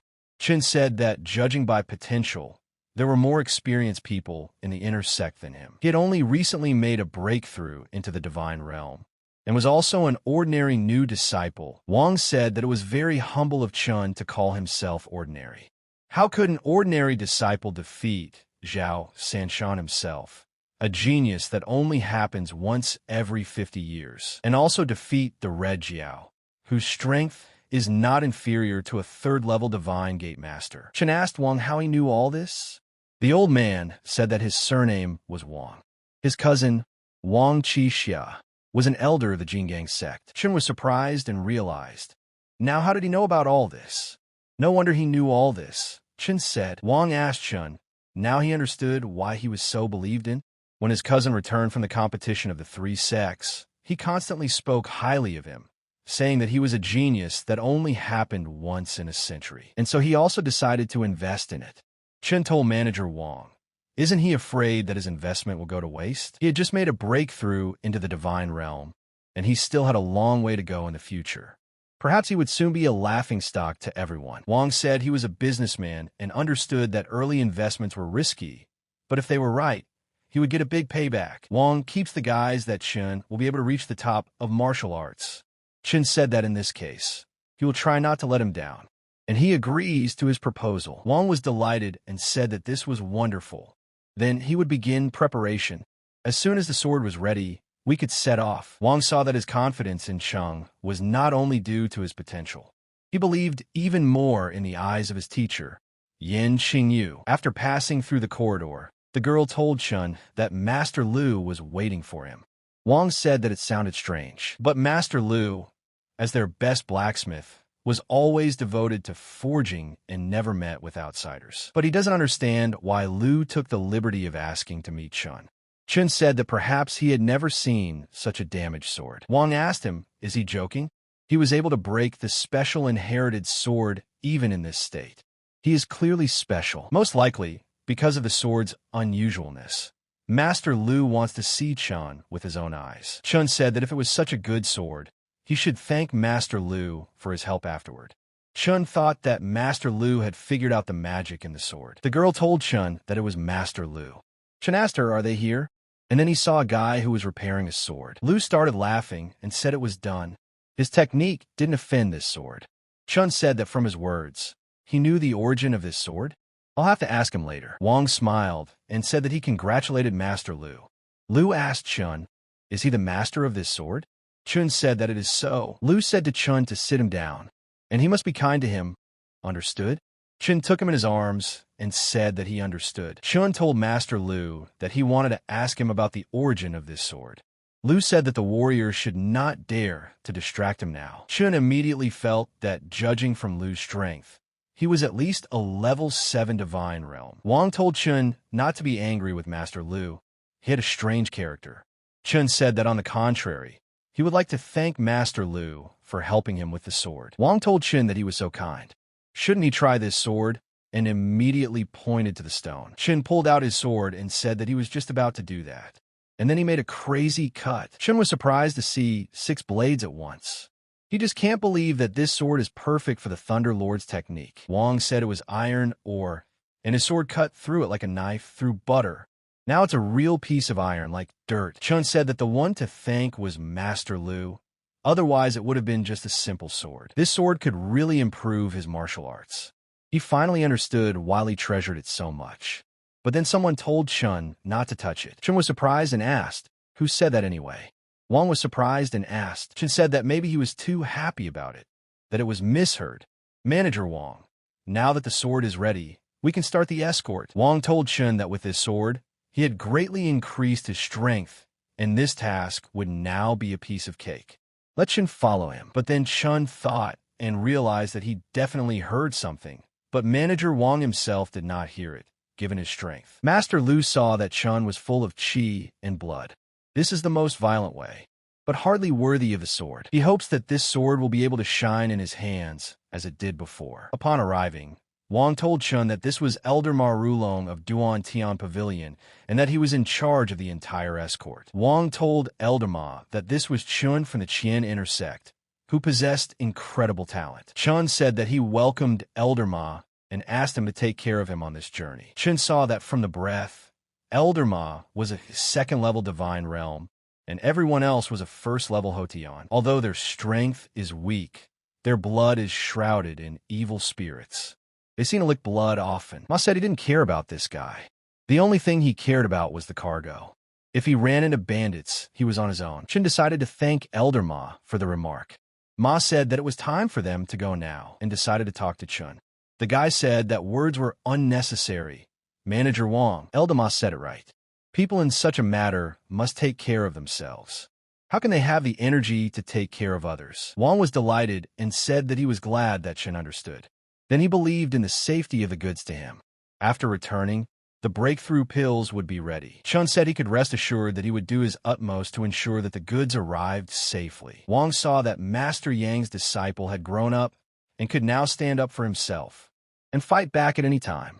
And he was rising to the top of martial arts, just as he had wished. The boys told Li that Chun had joined the escort of Duan Tian Pavilion. Yin said that of course it is. And isn't that great? In addition to this sword, they will also get these goods for free. They would even steal the goods of Duan Tian Pavilion. It would not end well. If the pavilion found out about this, they would not live. So why couldn't they just keep it a secret? The guys told Jan that he said it well. They'll just kill every single one of them. In the ravines, the guy asked the elder, is this the same guy that Manager Wang assigned to them for a large number? The elder said it right. It seems that he's also from the inner sect and has incredible talent. The guy said, what's the point of being talented if they're willing to die of fear at the sight of blood? But the boy knows that all these students are good at is waving their arms and legs.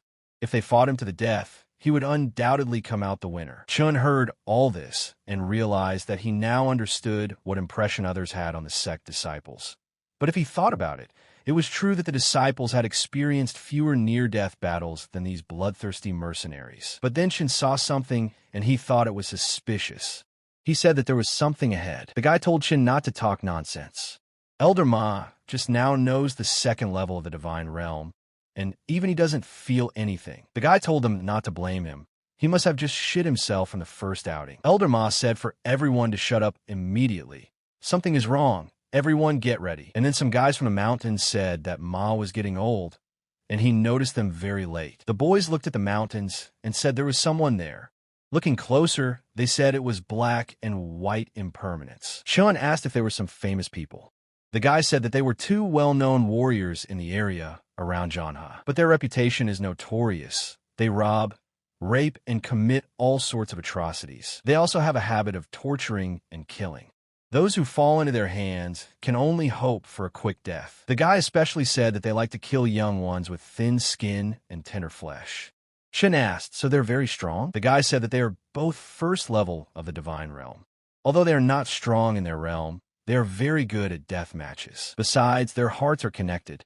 When they hold hands, the people of the Duan Tian type of pavilion are no obstacle to them. Chun knew that if they joined forces, would they be able to defeat someone who had reached the third level of the divine realm?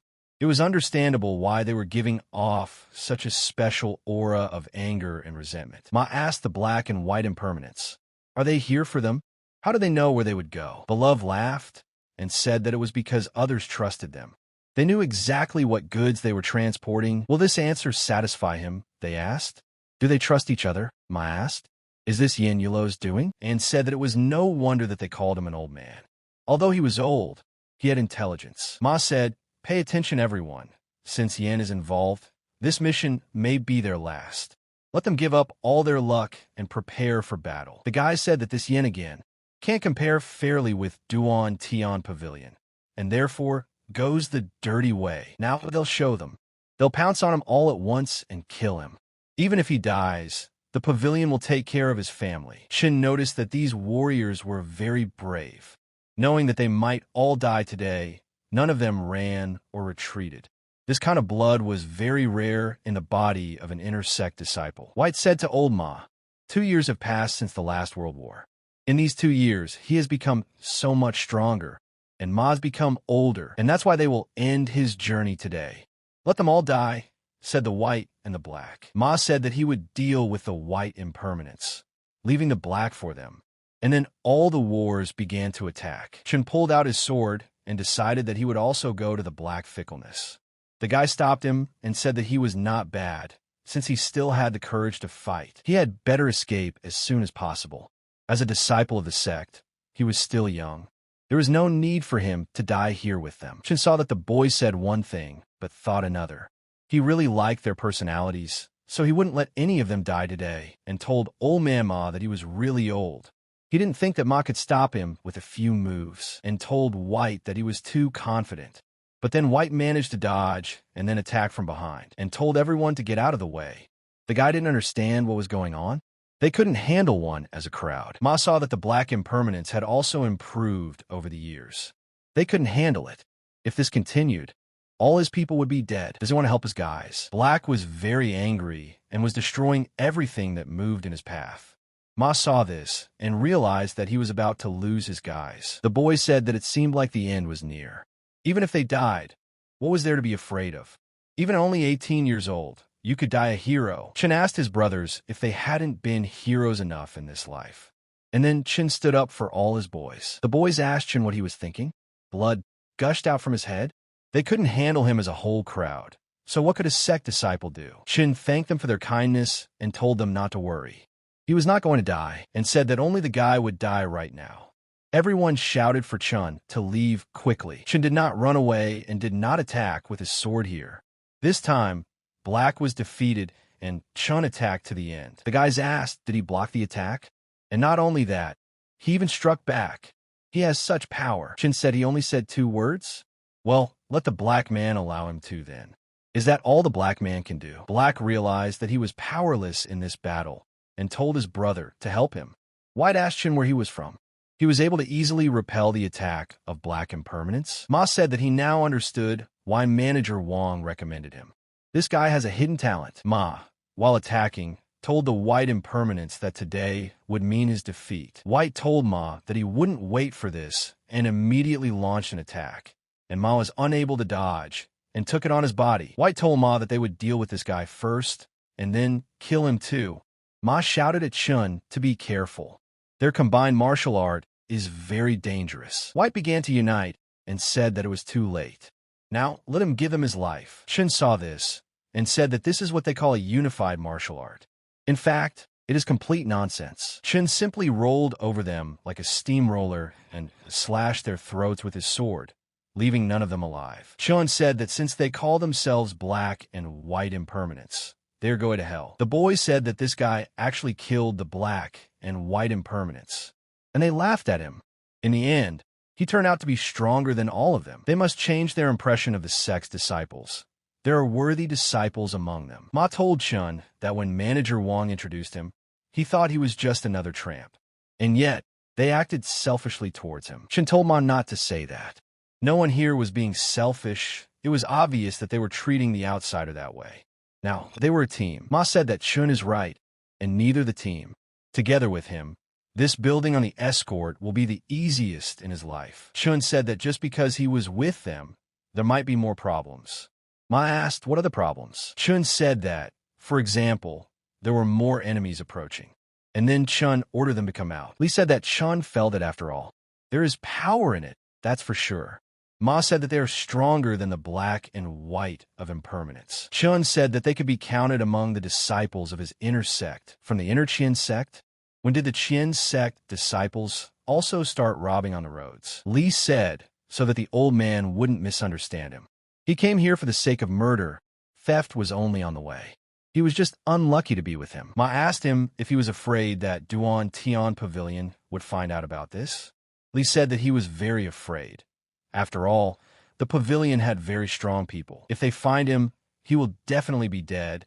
But if everyone is dead, no one will know anything. He will buy Chun some time, let him run, and report everything to the pavilion. Chun thanked Elder Ma, but they came for him. How could he just up and run away? Chun told senior brother Li that he remembered that he was in the top 100 disciples of the inner sect. The guys said that everything was exactly like that. Their brother was ranked 78th. What, was he scared?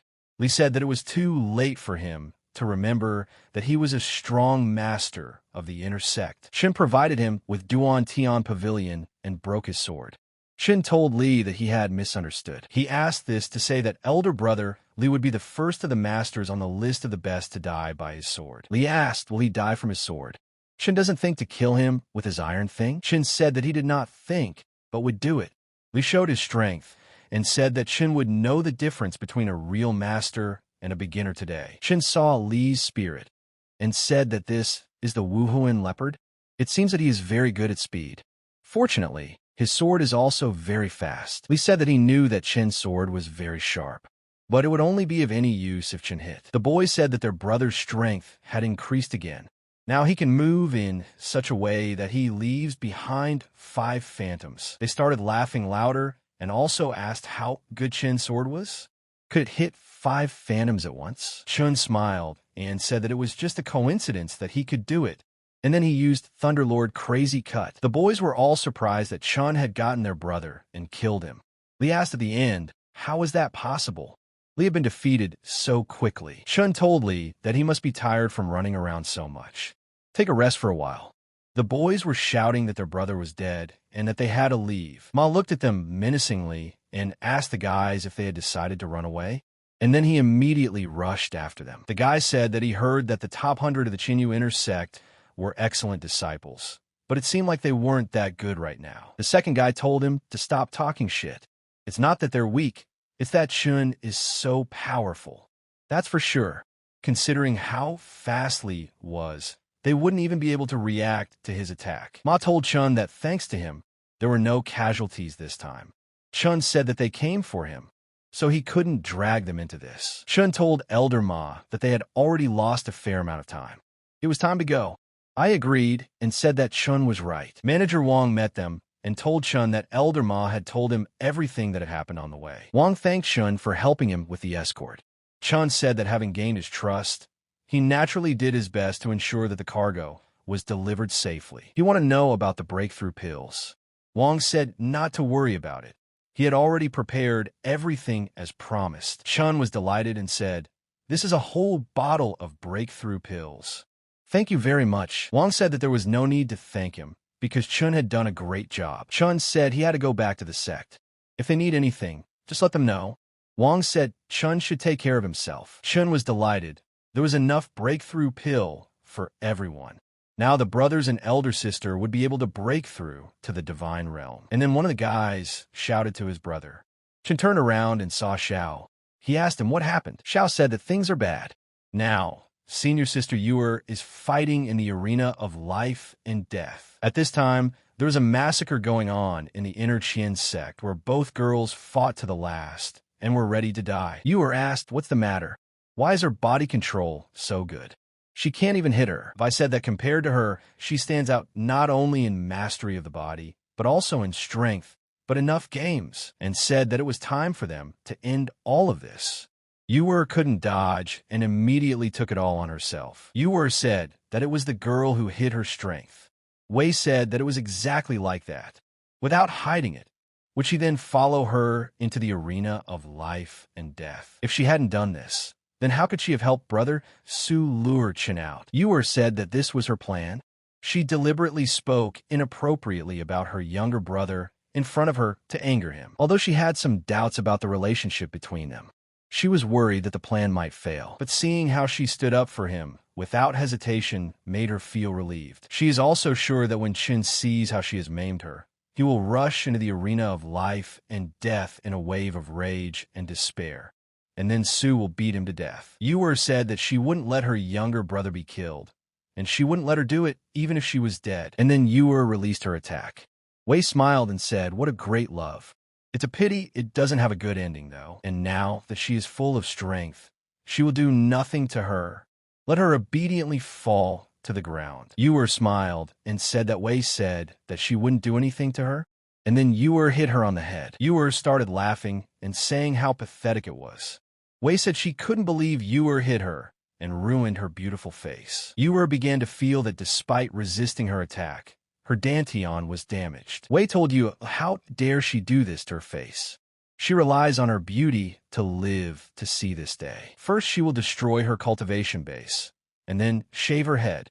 She will make her life a living hell. The guys said that Wang not only wanted to destroy her cultivation base, but also disfigure her face. Isn't that too vicious, but to torture the enemy? How inhumane do you have to be? She has the most poisonous heart. In the future, you will have to avoid her, so as not to become unhappy. The guy who is ranked 70th in the overall list of the inner sect said that Wang is not worthy of being a nun. Su laughed at this time and told her to do this, so that it would be a living hell for Chun. And when Chun arrives, he won't be able to maintain rationality, and then he will enter the arena of life and death with him, where he will be able to kill him. Can he just watch Sister Chun be humiliated? But if he does anything, he will be breaking the rules of the arena. If she wants to do it, then she should do it quickly, otherwise she will regret that she only hurt her face. Wang got angry and said that she would send her to hell while delivering the final attack. Uer had already said goodbye and realized that her end had come. Xiao also saw that it was all over, but he only hoped that when Chun found out about it, he would not repeat the same mistake. Then Chun told everyone to stop. Xiao looked up the sky and said, "It's possible, Chun." Su was delighted and said that he had come, the one who had killed his brother. Uer was also delighted to see her younger brother. Wang is overjoyed that he is finally here. She wants Chunwu to see her destroy this girl, but he can't do anything. Chun got angry and immediately attacked from the sky and said that he said to stop. Wei got what she deserved and asked, "How is this possible?" Wei fell down and said that obviously she should be better than him. Chun asked his sister how she was. I said that this guy killed Wang, who was ranked 18th on the rookie list, with one move. This Chun will become the strongest in the inner sect, and no one will be his equal. Uer told her younger brother to forgive her. She was emotional So she entered the arena of life and death. Chun told her not to blame herself. He understood everything. She came to the arena because of him. He is the one who should apologize. If he had come earlier, none of this would have happened. Everyone said that Chun had beaten Wang to exhaustion. How could that be? Why on earth was he ranked 19th on the rookie list? Who is ranked first is not capable of such a thing. This is all great, of course, but he broke the rules of the arena of life and death, and now it will end badly for him. Xiao saw that Chun did not hesitate to save people, valued love and righteousness, but he was right. However, Chun violated the rules of the life and death arena. Such a matter will not be easy to resolve. Yang saw that Chin's strength had increased again, but such rapid progress would not help him anymore. Their goal had been achieved, and he would soon die. Su was delighted and told Chun that he was finally here. He had been waiting for him. Chun asked him, was he Sugu? Was he the one who planned all this? Chun crippled his brother, and naturally he wants to avenge him. Chun asked the head instructor what he wanted to ask. What do they do to someone who is placed in the arena of life and death? Xiao said that in the arena, everyone has their own destiny, life and death without regrets. No one has the right to interfere. Interfering will be expelled from the sect, and then punished by destroying one's cultivation to the lowest level, almost to the point of death. Su asked Chun if he heard it. Chun said he did, but he supposes there is another option, right? Just punishing him clearly won't be enough. Su said that Chun is not stupid. Another option is to stand in the arena in place of his elder sister and fight against the 3 inner sect disciples.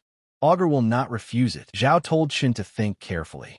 If he accepted the punishment, then despite being banished and losing his cultivation, he would at least survive. But if he accepted the challenge, no matter who he is or what his cultivation level is, he will not be able to refuse.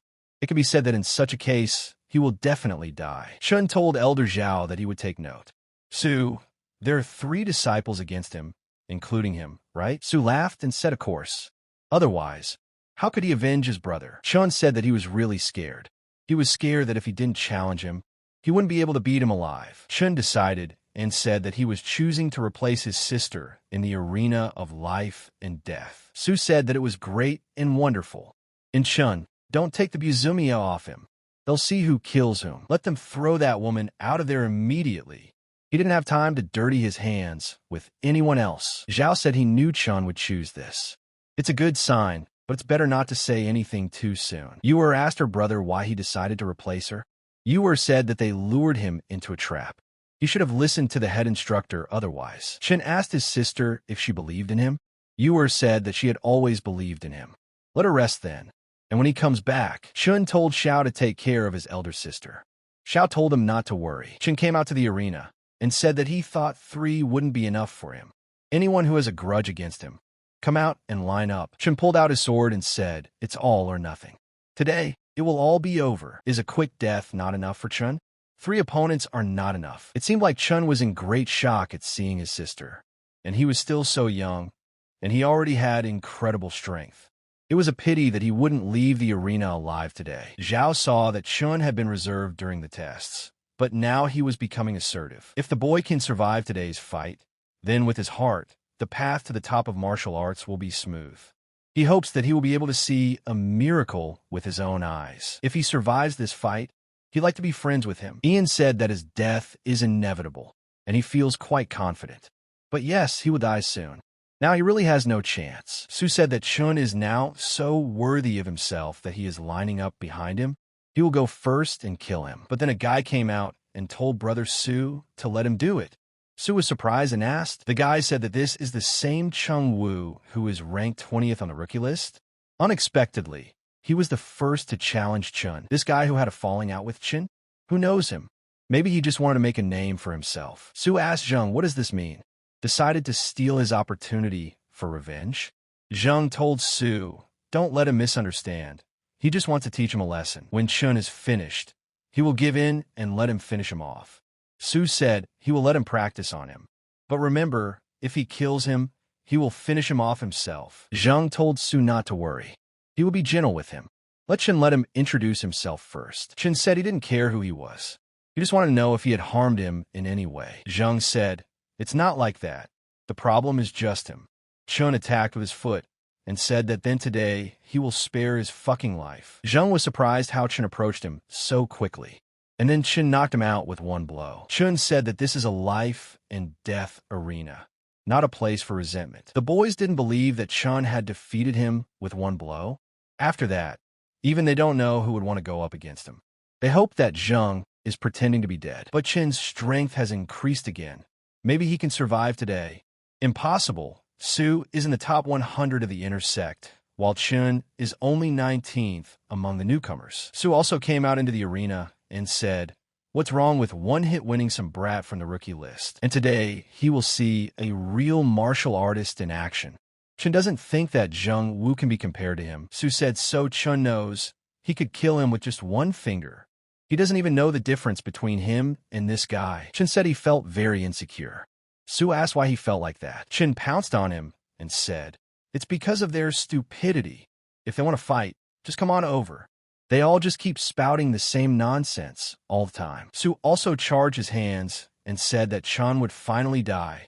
At the moment of collision, a big explosion occurred. The boys shouted that this was unbelievable. This was a mountain-crushing fist 8th yellow martial skill. According to legend, he can crush a mountain with one blow. No one has been able to practice this martial art for many years. I said no, it's not a real mountain-smashing fist.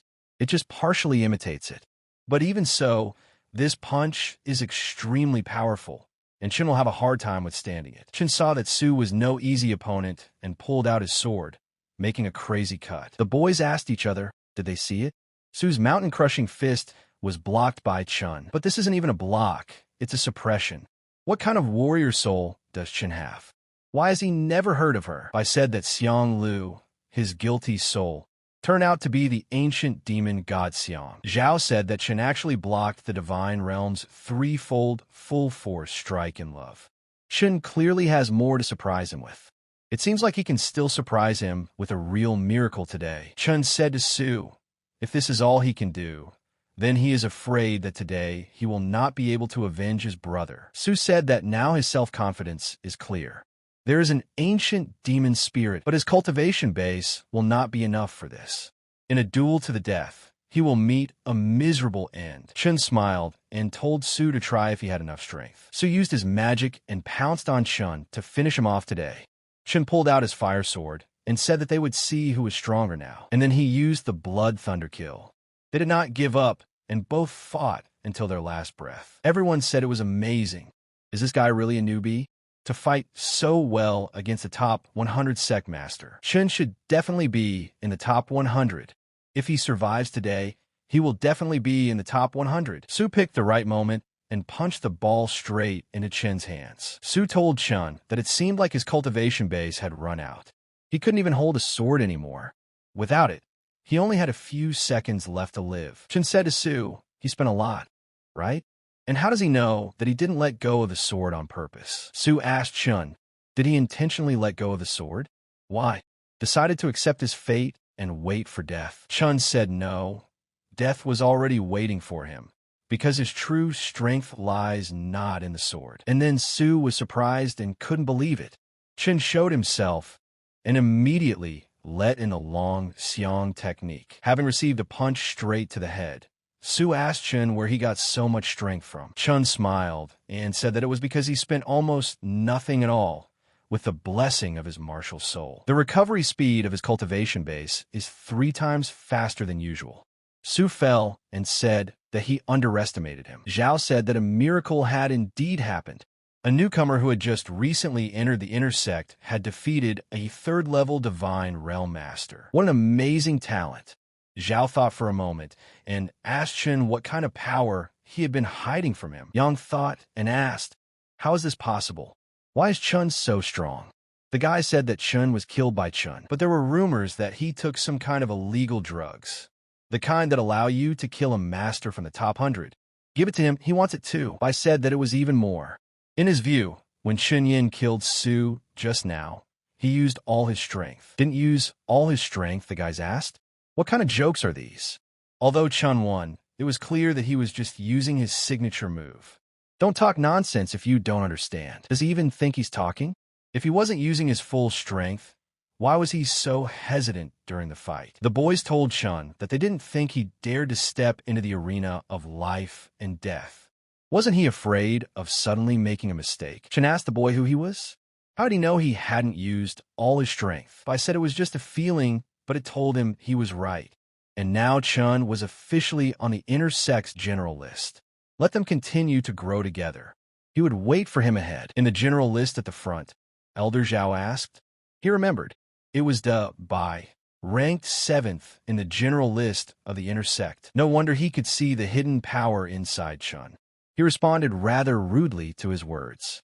He hoped that Chun didn't hold a grudge against him. Chun smiled and said that it turned out that this guy was ranked 7th on the list. Then it was clear how he figured him out. What was waiting for him ahead? Chun raised his sword and asked, who is next? Let them come and get the death they deserve. Who would dare after that? If we are not comparable in level to the masters from the general list, then Chun will simply become a target. And even if he does, it's not a fact that he'll survive.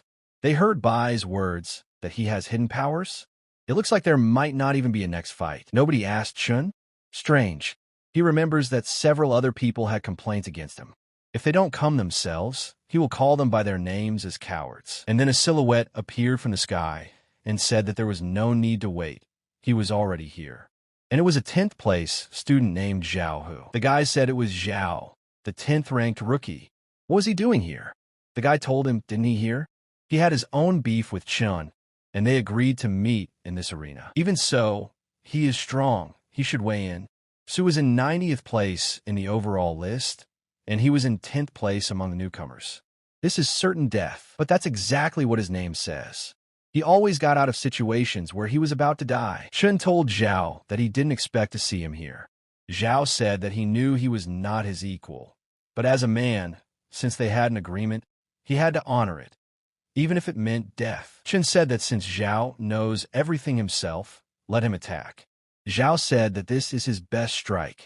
Let him feel the difference between Chun and him before he dies. Chun charged his hands with fire and said that as Xiao wishes, so it will be. And he used the dragon and elephant that slay the heavens. Xiao was defeated and sealed into the ground by Chun's blow. Chun told Xiao Hu that this world would miss him and Xiao Sanshan. Let him continue his journey. He would wait for his new challenge. The boy said that as expected, Xiao Hu was no match for Chun, but he didn't think that he would spare his life. Xiao is a fool, but lucky. The guy said that since Chun fought 3 masters, it means he fulfilled the conditions of the punishment. Who else wants to fight him? Let them hurry.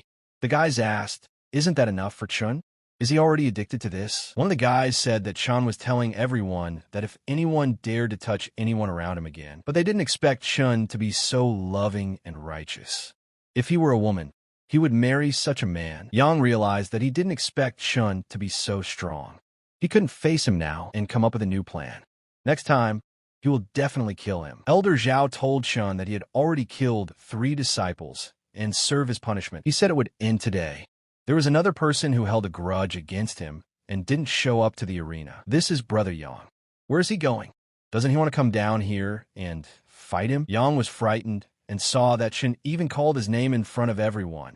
Yang told Chun that he was tired of challenging the 3 masters. He must be tired by now, so he won't use this handicap. He'll wait 2 months until the qualifiers start. Chun pulled out his sword and said that 2 months was too long.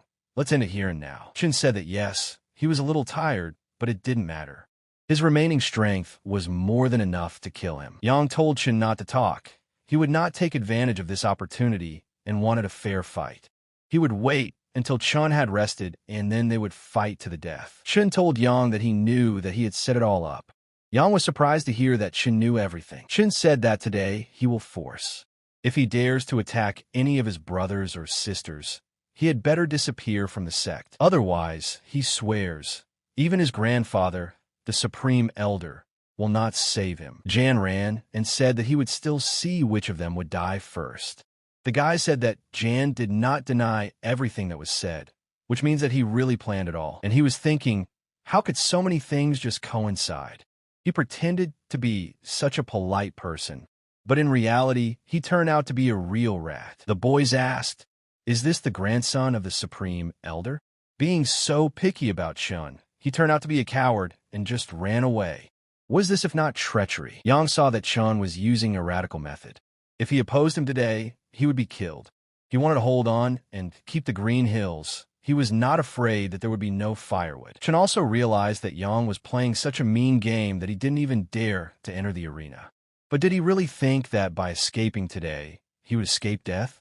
Just try to touch his sister, and he would get him even to the ends of the earth. After all, if she hadn't acted impulsively, then all of this would have happened. And then Chun came down and told her. He grabbed her in his arms and said that he was the one who had to apologize. If he hadn't had so many enemies, they wouldn't have hurt her. And now he would take care of her. Uer was embarrassed and said that she was fine. Let him not worry about her. He was able to fight 3 strong masters. Chun told her to wait until they healed her wounds, and then he could praise her. Elder Xiao said that this was an amazing talent, decisive killing, love and righteousness, heartfelt shackle. Perhaps he could raise their sects to a height never seen before. People said that this was the end. Chun, who was ranked 20th in the rookie list, Xiao was ranked 10th, Su was ranked 90th in the overall list. This Chun was too good. From today onwards, Chun's reputation will spread throughout the entire Qianyuan sect. Late in the evening, Elder Su came to check on Uer. Chun asked her, "What is the sister's condition?" Elder Su said that it was not very good. The person who planned all this wanted to destroy her cultivation base. Su told Chun not to worry. He hadn't finished yet. Fortunately, she had absorbed many heavenly spirits and earthly treasures before, and her body was quite strong. So there was hope for a full recovery. Chun told Elder Su to help her. He is willing to pay any price. Su told Chun not to worry. Her job was to treat illnesses and save lives, so she would do her best. She decided and said that she would go through the energy channels again so as not to miss anything. And then Elder Su was surprised and did not understand what happened. Chun asked her, "What's the matter?" Elder Su said, "It's okay. It's a small problem, easy to fix." Chun calmed down and sighed. Elder Su saw that this young girl's body was actually a rare 100-year-old tree. This girl's physique is extraordinary, and her cultivation is much slower than usual. But if you continue to develop certain skills, you can quickly complete cultivation at higher levels, and such a physique can be compared to heavenly treasures. Should he report this to the sect? Chun asked Elder Su what he found out. Su said that there were no hidden diseases in her, but that was until her Diantian was cured. But to completely cure her, she needs a pill made of 17 different ingredients. Of these, he has 15, but the remaining 2 are quite rare. Chun asked the elder to tell him more about them. The elder said that the first of them is the 7-colored one, which is more than 500 years old. It contains petals of different colors, quite a fascinating sight. Another is the crystalline core of the Tyrannosaurus. At birth, he himself has the 8th level of strength, but if he manages to live for 300 years, his strength increases significantly, which makes his core extremely rare. Both of these ingredients can be found in the depths of the Aomori Mountains. But he wants to remind you that in the depths of the Aomori Mountains, many terrifying monsters are gathering. If he goes there, he may never return. Chun said that he understood, but for the sake of his elder sister, no matter how dangerous it was, he would never back down. The elder said that since he was mentally prepared for it, he would not stop her. The elder said that he had stabilized her energy flow so that she would be safe for some time. As soon as Chun brought the necessary things, he could finish the treatment. But then a guy ran in screaming about Brother Chun. Chun asked Xiao what happened. Didn't he ask him to go get Uncle Han to help his sister? Xiao said that he had searched all over Weizong, but could not find him anywhere. Chun asked, "Where did he disappear to then?" Xiao said that he tried to ask the others. Everyone said that a month ago, he and several elders went deep into the Aomori Mountains. And 2 weeks ago, everyone returned except him. Chun asked, "Only Uncle Han didn't return?" Xiao said that it was Yang Chun and Ran Yushue.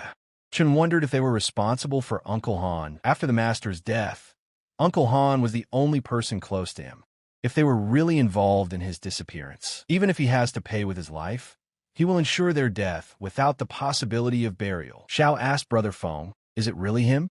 Chun said not to bother his head. He must have some other things to do and will come back later. Since he is not there, he would like to ask him to take care of his older sister in his presence, and he himself will go for the ingredients for the medicine. If she wakes up and asks about him, he asks him not to worry her unnecessarily. Xiao said he understood everything. He can rest assured. Su saw that Chun was clearly worried about Han, but at the same time he was comforting those around him, taking all the pressure on himself. Chin said that when he said goodbye to his sister in the blessed lands of Jushan, for the sake of saving him, she had to sacrifice her life. And now it was time for him to save her at any cost. Chun promised that he would definitely cure her if she just waited for him. Su saw that the affection between the girl and Chun was very strong. Chun told Elder Su to forgive him for making the trouble of treating his sister a burden. The elder said that good fortune. Chun said that he thanked him, and he would leave immediately. Su saw that they treasured each other very much, and this was a blessing for both of them. He would not reveal the secret of her body to the sect. He just hopes that the day when the secret becomes clear will come as late as possible, so that they can spend as much time together as possible. A young man ran into the Yang residence and told the young master that upon receiving the news, Chun immediately left Inai Zone and went to the Aomori Mountains to search for the necessary ingredients. Yang realized that Chun valued her too much. The guy told Yang that such an opportunity would come once in a lifetime. Yang got angry and asked him if he was going to teach him more. The guy got scared and said of course not. Yang said that he had already sent Zhang to him, waiting outside the sect, and as soon as Chun left their territory, Zhang to ask the guy, Ruthless Master, who ranks 20th on the intersect list, how clever the young master is. If Zhang to himself agreed to this, then Chun will definitely not live. Yang said that because of Chun, he was now a complete laughingstock in the entire sect. He would pay for this with his life. Chun had already reached the depths of the Aomori Mountains, but then he noticed something strange and stopped. Chun said that this was the footprint of a giant Tyrannosaurus. Judging by the size and depth of the footprint, it was clearly over 300 years old. He didn't expect to come across even traces of it right after entering the deeper parts of the Aomori Mountains. It must be his sister's blessing. Then Chun thought and decided that by following them, he could find this beast. But then he felt that someone was watching him and prepared to attack. Chun told him to come out. Zhang said, interesting. He was able to dodge his arrow. It seems he is not as wasteful as rumors say. Chun said that the guy himself was still a scoundrel, since he attacked in a mean way, even if unsuccessfully. Zhang took the arrow and said that the guy had a sharp tongue. He hoped that he not only had a good command of it, otherwise it would be a shame to waste arrows on him. Chun asked him who sent him. Zhang said that he didn't need to know, except for one thing. The one who killed him was Zhang De, who ranks 20th. Chun saw that he couldn't dodge such an arrow. He would have to take its blow. Let's see how strong the 20th ranked intersect master is. Chun cut the arrow and saw that this guy was worthy of his place. At least one step stronger than Su, who was ranked 90th. Zhang said that it seemed like the guy had strength and he was able to take his arrow. So killing Su wasn't just luck. Zhang smiled and said that, however, Chun would still have to die, since he had the power to shoot arrows endlessly like the previous one. Chun saw that he had no advantage over him in long-range combat. He would simply be a target for him. Only at close range would he have the opportunity to fight back. Zhang said that Chun wanted to close the distance. Everyone who fought him knew that they could kill him if they had to, but he knows why he is alive, and they are all dead because he didn't allow them to, and immediately released the 6 stars fervor. Chun was surprised that he did it so quickly. Chun managed to dodge all of his arrows, but every arrow was aimed straight at the target. Zhang told him to stop resisting. Just stand still and let his life be ended. But he really enjoys the anger of his enemies because they can't answer him. Chun asked him if he really thinks that victory. Zhang asked the boy, is he still not convinced? Well, try to approach him. He will stand still. But if he makes him take at least a step, then his death will not be so painful. And then Chun used Thunder Blast, the 3rd move. Zhang was surprised that the guy could attack from a distance. Zhang dodged all the attacks and said that he admitted that Chun surprised him. He did not expect that he was capable of a long-range attack. However, he could not escape. If once he found prey, then only one outcome awaited it. Chun saw that although the thunder explosion itself was powerful, its attack was slow. It was only effective when the enemy did not expect it. But even so, it was not enough to defeat Zhang. What's more important to him now is finding the ingredients to save his sister. and when I find everything I need. And then Chun fell into a trap called a formation. And it was Zhongde who set it up. Chun was surprised to see a girl swimming in the lake. The girl named Lu Yu turned around and asked, "Who's here?" Chun said he's sorry.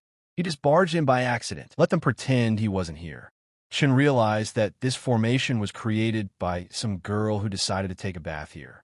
But why did she decide to do it in such a place? Lu told Chun that he was just going to leave after spying on her body. Chun said that he had already explained that it was an accident.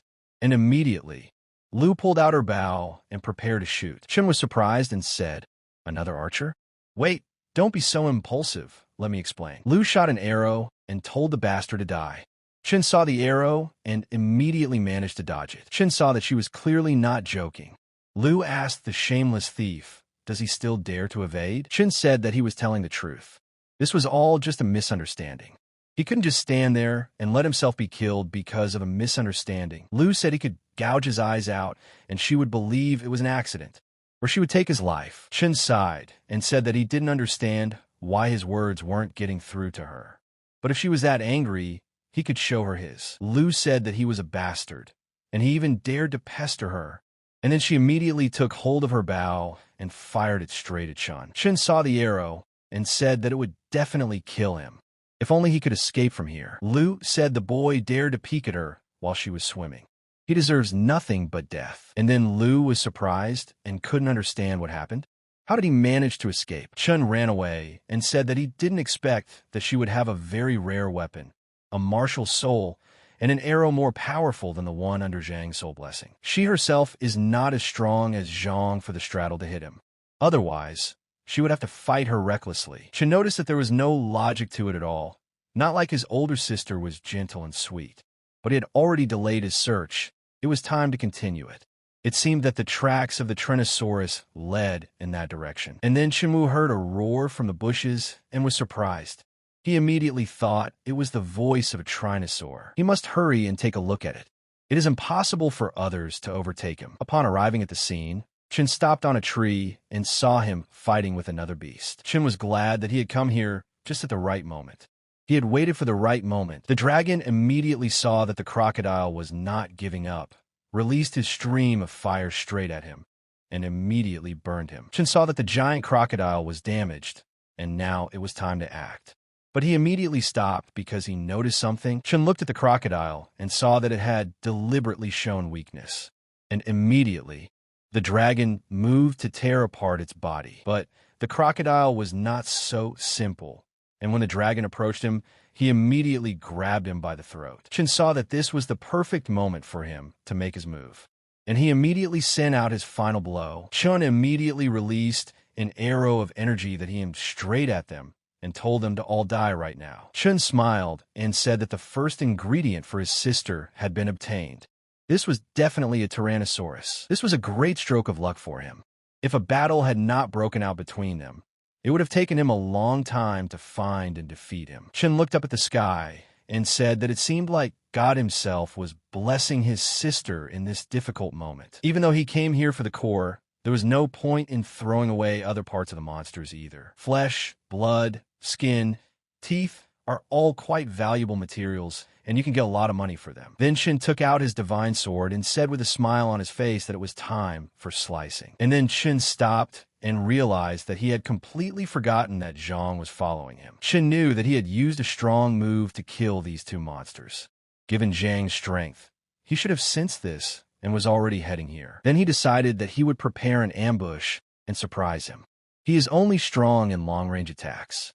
At close range, he will be an easy opponent for him. At this time, Zhang was running through the trees and said that the movements of the battle came from there, and he felt the breath of the Tyrannosaurus. And Chun is here precisely because of him, and therefore he must be right there. And then Zhang stopped and saw that there was a corpse of a Tyrannosaurus and a giant crocodile standing nearby. Zhang immediately used his powers and told Chun that he thought it was so easy to escape his sight. Zhang saw that there were only the corpses of these animals nearby, and no one alive nearby. And it seems he is thinking too much.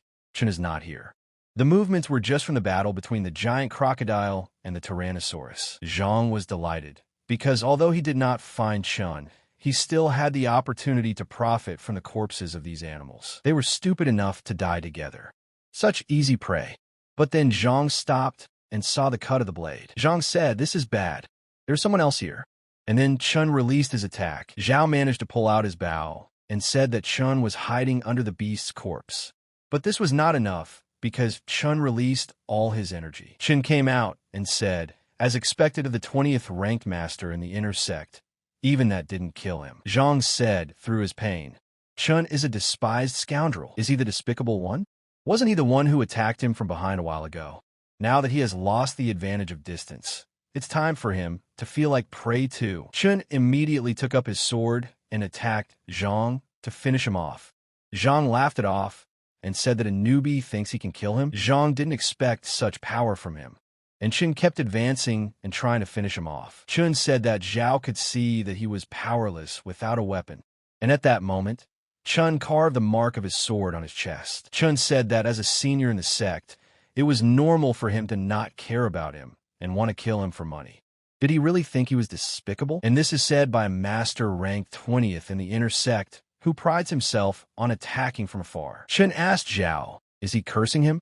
And he also interfered with his search for ingredients for his sister. Chun finally said to let this place become his grave. And at that moment, Xiao's body fell to the ground. Chun came down to the ground and said that the grave was just ready for him. Now we can finish this. Xiao told Chun that he couldn't kill him.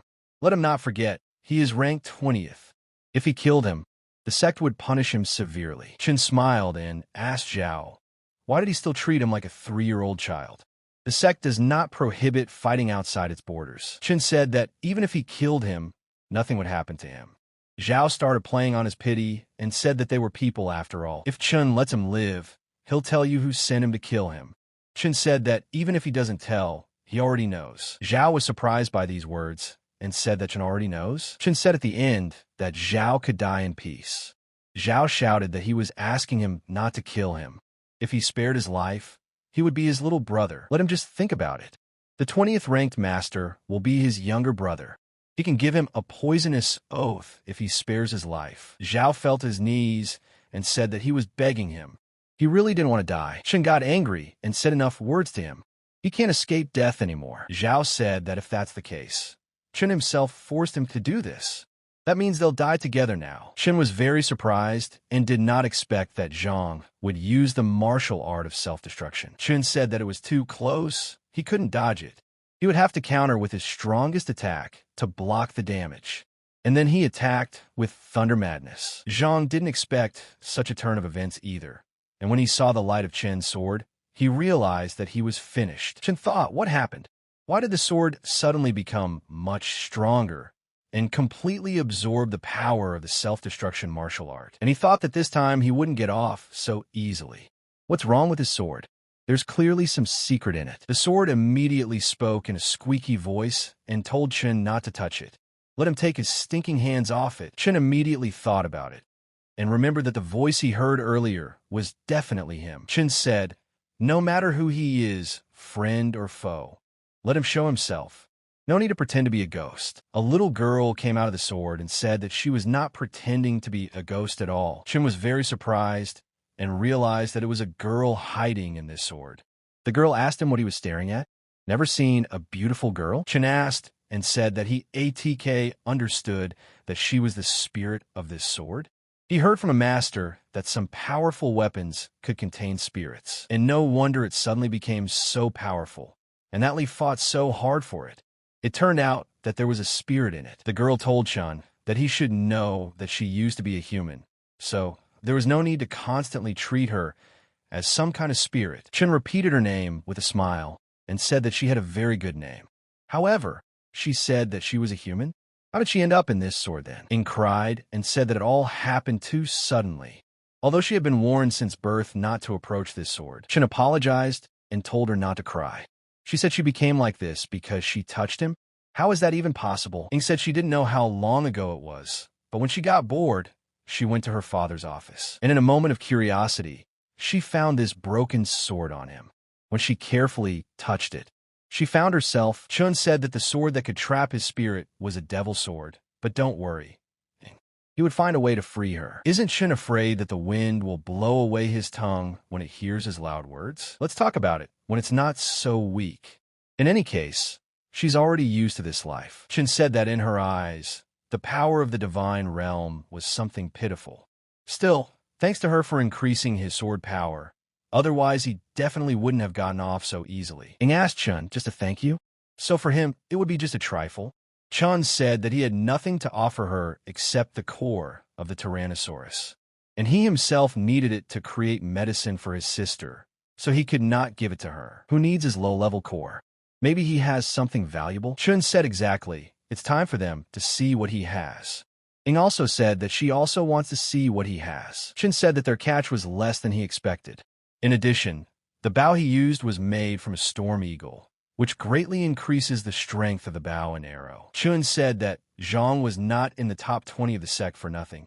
He had many valuable things. How could he be strong if he had nothing useful? Well, if for her the power of the kingdom of gods was something weak, then something like this wouldn't be interesting. Then Chun found something and said that it was a communication badge between Zhangde and Yang Jingtian. Chun said that Yang had tried to kill him 3 times, and because of him, his sister was seriously injured. It was time to settle the score with him, and then a green ray sent a message to Yang. At this time, Yang was cultivating. This message is from Zhangde. Yang was delighted and said that they had agreed that when he killed Chun, he would send a signal. Looks like he succeeded. After all, he is ranked 20th in the inner sect for a reason. He did not disappoint him. Yang flew to the mountains and said that he wanted to bring back Chen's body and show it to the entire sect, and then abuse it. Let everyone see what happens when you provoke him. Yang arrived at the scene because the signal came from here. Yin saw the body and looked at the clothes and said that it was probably Chun, and Zhang is becoming more and more self-confident. He killed Chun and left without waiting for him. When he gets back, he'll have to ask the girl to give him a good talking to, otherwise she won't listen to him. But right now, he's interested in seeing how tragically Chun died. Yang said he hoped Zhang Chun hadn't been disfigured. If his head hung in the sect and no one recognized it, things would be much more boring. Turning over the body, Yang said that Chun was a scum from another sect, and he wanted to challenge him. Now, he knows how strong he is. Yang turned the body over and told him to look at his pitiful expression before he died. And then he saw Zhangde's body. Yang was sad and thought, how is this possible? If Zhang's corpse is here, then where is Chun Feng? Chun snuck up behind him and asked if he was looking for him.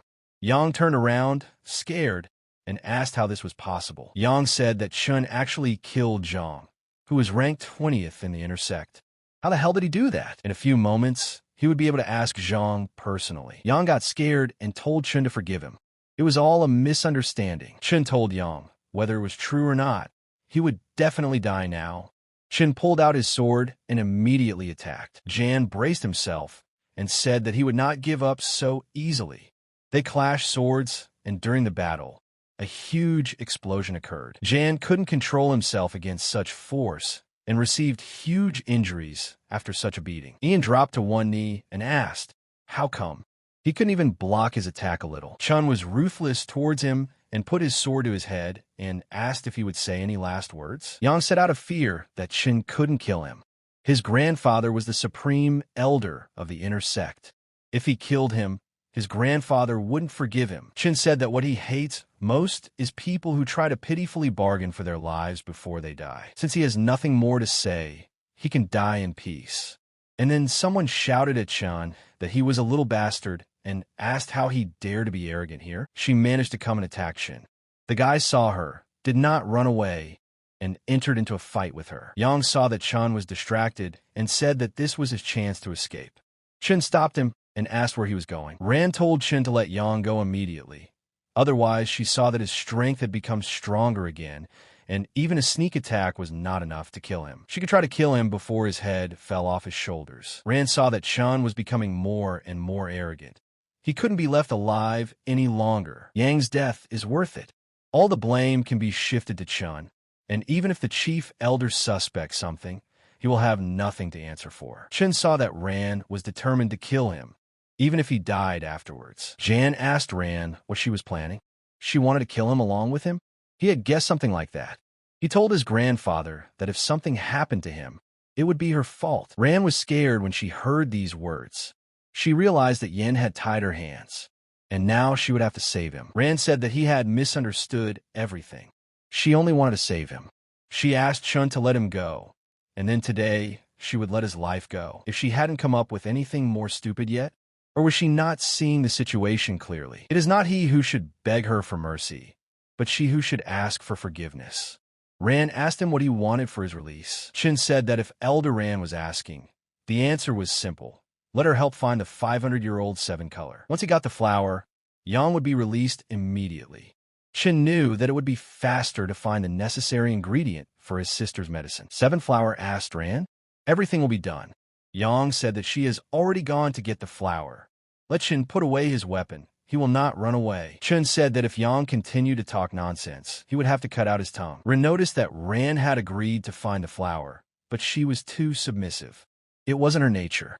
She was probably somewhere nearby right now, trying to find a moment to attack while he was relaxed. Ying told Chun to be careful. That which has returned and is hiding nearby. Chun smiled and said that it was true. She hadn't changed a bit. She was still the same stupid girl. Chun said to Elder Ran, since she came back, why doesn't she come out?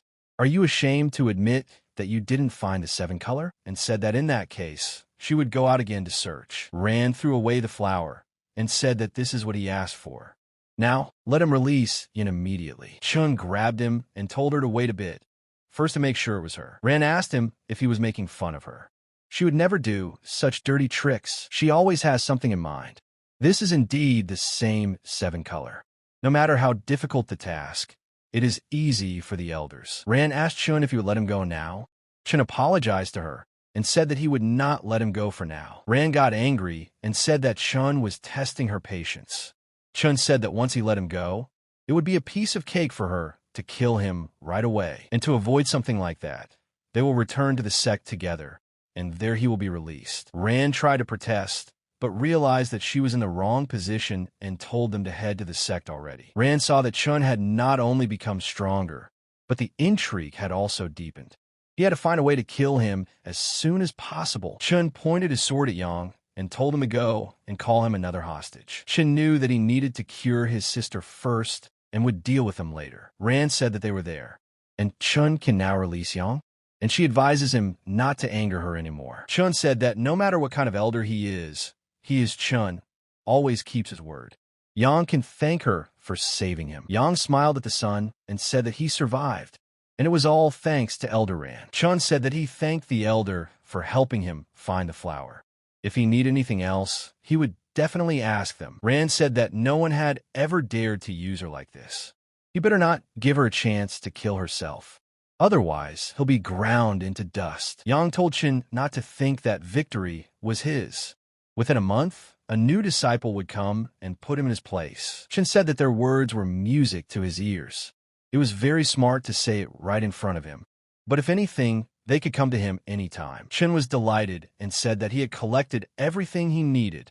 Now he could go to his sister. At this time, in the Han residence, Uer had been sick all this time and was fighting for her life. But the elder helped her. The elder said that it was unexpected. The trauma in her body began to manifest itself abruptly. Once the backlash occurs, the consequences will be irreversible. The elder looked at the sky and said that Chun should hurry. Uer had already started spitting blood at this time, and her condition immediately began to worsen. The elder saw this and became worried. The elder said that the worst had happened.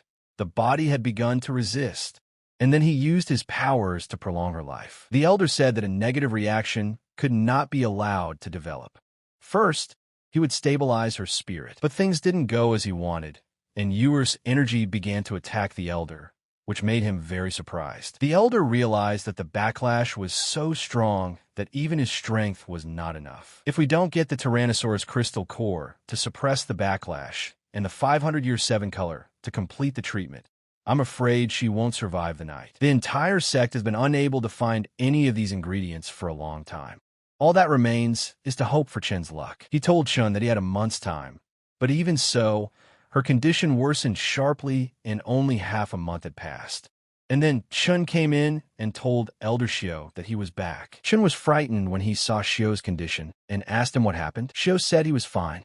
It was just that his sister's injury suddenly manifested itself. Chun asked him how this happened. Xiao said that now only the Tyrannosaurus core and the 500-year-old Seven Flower can help her. He knows that both of these ingredients are very hard to find.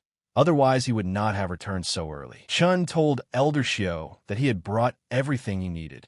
Xiao said that now all that remained was to hope for mercy. Then Xiao came to his senses and asked Chun what he said, that he had found everything. Chun said yes, and held it out for him to look at. Xiao said that it was really them. He couldn't believe his eyes. Ordinary people wouldn't be able to find it in their entire lives. But he managed to do it in just half a month. Chun said that before it was too late, let him make the medicine. Xiao said that he shouldn't worry. Once she took the medicine, she would feel better right away. Xiao told Chun that he could rest for now, and he would do the rest himself. Outside the room, Han Chen couldn't calm down and said that his sister still hadn't come to her senses. She remembered that Elder Su hadn't said that sister would feel better immediately after taking the medicine. 2 hours had already passed. Su immediately opened the door and asked Chun. He was still eager to see her, he asked. Chun asked him, how is it her sister? Su said that he was fine, and so was his sister, and he could take a look at her. Chun immediately rushed into the room at the speed of light and thanked the elder. Chun saw his sister and said that she had finally woken up. Uer said that she thought she would never see him again. Chun hugged her and told her not to cry. Everything would be fine now. He would never let her be in trouble again, and they would always be together. Xiao said that her injury ended up being a blessing in disguise for her. Thanks to the Tyrannosaurus and 7 color cores he obtained, she was not only able to heal, but also break through to the divine realm. Uer was delighted and asked if she had been able to reach the divine realm. Chun said that he didn't notice it right away. Judging from the aura emanating from her body, she had indeed made a breakthrough. Chun said that he was grateful to him, not only for saving his sister, but also for helping her break through. Xiao said that it was a small chance for her, and he had no credit for it. Xiao said that he asked Uer to release her martial arts spirit. Let me see what kind of spirit has awakened within her. Then Uer showed her spirit and was happy. Xiao was scared and said that this is the seed of martial arts. Uer asked him if it was powerful.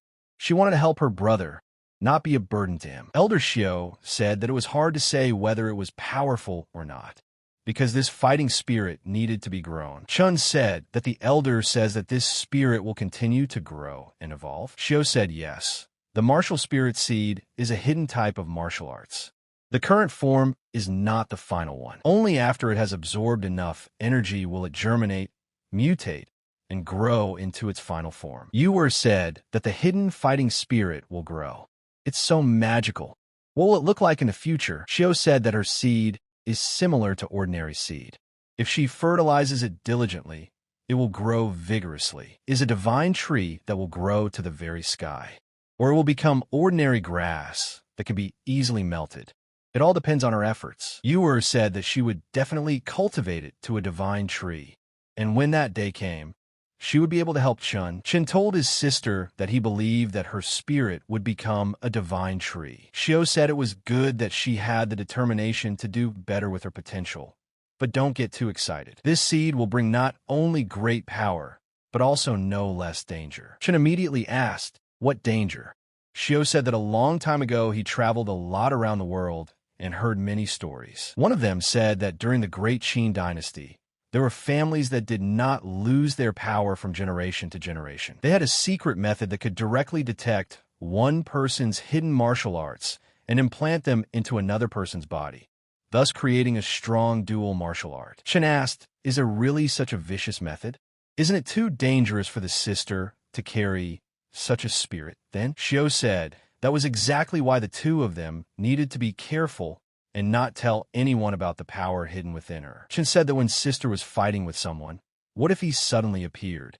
Or if the sect asked about him? Xiao said that then they would need to announce to the world that her martial soul had awakened and that the blood of the Qinyu vine had awakened. In times of danger, this talisman is activated and forms a turquoise mask. Its appearance is no different from the sapphire vine's lineage. The number of uses is limited, and if she enters into battle and loses, she will have to admit defeat. If there is no need, do not show your fighting spirit under any circumstances. Uer said that she thanked the elder for the advice and the talisman. Chun also thanked him for such help. Xiao said that it was not necessary. It was just an expedient measure.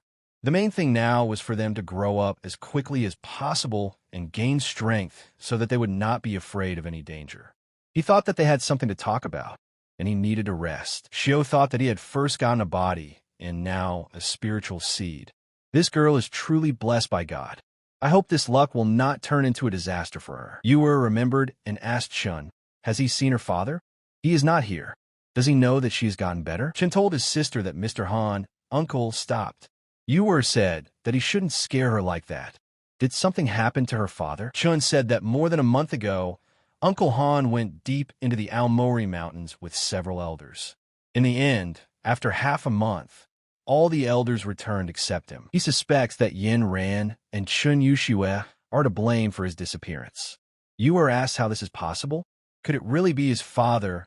And immediately bursts into tears. Chun told her not to worry. Uncle Han was only listed as missing. It didn't mean he was dead. Now, it is important to take care of her recovery, and then they can go together to look for him. Uer said that Chun was right.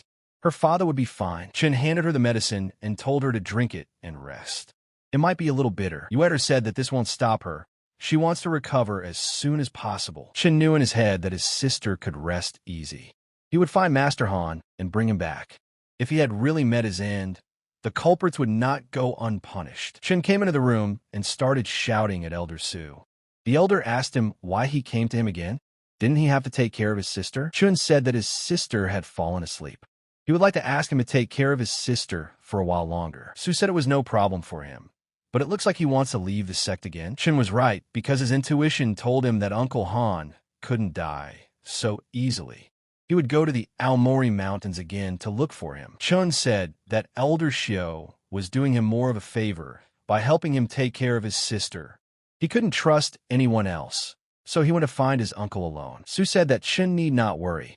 He would take care of her. However, let him not forget that he only has 1 month. After that, he must return to the sect. And what will happen in a month? Xiao told Chun. Has he already forgotten? In a month, there will be a competition between newcomers to the sect. Chun said yes, he almost forgot. He doesn't want to get involved and will focus on finding his uncle. Xiao said that he knew that with Chen's current strength, it was not interesting, but it was the best opportunity for practice. If he did not achieve the required ranking among the new arrivals, he would not be able to fight in the overall ranking and receive the sect resources necessary for further cultivation. Chun won't be able to increase his strength quickly. How then will he avenge his master and Uncle Han? Then he'll try to return for the Aomori Mountains in time. Xiao said that Chun knows how to advance and retreat, so he can stand up for himself there. But he should not forget that these mountains are still a dangerous place. At this time, a summons arrived at Ran's residence, and Ran opened it immediately to find out what was in it. Ran was delighted to see that there was new news from the surveillance team. And then she saw Chun walk out of the sect. Ran was angry and didn't think that Chun would leave the sect again so soon. He doesn't take her seriously at all. She would make sure that he never returned to the sect again. But then someone said that if Chun didn't return, then she herself might not return. Ran turned around and asked who was there. She realized that someone was hiding in her room, and she didn't even feel it. And then, behind the curtain, Uncle Wu said that even though he hadn't seen her for 8 years, she hadn't changed at all. Ran asked Uncle Wu, was he Yang's servant? Wasn't he dead? She didn't understand what kind of power this was. Why couldn't she see it? He said that his old bones were still strong. That uncle was probably joking. It's just that after the incident with Yang, he also disappeared, and she thought. But she's glad that he's okay. You told her not to tell that story. Does she think he doesn't know how she really is? He doesn't have time to talk to her. Did she understand what he told her? Ran asked Uncle Wu, is he trying to protect Chin? Will he be able to protect him forever? Protect him forever? He would have personally finished him off then. But the master still has one last wish, which he must. This child can't die now. At least until the new arrival's competition in the sect. He won't let her touch him. Wu said that then she should try and find out. Ran said that since Uncle Wu asked for it, she wouldn't lay a finger on him. How is this possible? Even the old servant Yang has such great strength. You said that she had better stick to what she was told. But if she wanted to know the consequences of breaking her word, she could always do so. Ran thought about it and saw that this old man would not only survive, but would also be so strong. Not approach Chun. Well, okay, so be it. Ran thought about it and conveyed to Wu. Didn't he think that Chun might die without her intervention? As far as she knows, in a few days, the so-called beast tide will start in the Aomori Mountains. Given Chen's level, there's no way he can survive it. He'll drive himself into the grave. Chen arrived in the Aomori Mountains and knew that Ran had secretly sent people to spy on him. With her sensitive nature, why didn't she make up for it? No idea what she's up to now. But whatever she's up to, he's always ready. So far, the road is going very smoothly. The most important thing for him now is to find any traces of Uncle Han. Judging from what he managed to hear, the Elder's mission took place in this area. And then Chen suddenly stopped and saw so many monsters approaching him. Could this be Ran's trap? Chen did not move away and was surprised that all the animals ran past him. Ing said that this was a sign of an influx of animals. Chen asked her what she meant and said that this season, the Beast Lord goes crazy, causing hordes of animals to follow him into human settlements, destroying everything in their path. This was called the Tide of Beasts. Weak monsters sense the approach and run away from them in fear. Then does that mean the tide will be here soon? Now it's clear why Ran didn't follow him. She thinks the animals will do everything for her. And then Ing saw the king of the beasts and said that he was carrying a whole army of beasts with him. Chun said that he clearly couldn't handle so many monsters. And then he saw Master Han's sword in the stone. He never parted with it. Is his Uncle Han already dead? He can't run away now. He needs to make sure first. The monsters will destroy everything in their path. He needs to take this sword. And asked him, is he crazy? They're moving too fast. If he doesn't hurry, he won't get away alive. Chun told her to forgive him, but he promised his sister that no matter what, he would find out what happened to her father, and said that she can't break her promise. Stinky, and also a fool, let him wait for her. Attacking Chun saw and said that Ran's trick worked again, but even that wouldn't stop him. Xianzhong appeared on the big stage again. People filled all the chairs and waited for a big sensation. A guy asked his friend to guess who the new recruit would be this year. The friend said it should be Wang Jing. The guy said it wasn't necessary. Among the newcomers, there was a guy named Chun who was also very good. At this time, Uer was thinking, why has her younger brother Chun not returned yet?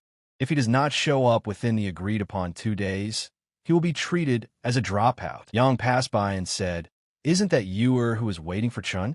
And then they started laughing loudly at her. Yang said that he heard Zai Yuxue say that Chong went to the Aomori Mountains. Some time ago, there was a huge beast wave in the Aomori Mountains, and Chun was apparently buried in the belly of the beast. And then Uer immediately thought and put the information about the beast wave in her head. Uer sighed and said no. Chun won't die at best. He'll come back soon. Yang said that after a month of seclusion, this young master still had not broken through to the 3rd level of this damned realm. He advises her to pray for Chun to die in the beast wave. Otherwise, he will get crippled in the arena. He will suffer even more than them. The boys started shouting that Yang was powerful and domineering. Who is this idiot pedal Chun? He is just a stepping stone for young Master Yang. Uer said that Yang only dared to say such things when Chun was not here. She needed to be calm. She couldn't do anything on her own, and she couldn't cause trouble for Chun anymore. The guy said that compared to young Master Yang, who do they think Chun is? He heard that she is the flower of the sect. He advises her to obediently go to young Master Yan's chamber. This is the way out, of course. There is nothing impossible in following the young master. Yang said that it turns out that young Master Xiang is here.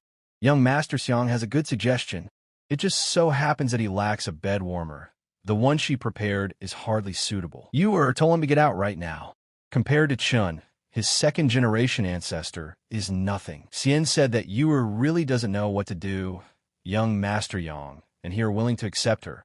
This is her blessing. And then a fireball descended from the sky, heading straight for Xian. Someone shouted that there would be a strike, who is seeking death by attacking this young master. And immediately everyone started shouting his name. Yang pointed at Chun and asked him, is he not dead? Chun said, they bastards are not dead. Yang said that Chun the scumbag is not dead. Then how could he die? Chun said that the beast wave is nothing more than a bunch of monsters. Kill all the monsters, and naturally you will survive. Yang said that Chen's cultivation had not increased significantly, but his new boasts had increased significantly. Killing a beast wave? He is not afraid to say such words too. Uer told Chun that it was great that he came back. Chun asked his sister what she was worried about. They didn't do anything to her, did they? Uer said she was fine. Uer asked Chun if he had any news about her father. Chun said that they should step aside and talk. Xian said that Chen's opponent in the first round is him. He just dared to attack him. And when he gets into the ring, he will let him die. Chun said that it was only because he knew that he would be his opponent in the first round that he did not kill him. Let him cherish his last moments of life before the arena.